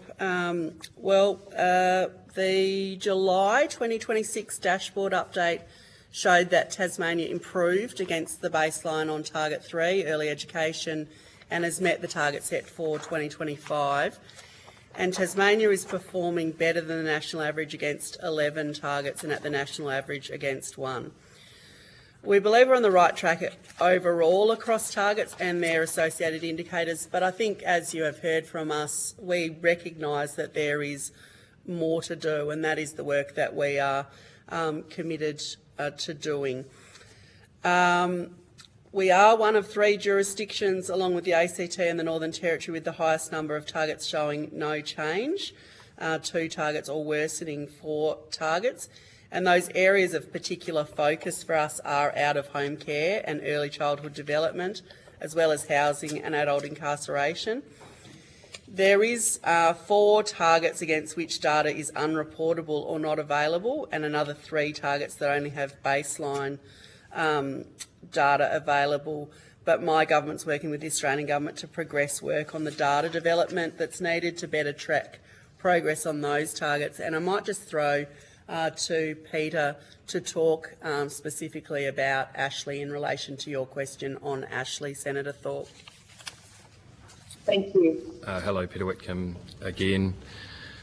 Look, we take really seriously the matter that occurred in terms of a T-shirt being used as a makeshift spit hood. It was unacceptable. It shouldn't have occurred. And we've been very clear in our practice policy and in our training of staff around our expectations that it will not occur, and it has been that one occurrence in terms of that makeshift spit hood. In terms of the direction of travel around Ashley Youth Detention Centre, every day we do have really committed staff there. But we know that the environment isn't right. It isn't set up in the right way for children and young people. And this government has committed to investing in a new facility. It's been designed with much smaller groupings of young people. It's intended to be an absolute last resort in terms of detention. And the model of care has been designed with children and young people. It's been designed with other services, but most importantly, the model of care has had really significant input from the Tasmanian Aboriginal community, and in particular through the Aboriginal reference group. We want to lift the quality of care. We want to see Aboriginal children supported to be connected to their culture, and that needs to be inbuilt in the practices and systems that we use within the facility right now, but into the future, the new care facility as well. Thank you. While I've got you, how much does it cost the Tasmanian taxpayer to lock a child up for a year? Senator Thorpe, I might throw to Christy Bourne from Justice, who might be able to talk about that, and also to your question about incarceration rates. Thanks. Thank you. Thanks, Minister. Hi, Senator. Christy Bourne, Department of Justice. From an adult incarceration perspective, as you've highlighted, Aboriginal Tasmanians are 6.7 times more likely to be imprisoned than non-Aboriginal people, and while this remains the lowest overrepresentation rate across jurisdictions, it's not acceptable and something that we're not complacent about. We are experiencing, as many jurisdictions are, a rise in prisoner numbers generally, and as a correlation to that, we've seen an increase in the overrepresentation of Aboriginal prisoners, seeing an increase from 27%. An increase from 27% at 30 June 2025 to 31% as at 30 July 2026. There are a number of strategies that we are working in genuine partnership with the Tasmanian Aboriginal community and controlled organisations to ensure that some of those systemic issues around the way that corrections operates, how we improve cultural safety and support Aboriginal people whilst in our custody, as well as under supervision in the community, and importantly during that transition back to community. The cost per day on average for an adult prisoner is in the realm, and I will seek advice so I don't misrepresent the committee. I think it's just tipped over around $600 per day, $520 per day, so $189,000 a year per adult, which obviously is a significant expense, and that's why our focus is on working in partnership with the community to divert all Tasmanians ideally from ending up in detention. And Senator Thorpe, Peter might be able to provide some information around incarceration of young people and the costs. Yeah, thank you, Peter Whitcomb. Just in terms of the annualised cost to operationally run Ashley Youth Detention Centre, that cost sits just shy of $11 million annually, and the numbers per day range in the facility from 8 young people on a given day right the way through to 22 young people in the course of the last 12 months, with an average of about 16.2 young people in the facility at any one time. And just to acknowledge that is an enormous cost, and the opportunity to have children and young people invested in earlier within their homes, within their communities, is ultimately where we want to be in terms of minimising the time that they spend in a facility like that. Thank you. So was that $11 million a year to run the prison? Just to clarify. It's to run the Ashley Youth Detention Centre operationally. Yes. So we need customers through the door to pay for that. Because if you have no prisoners, the prison will have no reason to be there, but they wouldn't meet their $11 million a year cost. So we need to have children locked up to be able to pay for the prison. Is that right? Senator Thorpe, it's Bridget Archer. No, I would probably reject that assertion. I think everybody would agree it would be a good problem to have if we had no operational costs for incarcerating young people. Thank you. So how many children who are imprisoned have a disability, and how many have not been sentenced? They're sitting there just not even, really sentenced to anything. They may not even get real prison time, but they're sitting in prison while they're waiting. How many of those kids have disabilities? It's Peter Whitcomb here, just responding to that from a youth justice perspective. We know that young people in the facility, we haven't actually got absolutely clear data on it, but we know that more than 50% of young people in the youth detention facility do have some sort of neurodiverse or disability issue. And in terms of rates of remand versus sentence, typically the numbers of the young people in the facility on remand sit above 80% at any one time. The average length of time for a young person in the course of a year to be in the facility sits between 57 and sort of 63 days over the last couple of years.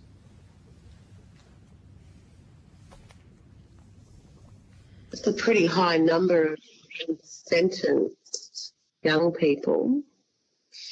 How many adults, Aboriginal adults, have a disability who are in prison? And again, I understand that there's more than half of the Aboriginal prison population that's also unsentenced. Can you explain that? Yes, Colin may be able to provide that information, Senator Thorpe. Thank you, Minister Archer. Colin Shepherd here, Minister Thorpe. So I'm not sure I can comment on the disability numbers, but what we do know and what is going to be released soon as part of the National Prison Health Data Collection is that around 63% of the adults in our prisons are recognised as suffering from at least one health condition, and 91% of our prisoners have attended our health clinics within our prisons, and of those, 26% identified as Aboriginal or Torres Strait Islander people. In terms of the remand numbers, as of today, for Aboriginal prisoners, for Aboriginal remandees, it sits at 31%.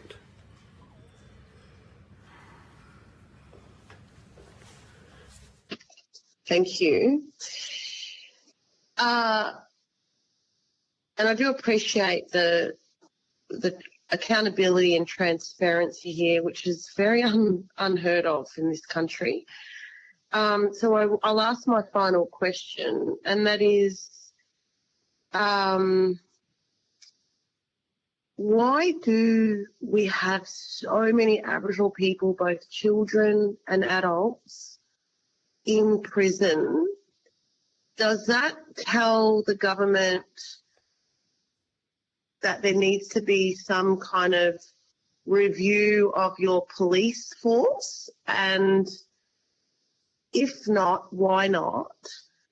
And how many of your police officers have anti-racism training? Because obviously the police are the ones that are arresting Aboriginal people, sick Aboriginal people, predominantly Aboriginal people with a disability. What is the education to the police on the ground around people with disability, particularly children, and Aboriginal people in general? Is there a systemic racism problem within the Tasmanian police force for the prisons to be so populated with our people? We've heard about systemic racism amongst police in Queensland, the Northern Territory, Western Australia. So is that part of the problem?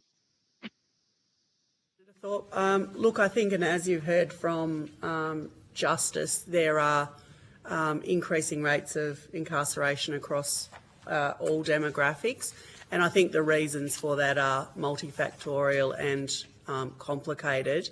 I can probably take on notice some of the questions about training for police. We don't have a police representative with us, but I'm happy to take that on notice.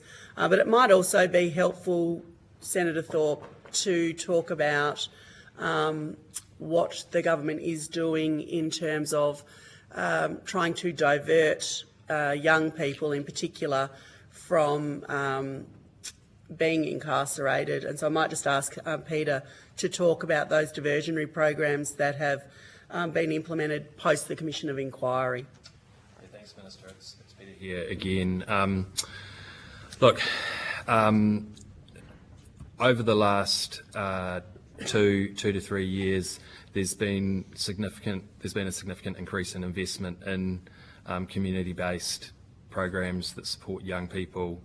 In particular, JCP Youth is an organisation that has been funded over a period of 3 years to work intensively with young people and is seeing some significant success in terms of a reduction in offending behaviour. There's a range of place-based initiatives in Brighton and Glenorchy. The establishment of a youth after-hours diversionary process where police are able to call at any time of the night or after hours to get support for a young person so that they can be safely, supported in terms of their care arrangement or where they can be, and with other services and supports wrapped around them. The department that I'm a part, I work for is actively working alongside 7 Aboriginal community-controlled organisations with new funding this year, supporting those aspirations that those organisations have for their young people in terms of not seeing them in the youth justice system, and in particular with the Tasmanian Aboriginal Centre supporting their specific development of a model called Torres, which is focused again on young people at risk of entering the youth justice system, and we've entered into a formal partnership and a relationship-based contract with them to help grow that service as well. Senator Thorpe, I'm also advised that Christy from Justice is able to give some information about training of police officers, and also Mr Webster, the Secretary of the Department of Health, has some information around cultural safety training as well. Thank you, Minister. Senator Christy Bourne from the Department of Justice again. So I can comment in relation to our correctional officers and also our staff within community corrections who deliver services to people in the community. So we have partnered with Karate, a Tasmanian Aboriginal organisation, to deliver both a reconnection employment and learning program, which is a through care program providing holistic and cultural support for Aboriginal prisoners transitioning to community, but also working with that organisation to deliver cultural education training for all of our prison staff. Developed specifically for frontline staff, it provides an understanding of specific journeys of Tasmanian Aboriginal people since invasion, including really pertinent themes such as the intergenerational impact of racism and trauma on the people that we care for, and support staff to maintain cultural safety and provide culturally responsive services to Aboriginal and Torres Strait Islander people in our custody. Our recruit school has a component in its curriculum which covers similarly the history of the Tasmanian Aboriginal experience, risk factors, and importantly that cultural responsiveness. And in the community correction space, we've procured SBS training models, including one specifically focused on First Nations peoples, and we've partnered with our Tasmanian education provider TAS to deliver a program called Gum Nuts to Buttons, a walk through Tasmanian history from an Aboriginal perspective to staff across the state. And 82 staff have participated in that training, including staff from partner services such as the Magistrates Court and the Parole Board, to ensure that they are receiving information that tailors the support they provide to people in our care appropriately. Senator Dar Webster from the Department of Health. You asked the question about why is there an overrepresentation, and I think that the Minister in her opening comments outlined intergenerational disadvantage and trauma for Aboriginal community and Aboriginal community members in Tasmania. The Department of Health in particular, are the source of a lot of that trauma in terms of the seizing of children and things like that. So it's really important that we're working on systemic changes that make our institutions like hospitals more welcoming and able to be trusted by community. But secondly, that we actually work on models of delivery of healthcare that actually are culturally safe and delivered where possible through our Aboriginal controlled health organisation partners. A couple of examples of that is recently our Royal Hobart Hospital has worked with community to develop an Aboriginal family room where families can actually congregate within the hospital with fellow community members and get support. All of our hospitals have Aboriginal health liaison officers. We are working in partnership, increasing partnerships with our Aboriginal controlled health organisations, with recent examples of the child health workers within the Tasmanian Aboriginal Centre Health Organisation now undertaking joint CPD with our Child Health and Parenting Service. So there is that. So this works to, we are hoping to mean that people can gain access to developmental risk assessment, to diagnosis of disability and those elements early in life, so they don't become disadvantages as they move through life and resulting in access or entry to out-of-home care, entry to the youth justice system, and ultimately entry to the adult prison system. So it's really important from the health perspective that we are at the front door of this approach of changing the system to actually support the Aboriginal people in Tasmania to actually identify any issues they have from that may grow from the intergenerational trauma, but also maybe generic to, or individual, I should say, to the person.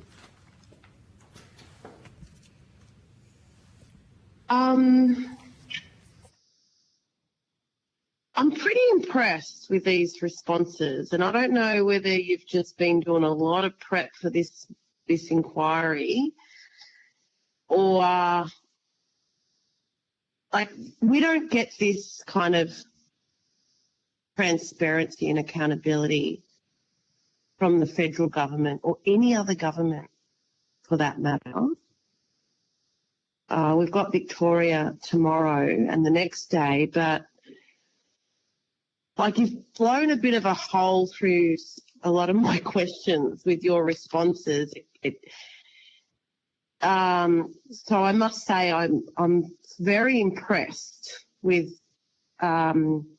your responses, but I do have to ask, you went against treaty, and I'm not sure why, and whether your government truly understands the healing that will bring to this country. Why did you do that? Thanks, Senator Thorpe. I think a couple of things in answer to your question. Firstly, I would reiterate that the Tasmanian Government is committed to delivering better outcomes for Tasmanian Aboriginal people, and that it is a top priority for me as Minister. We have, fortunately or unfortunately, I think depending on your perspective, had the opportunity to do some of this work as a direct result of the Commission of Inquiry, as I mentioned earlier, which has been a very transparent and accountable process that has been, probably much like your committee, quite a difficult conversation to have, but has, I think, catalysed transformation in this state, and we're very much committed to seeing that continue. In relation to truth-telling and treating, I absolutely understand the significance of truth-telling and treaty. We have not walked away from it so much as we have determined that we need to prioritise the truth-telling part of that journey, and it is a journey. Much of the work that I have done since coming to the role not very long ago has also been about recognising that in order to have an environment that supports truth-telling and treaty, we have to build trust. We have to build trust with the Tasmanian Aboriginal people and organisations. So we are continuing to progress truth-telling work and believe it is a necessary step that has to run its course before we can have any of those formalised agreements or treaties. So we are prioritising the building of trust and the truth-telling process. We haven't ruled out agreements and treaties, but we recognise that there is much work to be done to create an environment for that to succeed. I wholeheartedly agree with you. Truth-telling must come first. We must bring the people together and educate the nation. And if only the Minister for Indigenous Australians could say what you said. I thank you. I will have a number of questions on notice. I will do some more digging because I still have constituents from Tasmania contacting me about their difficulty in navigating the many systems that they don't feel respected by. So I will put those on notice, but I do thank you for appearing and I'll be watching closely. Thank you. Thanks, Senator Thorpe. And just to add, to that last answer in relation to what we are doing in relation to building that trust, the two things I think that Aboriginal people have raised as priorities in that are the Aboriginal Heritage Bill and the progression of that and the modernising of our 50-year-old Aboriginal Heritage Bill, and also land return, and those are two priorities that we have been progressing as well. Deputy Chair. Thank you, Chair. Minister and heads of department, thanks for coming today. It's fantastic to come and give evidence because it means we get facts and figures. And it's we heard today that it costs $189,000 to incarcerate someone per year in Tasmania, which is a lot, but it's a lot less than $1 million, which is some evidence we heard this morning. So thank you. The Tasmanian government submission records a Chief Aboriginal Health Advisor commenced in August of last year and held its first Aboriginal Health Roundtable in July of this year. What priorities came out of it and how will they feed into Tasmanian Aboriginal Health Workforce Plan due to be released later this year? Thanks, Mr Venning. And we have said Aboriginal Health Officer here, Susie Smith, and so Susie might like to speak to this. So we had 80 Aboriginal and department people come together for the roundtable. The roundtable was co-designed by the Aboriginal community and myself and Caroline Spotswood as from Aboriginal Partnerships. We sat together and had key themes. One in particular was eliminating racism and creating culturally safe health systems. So in this session, participants heard about racism, that it still remains a barrier to our healthcare and continues to influence Aboriginal people's experience of the service. Participants explored in detail as groups racism within the health system, including stereotypes and assumptions regarding Aboriginal patients and the impact on them receiving treatment, especially in emergency departments, and the do not wait, not waiting to be seen of Aboriginal people. We also really looked at the beliefs and assumptions expressed from some Department of Health staff around the Aboriginal cultural safety e-learning module. So we had a vignette with some demonstrations of non-Aboriginal staff comments after the training, that anonymous comments, and we really looked at how that influenced the racism against Aboriginal people within the work environment. So they also looked at the next panel discussion was the art shows spoke about real partnership, what it meant to them, how we could build that trust and how it could be more of an Aboriginal governance. So the priorities that emerged from the roundtable were for the department to continue to strengthen its own cultural safety training, and we are the Aboriginal Health Unit is working on that at the moment, but also to look at accountability for the health services. So we'll be a part, myself and some of the other, and the art shows will be a part of the monitoring and accountability group for the Schedule B. So we'll be looking at how the cultural safety becomes, we become accountable for that. And we'll be continuing to advocate for Aboriginal leadership and shared decision making within the Department of Health. So some immediate, we're about to put out our report on the Aboriginal Roundtable, and some of the immediate actions identified were around the Health Board and senior executives attending on-country cultural awareness training and participating in regular on-country engagement and discussions with the community. We've also recently arranged a visit to the Tasmanian Aboriginal Centre Health Service to for all of the Health Board to see what they do, where they are, and to hear about their model of care. We want to organise that statewide so that the other areas have more focus about what it is that Aboriginal health workers do and the importance of the cultural safe care that they provide. And if I just add to the second part of your question about what we learnt from the roundtable for the Aboriginal health workforce strategy we're developing, a number of factors came out, and the first of those is that, you know, not just putting in jobs and thinking that's the end of it.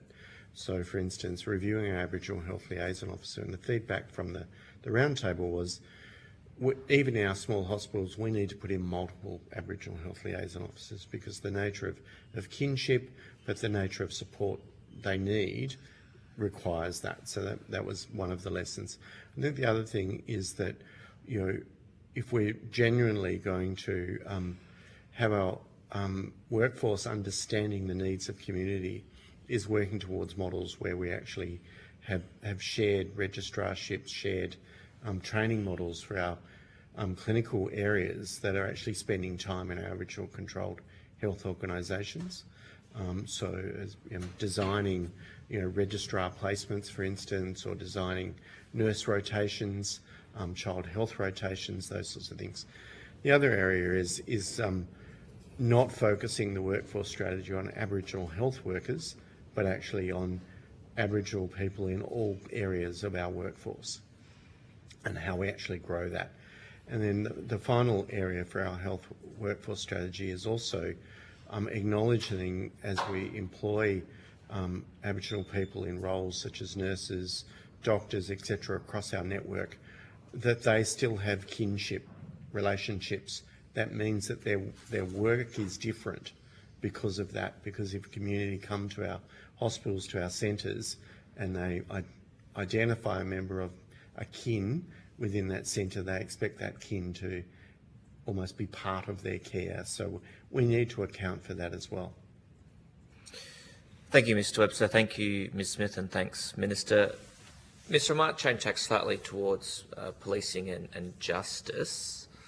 How does Tasmanian law currently draw the line between speech that is offensive and speech that is unlawful? And is it clear enough for police and prosecutors to apply?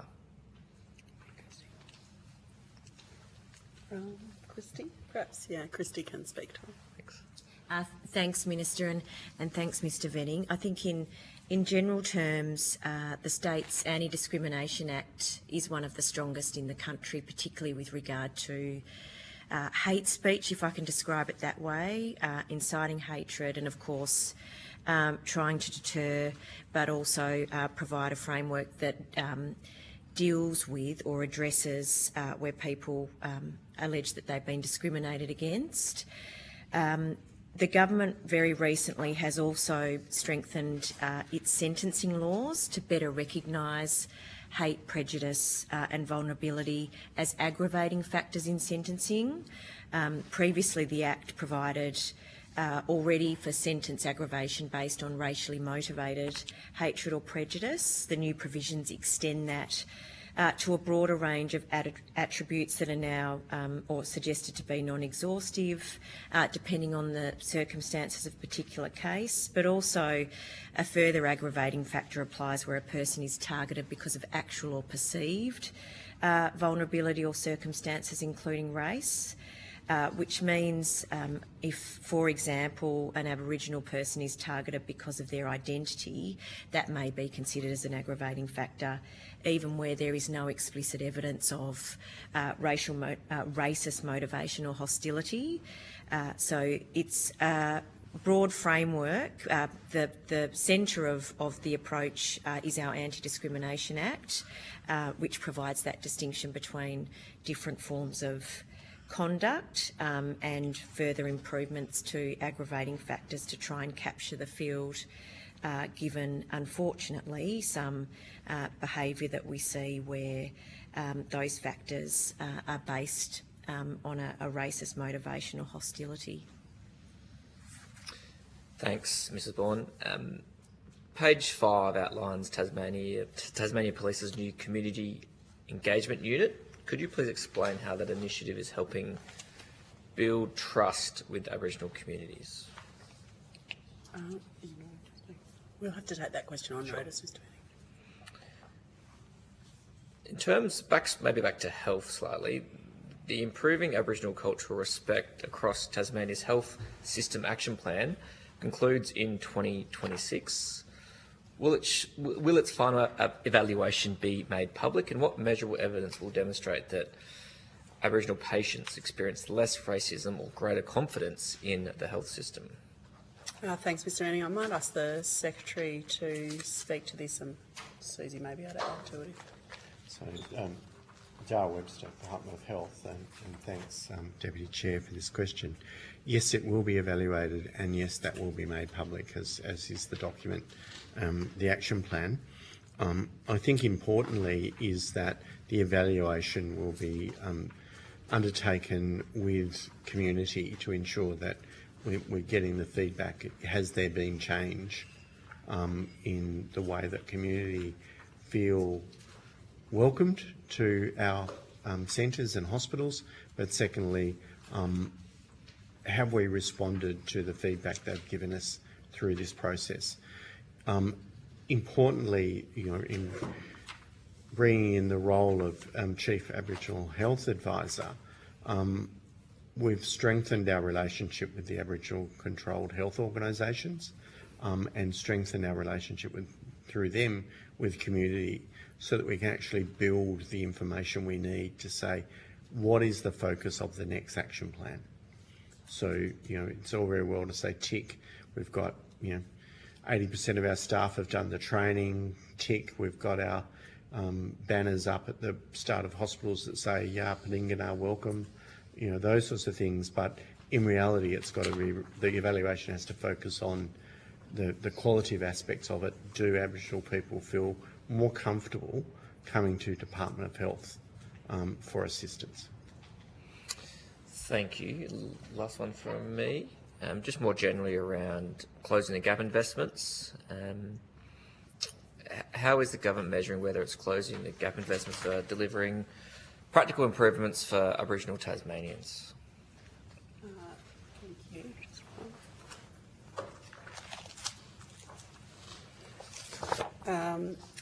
Some of these things I think I've probably spoken about earlier in my response to Senator Thorpe. Our Tasmania's plan for closing the gap is being implemented across all government agencies, TASTAFE and Homes Tasmania, in partnership with our Coalition of Peaks partner, the Tasmanian Aboriginal Centre, and the plans available on the Closing the Gap webpage. We extensively consult with Aboriginal community-controlled organisations over 2 years to inform the plan, and it includes a key focus on implementing the 4 priority reforms of the National Agreement. The priority reforms are significant, and they will take time to filter through every government organisation. You can see from the dashboard that we spoke about earlier in terms of how we are measuring progress on the Closing the Gap reports, and our Closing the Gap annual reports are completed and available online at the Closing the Gap webpage and are provided to the Productivity Commission in line with the national agreement requirements. But I think, as the Secretary has alluded to, and I think we've heard, ultimately it will be measured by those outcomes.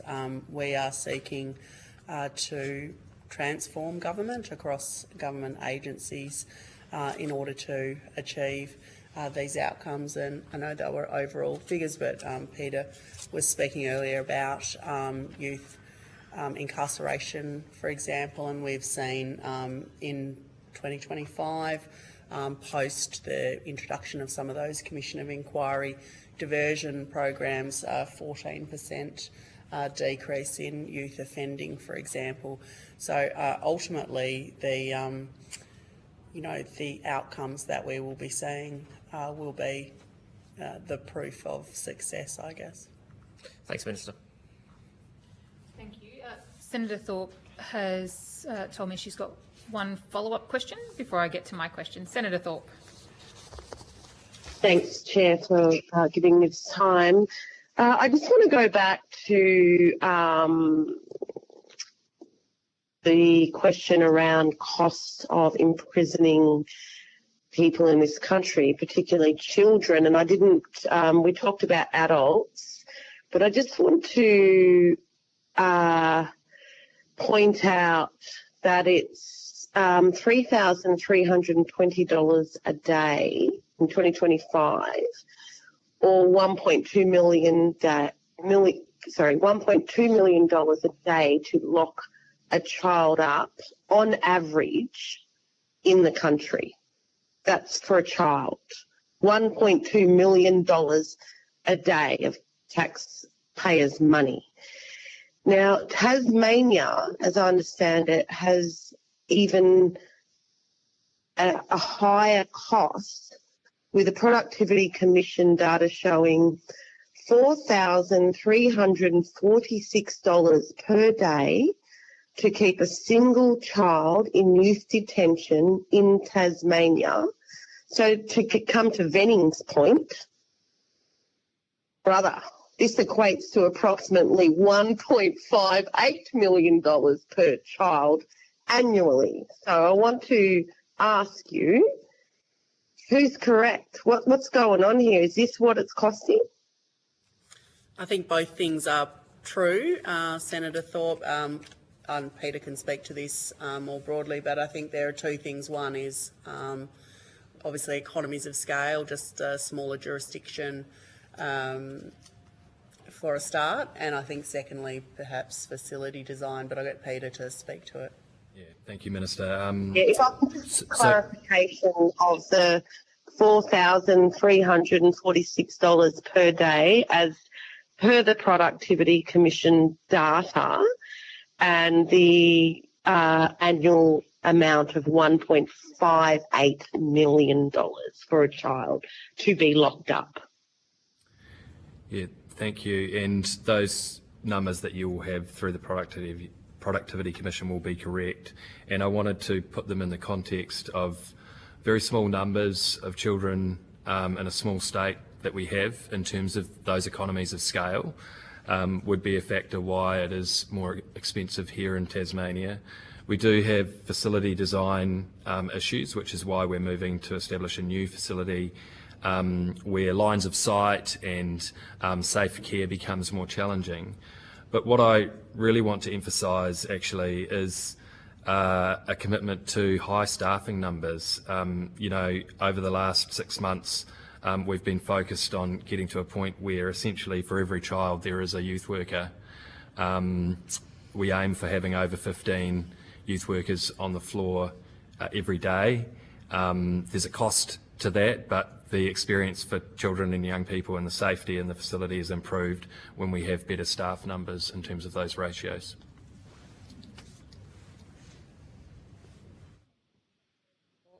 Thank you. I just want to point out the taxpayer costs of locking the child up. Regardless, I think that, that kind of money could be better spent with the people, for the people, rather than meeting the prison's budget of 11 million. But thank you very much for answering. No further questions, Chair. Thank you, Senator Thorpe. I might start with the Department of Health if I can.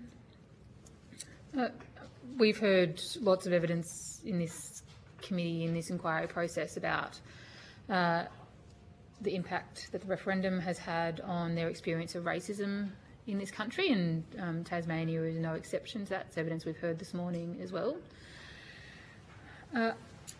Have you heard that as well and seen that? Yeah. Through you, Minister, but Dale Webster from the Department of Health. Chair, we have heard that, and it's reflected in feedback that we've received.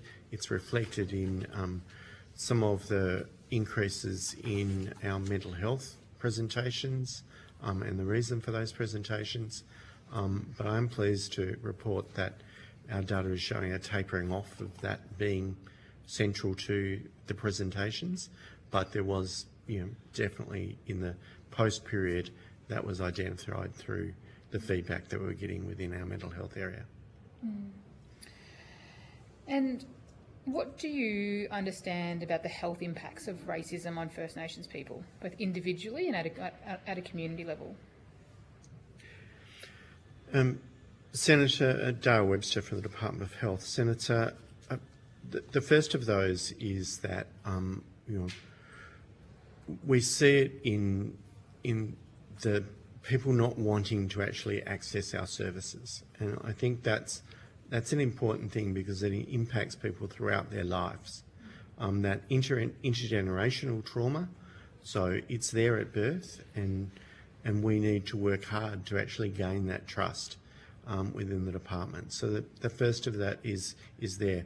The second is, in particular here in Tasmania, the denial of Aboriginality in Tasmania through legislation, through, as the Minister outlined, but also through our education system, through not collecting data for decades, all those sorts of things mean that we are really behind in designing our responses, systemic responses to racism. And so, the fact that there is a need for us to actually appoint a Chief Aboriginal Health Advisor is again a reaction to the fact that this is ingrained racism in the system that we need to overcome. But I think the other impacts are in fact in the individual trauma and therefore the need for mental health, particularly mental health supports that come around from racism to the individual, but racism over a long period of time, adding to mental ill health and therefore presentations to our system. Mm. We heard evidence while we were in Queensland about the physical impact on the body, the stress. I'm sure I'm going to balls up the proper medical things that happen to your body from sustained racism that people experience more broadly in the health system, how that leads to all the stress markers in your body, like continuously being really high, that has impacts on your heart and your blood pressure.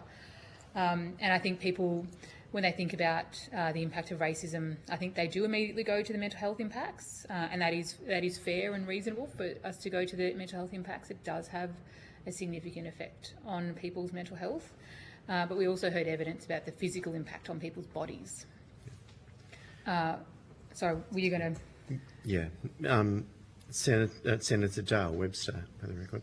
I would agree with you, and racism is a form of abuse, and there is many studies showing that people subjected to abuse and ongoing abuse have physical and visceral reactions to that, and it does impact on ongoing health outcomes, and it's one of we need to address racism if we're to meet the closing the gap target around health expectancy, for instance.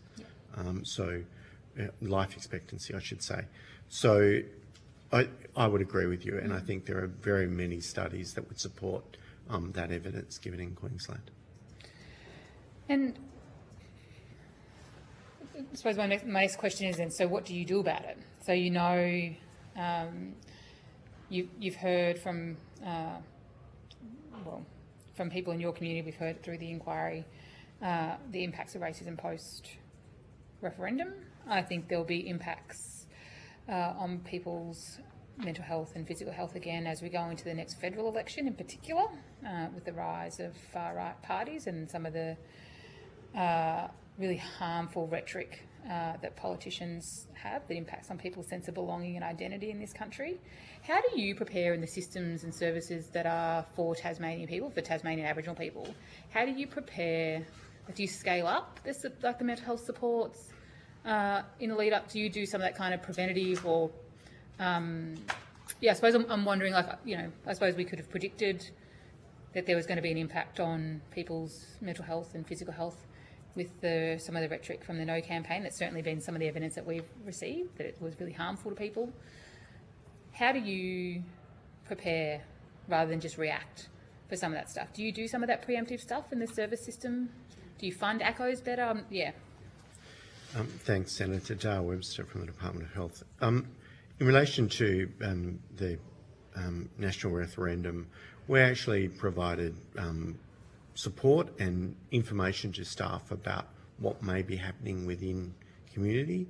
And you're right, a number of factors and can mean that we have to actually adapt. And in fact, the marriage equality referendum was a plebiscite was another example of where we needed to actually ramp up if you like, the training or the professional development of our staff to say these are what we can expect as elements of this. On the preventative side, we will continue to advocate for respectful debate and those sorts of things, but unfortunately we're not in control of a lot of that, so we've got to inform. I think the other side is that it is important that we work with the ARCHOs on this particular issue and make sure that they've got the resources and that we're actually, because kinship is probably one of the major ways to actually assist the community to overcome this. Sorry, Senator Stewart. I think that's the importance of that systems change approach as well, that we need to start at that sort of structural change level to move to the transformative change, which is that level of the individuals. In terms of, you've heard from Susie Smith, for example, around building the sort of partnerships, I think, as well, between the broader health system and the ARCHOs is really important in being able to respond, I think, to that. And we have seen it, as Mr Webster said, with marriage equality. We've also seen it with the Commission of Inquiry as well, and that, of course, drives sometimes further help seeking for survivors, for example. So I think that's something that the system is equipped to respond to. But without that systems change, it's going to be a perennial issue. I think post-referendum, anecdotally myself, I think that online environment is where I particularly notice the biggest challenge in relation to that overt racism that I think has become more evident post-referendum. And I also think that's probably where there is some of the levers that can be pulled to overcome or to address it is around online safety as well, and that online safety environment. Yep. So do you have recommendations for the committee on what you think on those online levers might be? And very welcome to take it on. Well, we've heard evidence here today, for example, around Tasmania's anti-discrimination law. We have laws already, but in terms of enforcement of those laws in an online environment, what, for example, might be the role of the e-safety commissioner in relation to that would be a question that I would ask. There are in some cases already laws to be able to respond to the conduct, but how is that being enforced? And we know that here in Tasmania, some of our Aboriginal controlled organisations are actively purchasing software and other tools to try and help them moderate and navigate an online environment for that reason as well. But I guess they're doing that independently rather than that being something that is perhaps led by government. Or are there do government departments who have a presence online on any of the meta platforms, we'll start there, have rules and policies for leaving comments on or off, or we've heard evidence in jurisdictions where that's not necessarily managed well? And I had a quick look through, I can't remember which Facebook page it was now, but very clearly lots of the comments just were consistently turned off. Is that a rule that you've got to deter people from making racist comments, or perhaps get individual departments to respond? So, Senator Dale Webster, Department of Health. In the Department of Health, we generally have them turned on because a lot of our posts are informational posts around services and those sorts of things. So we do want feedback, but our Director of Communications will be talking to senior people in each of the areas. So we will make a decision to not have comments turned on for particular posts because we feel that they may generate negative posts. And so, for instance, I'll give a couple of examples. Some of the posts that we did through NAIDOC Week, I made a decision not to have comments turned on, and similarly through Pride Month, I made some decisions not to turn them on. Is it similar across other government departments as well?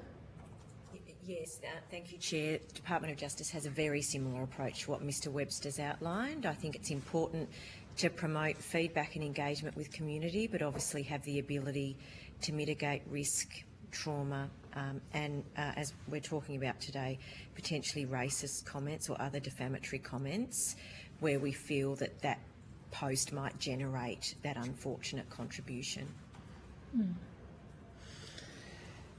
And my final question, as we're about to run out of time, is to education. Who should I direct the question at? It's about, it's about schools. Yeah. I'll get Adam to introduce himself. Yeah, absolutely. Have we got a name tag? Excellent. Sorry, Senator Thorpe, for your benefit, we've just had a change in official at the table.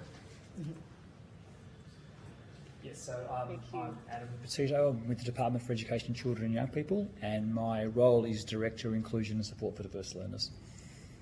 Great, thank you. I suppose we've heard evidence through the committee, through the inquiry process, about the racism that our kids experience in the playgrounds and at school. And we had evidence when we were in Sydney that often the kids' first experience of racism is from teachers, and that's where predominantly the racism comes from, rather than other peers. I mean, I don't know if that's the case here as well. But I'm interested first in, do you capture the data around racist incidences in schools across Tasmania? If yes, do you capture where they come from, whether that's from their peers or whether it's from one of the leaders in the school, teachers or whoever? Maybe we'll start there first. Thank you, Senator. Adam Petito. In recent times, and really from end of 2024, our agency has engaged with community members that were concerned around matters relating to racism in schools. And it started as informal advocacy on behalf of concern, and it was the culturally and linguistically diverse community members, particularly not representing a particular agency, although some of them did work for peak bodies, etc., but they were there as parents. They connected with our secretary, and our secretary very quickly recognised we didn't have enough in place. We had very limited amount of information on our public website on how to respond to racism. We had embedded within our policy documents, such as our student behaviour management policy, racism as a behaviour of concern, but nothing explicit or standalone that actually gave it the prominence that it deserved. During 2025, the agency worked with that group and established it as a formal ongoing roundtable. And I was pleased that, and so was the group, that in March this year, the Anti-Discrimination Commissioner, those community members, and the Secretary and people like me who had a portfolio responsibility for the part of the agency to implement work, signed a statement of intent to recognise we need to do a whole lot more around responding to racism. As part of that, we've got a plan that's happening, and I've learned a lot through that, as many have as well, with an implementation schedule for the beginning of next year. But what we've particularly learned is around understanding. Our understanding has been particularly around interpersonal racism was our major concern. We didn't actually necessarily understand significantly around institutional, systemic, structural racism. I think that is going to be part of it. We have done some pilots in schools, and the feedback that our school principals have indicated was they wanted more resources and guidance materials. So as part of the implementation of our response to our statement of intent is to curate nationally available resources and co-design some for local contexts as well to be able to respond to that. We've also recognised, particularly through the work in responding to the Anti-Semitism Royal Commission, that our data capture and monitoring processes are not as they could be. And we capture the data that, like you've referred to there, particularly for a suspension, but it's kind of a perverse way of considering it because we only capture the data if an outcome is exclusionary. And so what we're doing, and the timing is good, as a system priority, we have a new student system to be implemented from next year onwards, information system, and we're, as part of the process, we've been implementing the work around racial inclusion, anti-racism, is to ensure that we've got appropriate fields for capturing, monitoring, data reporting that goes alongside that project piece of work. So the answer is we acknowledge where we're up to. We don't think it's good enough. We've got a plan to address it, and that's where we're going with it. Was the increase in racism post-referendum a part of those initial conversations from concerned community members?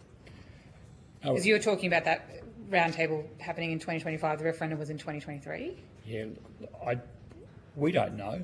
Our data is anecdotal, and that's part of the data and monitoring part of it. Maybe, potentially, but the weakness around our data capture, monitoring and reporting is exposed in answer to that question.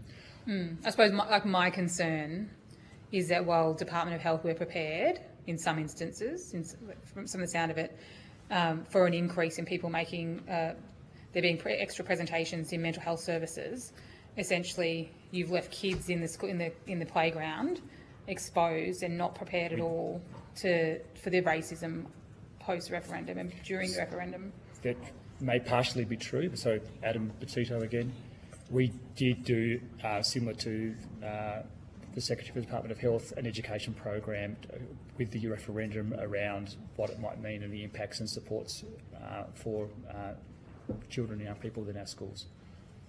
So through our Aboriginal Education Services, we issued information regarding it, what it might mean, etc., and where the supports might be, how to access those supports. But in terms of what was the impact around that and around it, to be really honest, we don't have data. Yeah. Which is, I mean, you've identified it as a problem, but it's really concerning because we know the difference a good start to education has on a child's trajectory in life. And if they're experiencing racism at school, we've heard what that means for their engagement in school. and their disengagement from school, essentially, and what that means for their trajectory into the justice system or child protection system, justice system, or whatever it might be. I can also answer, Adam Petito again, the question regarding online commentary for schools. And the issue is comments are turned off for all Department for Education and Children and Young People's schools. And that related very much to the High Court consideration, and particularly around moderation of comments. So the inability to moderate them, I believe our agency does sometimes have comments on, but they would have moderation available for that, and that's similar to the Department of Health regarding that. Are there rules, and sorry, I need to wrap up questions with you, but are there rules around what teachers can say in their private capacity versus what they can do in their personal capacity? I'm thinking we had APRA earlier talking about how they don't distinguish between what someone says in their private capacity online or wherever that might be. If it's racist in their personal capacity in somebody's comments, then that triggers their processes, and that's about kind of integrity and trust in the profession. Is that the same for teachers? Do teachers, are they kind of held accountable for the things they might say in their personal capacity outside of their workplace?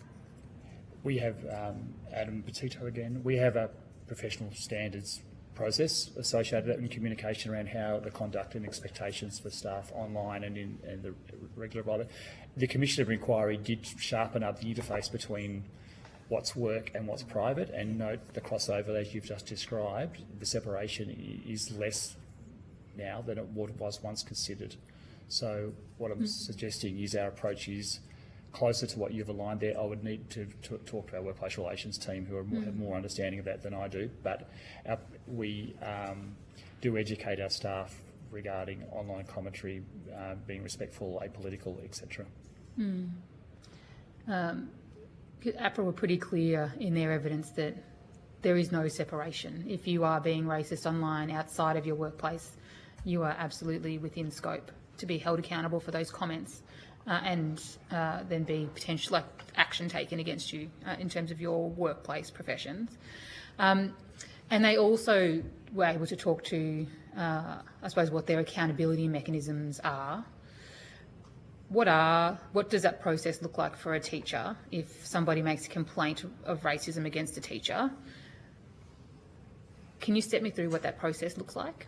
Yeah, I can. Thank you, Adam Petito. So the complaint of racism against a teacher would be escalated through to our workplace relations team, who would provide guidance upon the approach and ensure that the approach is fair, natural justice is followed, etc. It may they'll write it up and consider to get more information about it, and it might go to the Secretary for consideration of a breach of one of our code of conduct, as well as notification through to our regulatory board, such as the Teachers Registration Board, as well as, depending on the nature of this, whether it would actually also go through to agencies such as Working with Vulnerable People, check through the Department of Justice. So there's very clear pathways, documented pathways around when these happen and what the flowchart is. And we've got very prescriptive around that, particularly post our Commission of Inquiry and our safeguarding approach for children and young people.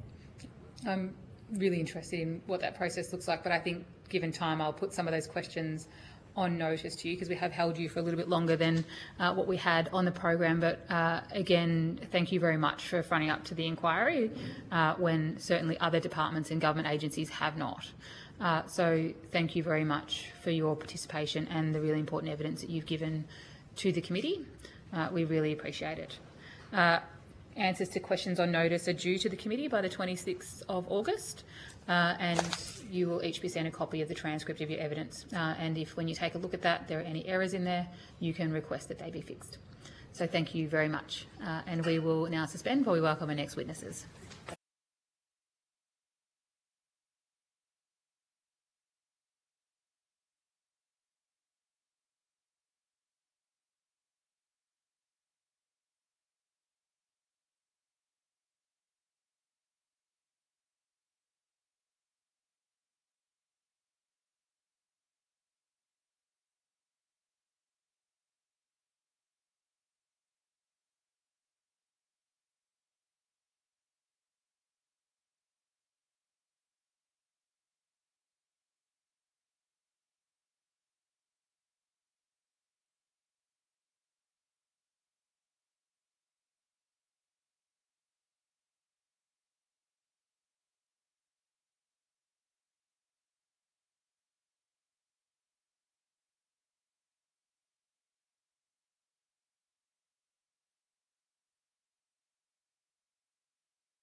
I now call on representatives from the Riawana Centre at the University of Tasmania to give evidence. For the Hansard record, would you please state your full name and the capacity in which you appear? Wonderful, thank you so much. Sadie Heckenberg, the Pro Vice Chancellor, Indigenous Excellence, representing the Riawana Centre and the University of Tasmania, and the immediate past President of the National Aboriginal and Torres Strait Islander Higher Education Consortium. Thank you very much. Sorry, very rowdy public servants just outside the door. I've got a little spiel I need to read, and then I'll invite you to make an opening statement. Although the committee does not require you to give evidence under oath, I should advise you that this hearing is a legal proceeding of the Parliament and therefore has the same standing as proceedings of the respective houses. The giving of false and misleading evidence is a serious matter and may be regarded as a contempt of Parliament. The evidence given today will be recorded by Hansard and attracts parliamentary privilege and is being broadcast live on the Parliament's website. We do have media in the room, and I just want to seek your consent. You can say no for them to be recording, and you can also withdraw consent at any time. I am joined online by Senator Thorpe, and given that you're the only person at the table, you don't need to say your name each time you respond to questions, but I will now invite you to make an opening statement. Wonderful, thank you so much, Senator. So I am Sadie. I'm a Wiradjuri scholar and very honoured to be learning, growing and working on Palawa country in Lushawicha, Tasmania. Thank you for allowing me to present today. And before I begin, I would like to give my Yinimara, my honour to the Palawa Pakana people who have shared their knowledge and lived experience here today. Senator, children deserve to dream. A statement recently shared with me by an elder working in education who shared that young people come to her saying, "Auntie, I don't matter. Nobody sees me. Why am I here?" Our children matter. Our learners deserve to learn in environments that see them, that hear them, that are free of racism. The truth is, racism remains a defining barrier to educational equality for Aboriginal and Torres Strait Islander peoples. The Australian Human Rights Commission 2026 Respect in Uni report found that 81% of Indigenous people have experienced racism, direct or indirect, at our universities across the country. Over half of Aboriginal and Torres Strait Islander students across Australia share that racism had negatively affected their academic studies, and nearly 4 in 5 academic staff reported that their mental health was affected. They stayed away from campuses and mentally prepared themselves for encounters that cause harm. As a broader society, we often see or experience racial harm. Racism in Australia extends well beyond higher education, and national data shows it is widespread and increasing for Aboriginal and Torres Strait Islander peoples. As a senior elder shared, stop asking our people to prove that they're struggling and start asking the systems how they're being held accountable.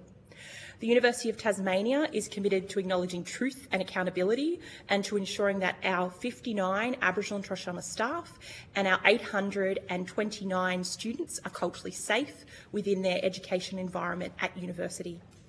Our refreshed Aboriginal and Torres Strait Islander strategy explicitly grounds us in 6 guiding principles: respect, reciprocity, rationality, responsibility, relevance and reconciliation, and centres cultural safety to ensure that Aboriginal and Torres Strait Islander people feel spiritually, socially, emotionally and physically safe, with identities, knowledge systems and cultural protocols being upheld.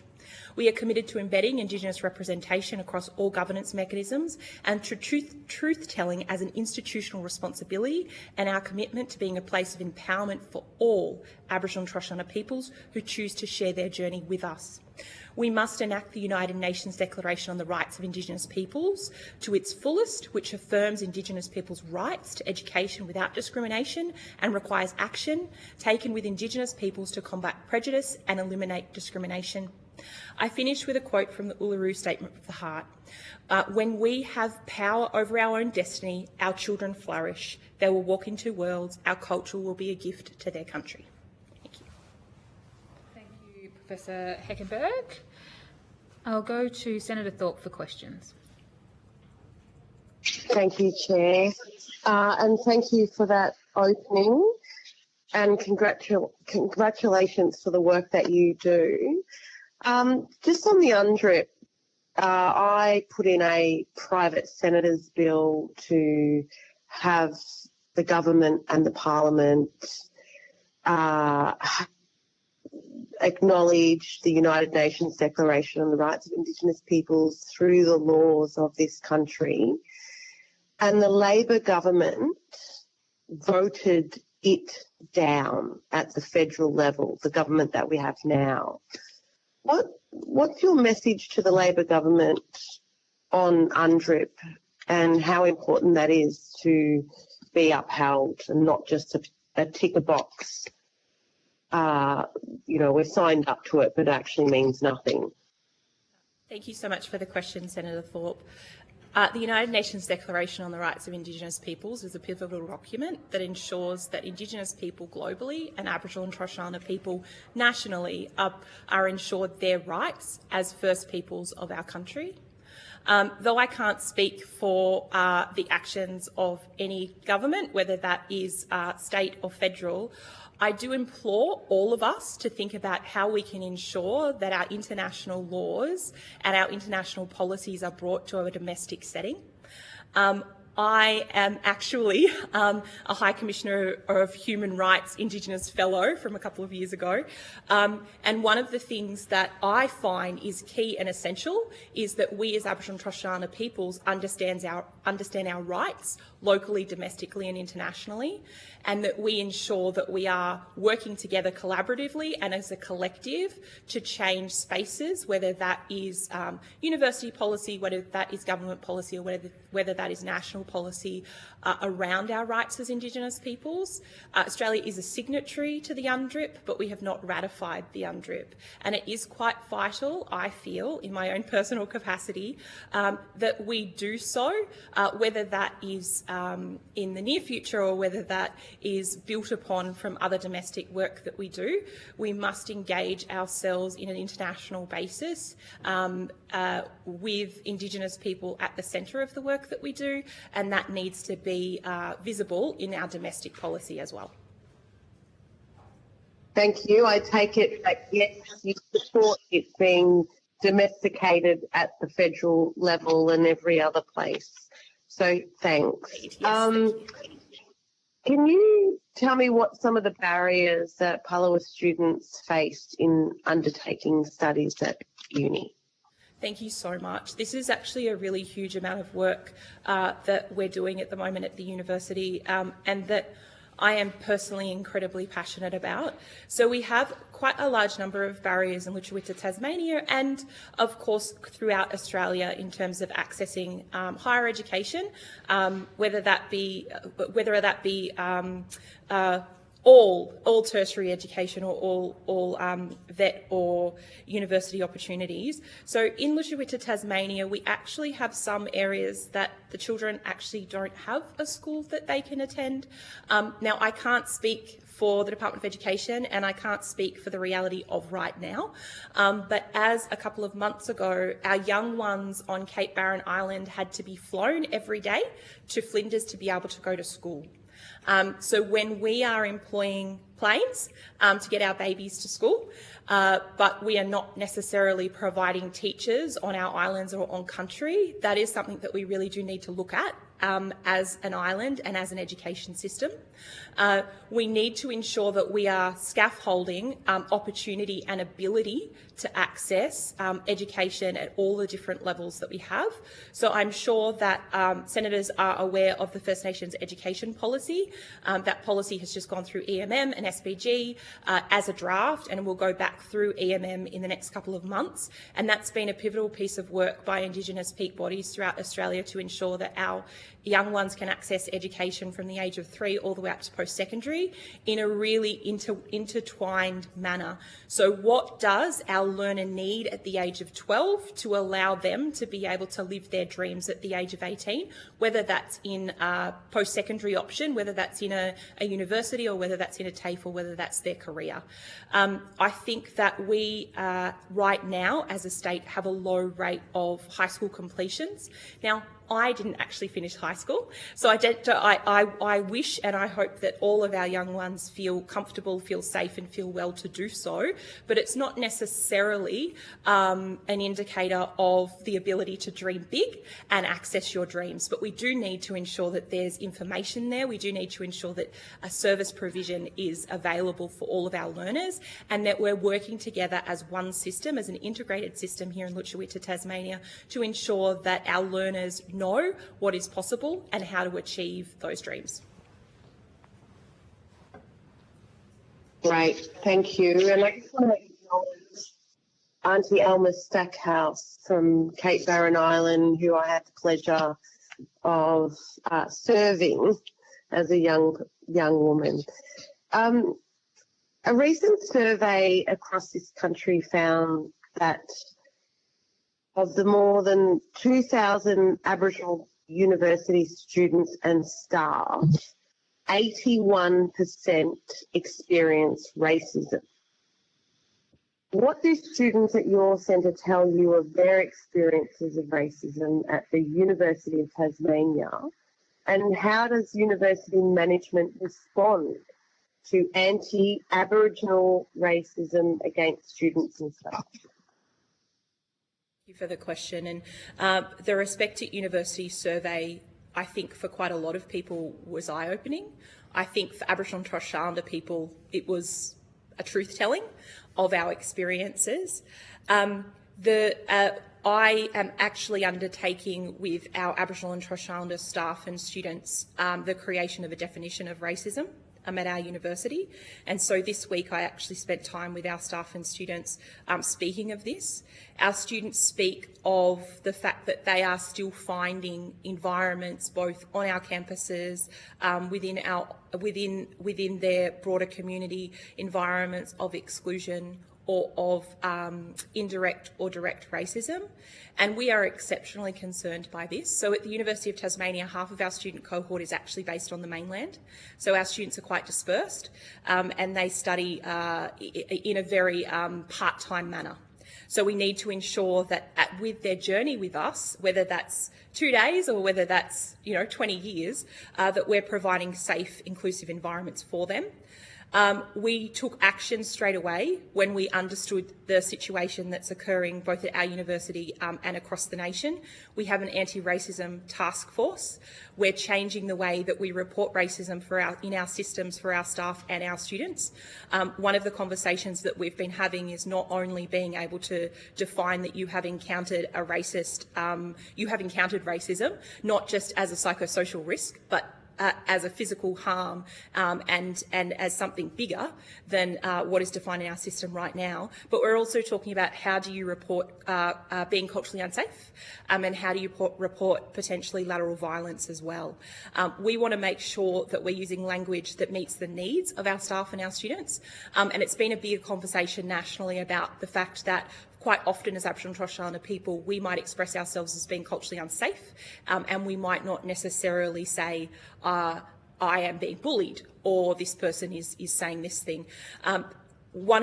So we're also bringing ATSIA's core training. So I am ensuring that every single one of our staff at the university in our next annual training undergoes ATSIA's core training, and this will be scaffolded, so they will undergo a certain section of the training and each year they will need to complete more unless they're undertaking activities specifically with Aboriginal and Torres Strait Islander students and staff. So if you are undertaking research at the University of Tasmania, you will now need to undertake the whole of ATSIA's core training and a researching with Indigenous peoples training, or you will need to undertake indigenising curriculum training. You will need to undertake placement training. I am not allowing, and our university is not allowing, an environment where racism can flourish. And we're ensuring that at every point where our staff and our students say this is not meeting the needs for us as Aboriginal and Torres Strait Islander people, we are having serious conversations about how the system needs to change. We're also changing the way that our Indigenous governance mechanism is held, and we will have Aboriginal and Torres Strait Islander authority over teaching, research, funding and other practices that engage with or facilitate Aboriginal and Torres Strait Islander learning within the university. And I think that's really core. We must have a voice. We are allowed to empower ourselves, and we are the authority of our own knowing and being. That's pretty impressive. Would you mind putting on notice the supporting documentation you have to be able to share with other, well, as part of the committee's work, but also, possibly as an example of what might be working good? I'd appreciate that. My final question is, what anti-racism work has the University of Tasmania undertaken? How successful are these efforts? Do all staff have to complete anti-racism training? I'm talking about from now and prior rather than what's planned for the future. Thank you. So we do have general modules at this point. We also have Come Walk With Us, which is a training that we've developed with Reconciliation Tasmania that has been undertaken at the university for a significant amount of years. We have other trainings that are more local within our university as well, so those that are engaging with Aboriginal and Torres Strait Islander students around placements for one. I think that generally we can see, particularly when we have broader social narratives, we can see that the university's impact and influence on broader society in Tasmania, particularly around our campuses, has been quite positive in terms of their understanding and their growth of cultural capability. I do think that as part of our truth-telling as a university, we must be reflective of what is working and what isn't working. And we do still have moments where we can see that we need to do better. A couple of years ago in 2023, I undertook a survey of every single unit that we teach at the university, so about 1,600 units, and what Aboriginal and Torres Strait Islander content was in there and how comfortable our staff were to being able to understand the lived realities of Aboriginal and Torres Strait Islander people and being able to teach those within our classroom with respect, with understanding, and ensuring that our students graduate better people in the world. And we can still see there from those responses that there is a little bit of work to do. We have a lot of hesitancy, and I believe that this is not alone to us as an institution. This is across higher education. We have a lot of hesitancy of non-Indigenous people working in Indigenous knowledges and Indigenous spaces. And I think that we need to break that down and say that no matter what we teach, Aboriginal and Torres Strait Islander people, Indigenous people are experts in every single field that we teach. We are brilliant and we are wonderful, and we need to recognise that in our system. And so I think that there is work to do, and we acknowledge that, and we're really aware of that. And that's why that work for the future is so critical. But we do have some really long-standing pieces of work that we've done around our commitment to ensuring that we are implementing our civil and social responsibility as a member of the community here in Lutruwita. Thank you very much. And thanks for the work that you do. No further questions, Chair. Thank you, Senator Thorpe. I suppose kind of a broader question about the experience of racism on campus. Have you seen a rise in racism over recent years? I don't think we've necessarily seen a rise, but I do feel that there are moments where we're seeing active racism or active criticality of Indigenous realities, both in our classroom and on our campuses. And that is something that we're really, we saw a moment recently and our whole university stopped, stopped, took action and ensured that that wouldn't happen again. And I have recently undertaken with our university, as part of our university strategic forum, so quite about 200 members of our university staff, a racism workshop where I explained to them examples of racism that have happened to our staff or our students, match that to national data, because I think that a lot of people don't necessarily understand the harm a comment can have They don't understand putting Aboriginal and Torres Strait Islander people in positions where we are being questioned on our reality or being asked to be the expert is a form of racism. And I think tying that to actual lived realities and experiences within our university has really helped my colleagues understand that this is not something that is outside of us, even though we are trying to do the best that we can.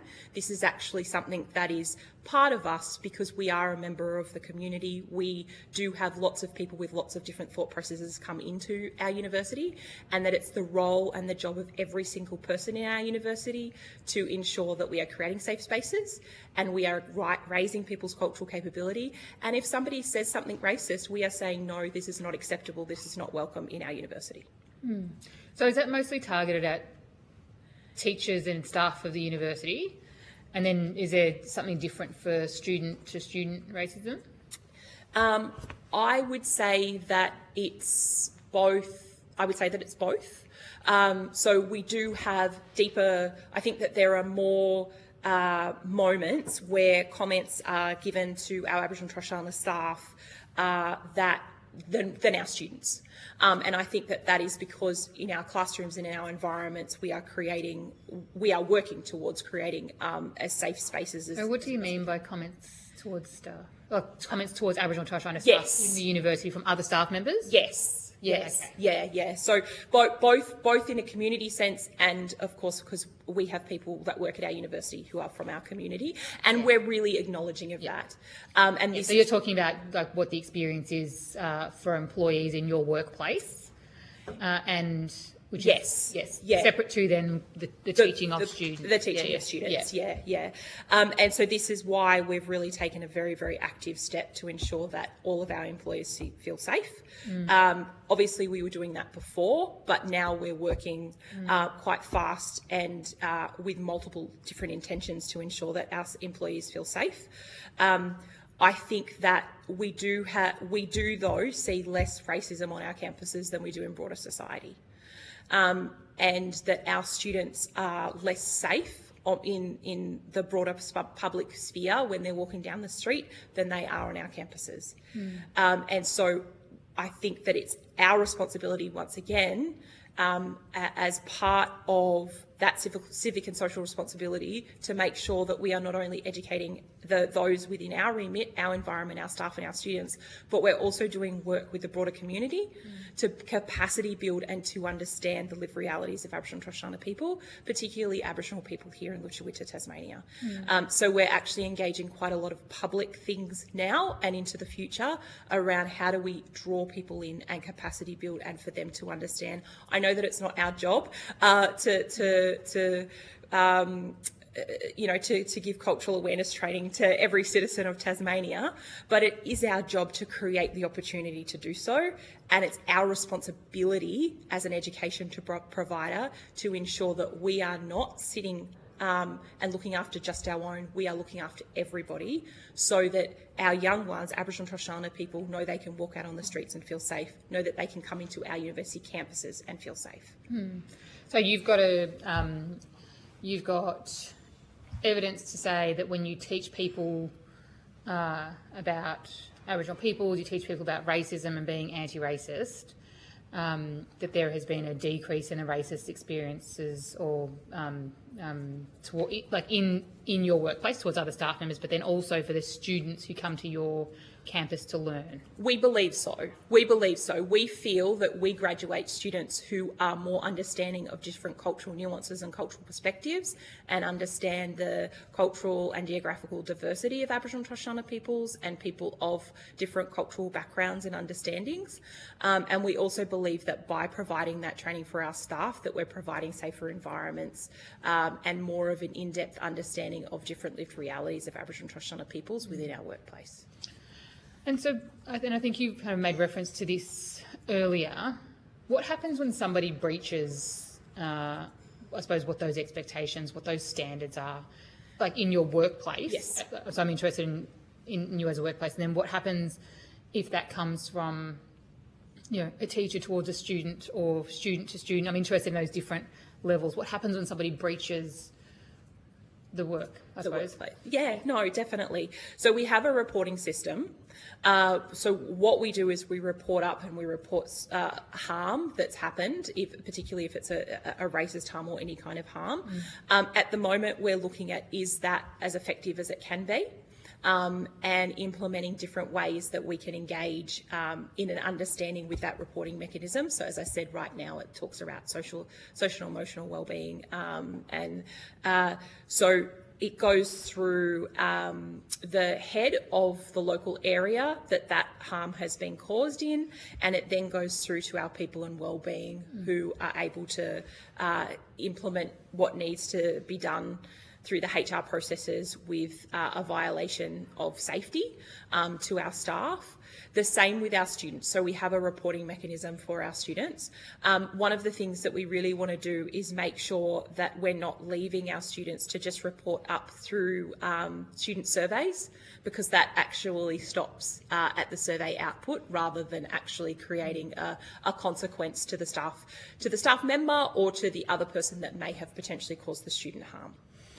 So it'd be great for the committee to see if you've got any data on the number, the complaints that have been made and the outcome of them. So if a complaint was made, assuming there was some kind of investigation into that complaint, and what the outcome was. Yes. And appreciate that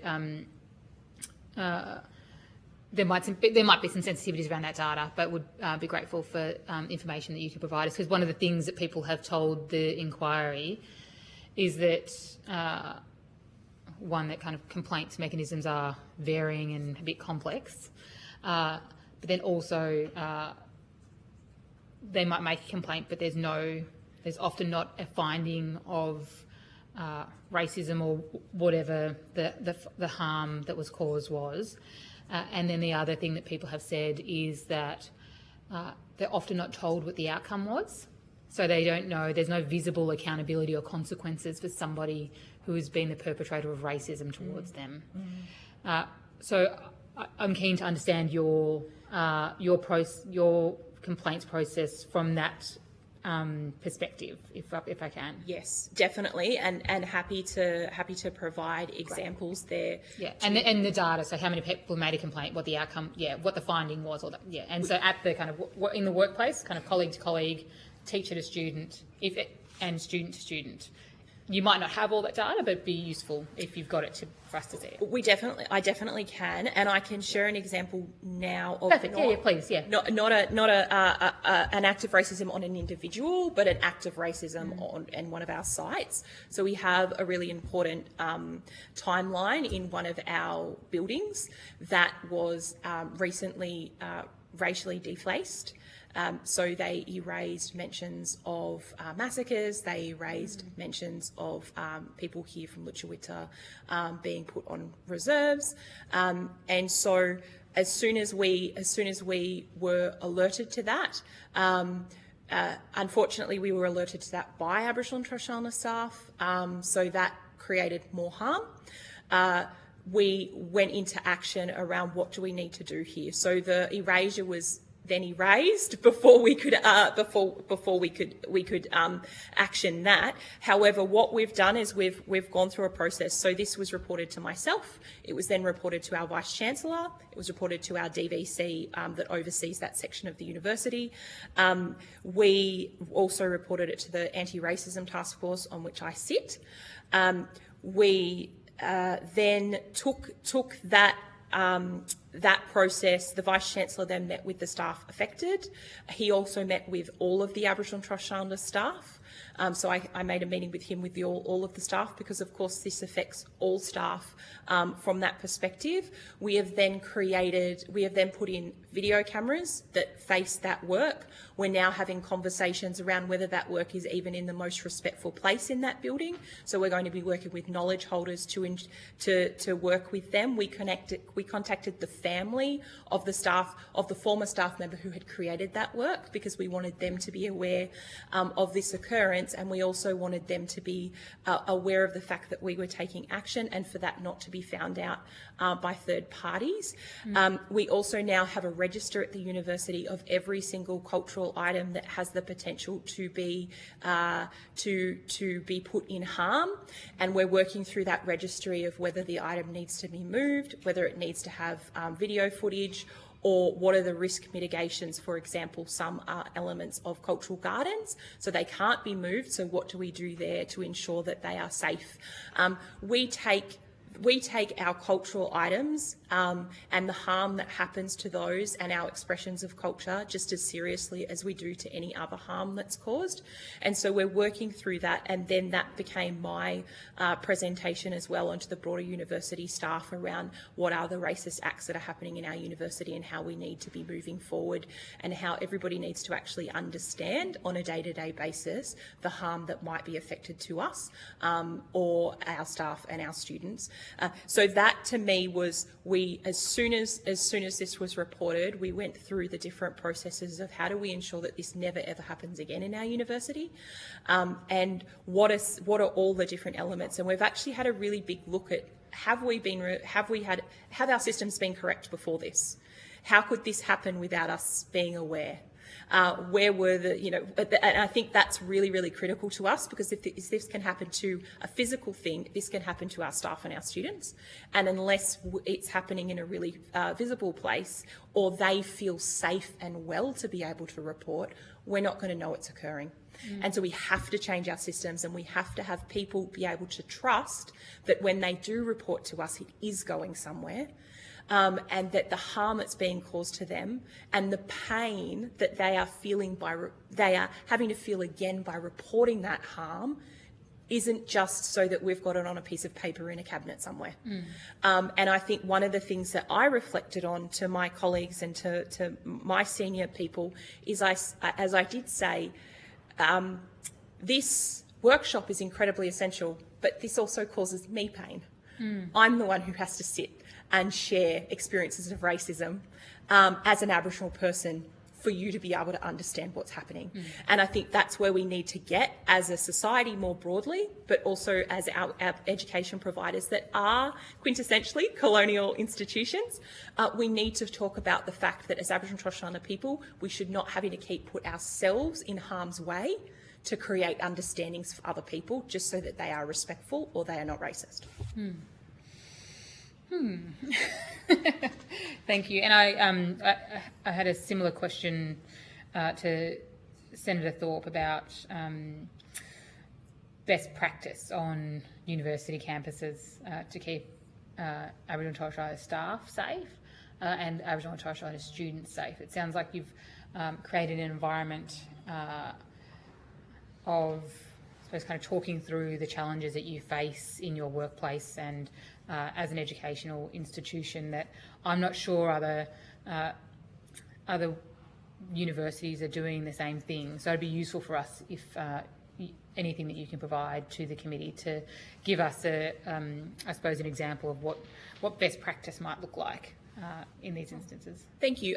Definitely more than happy to, and I know a number of colleagues across the sector are also doing phenomenal work. But I think it's my belief that we only know our own experiences, but we also need to look after and support each other.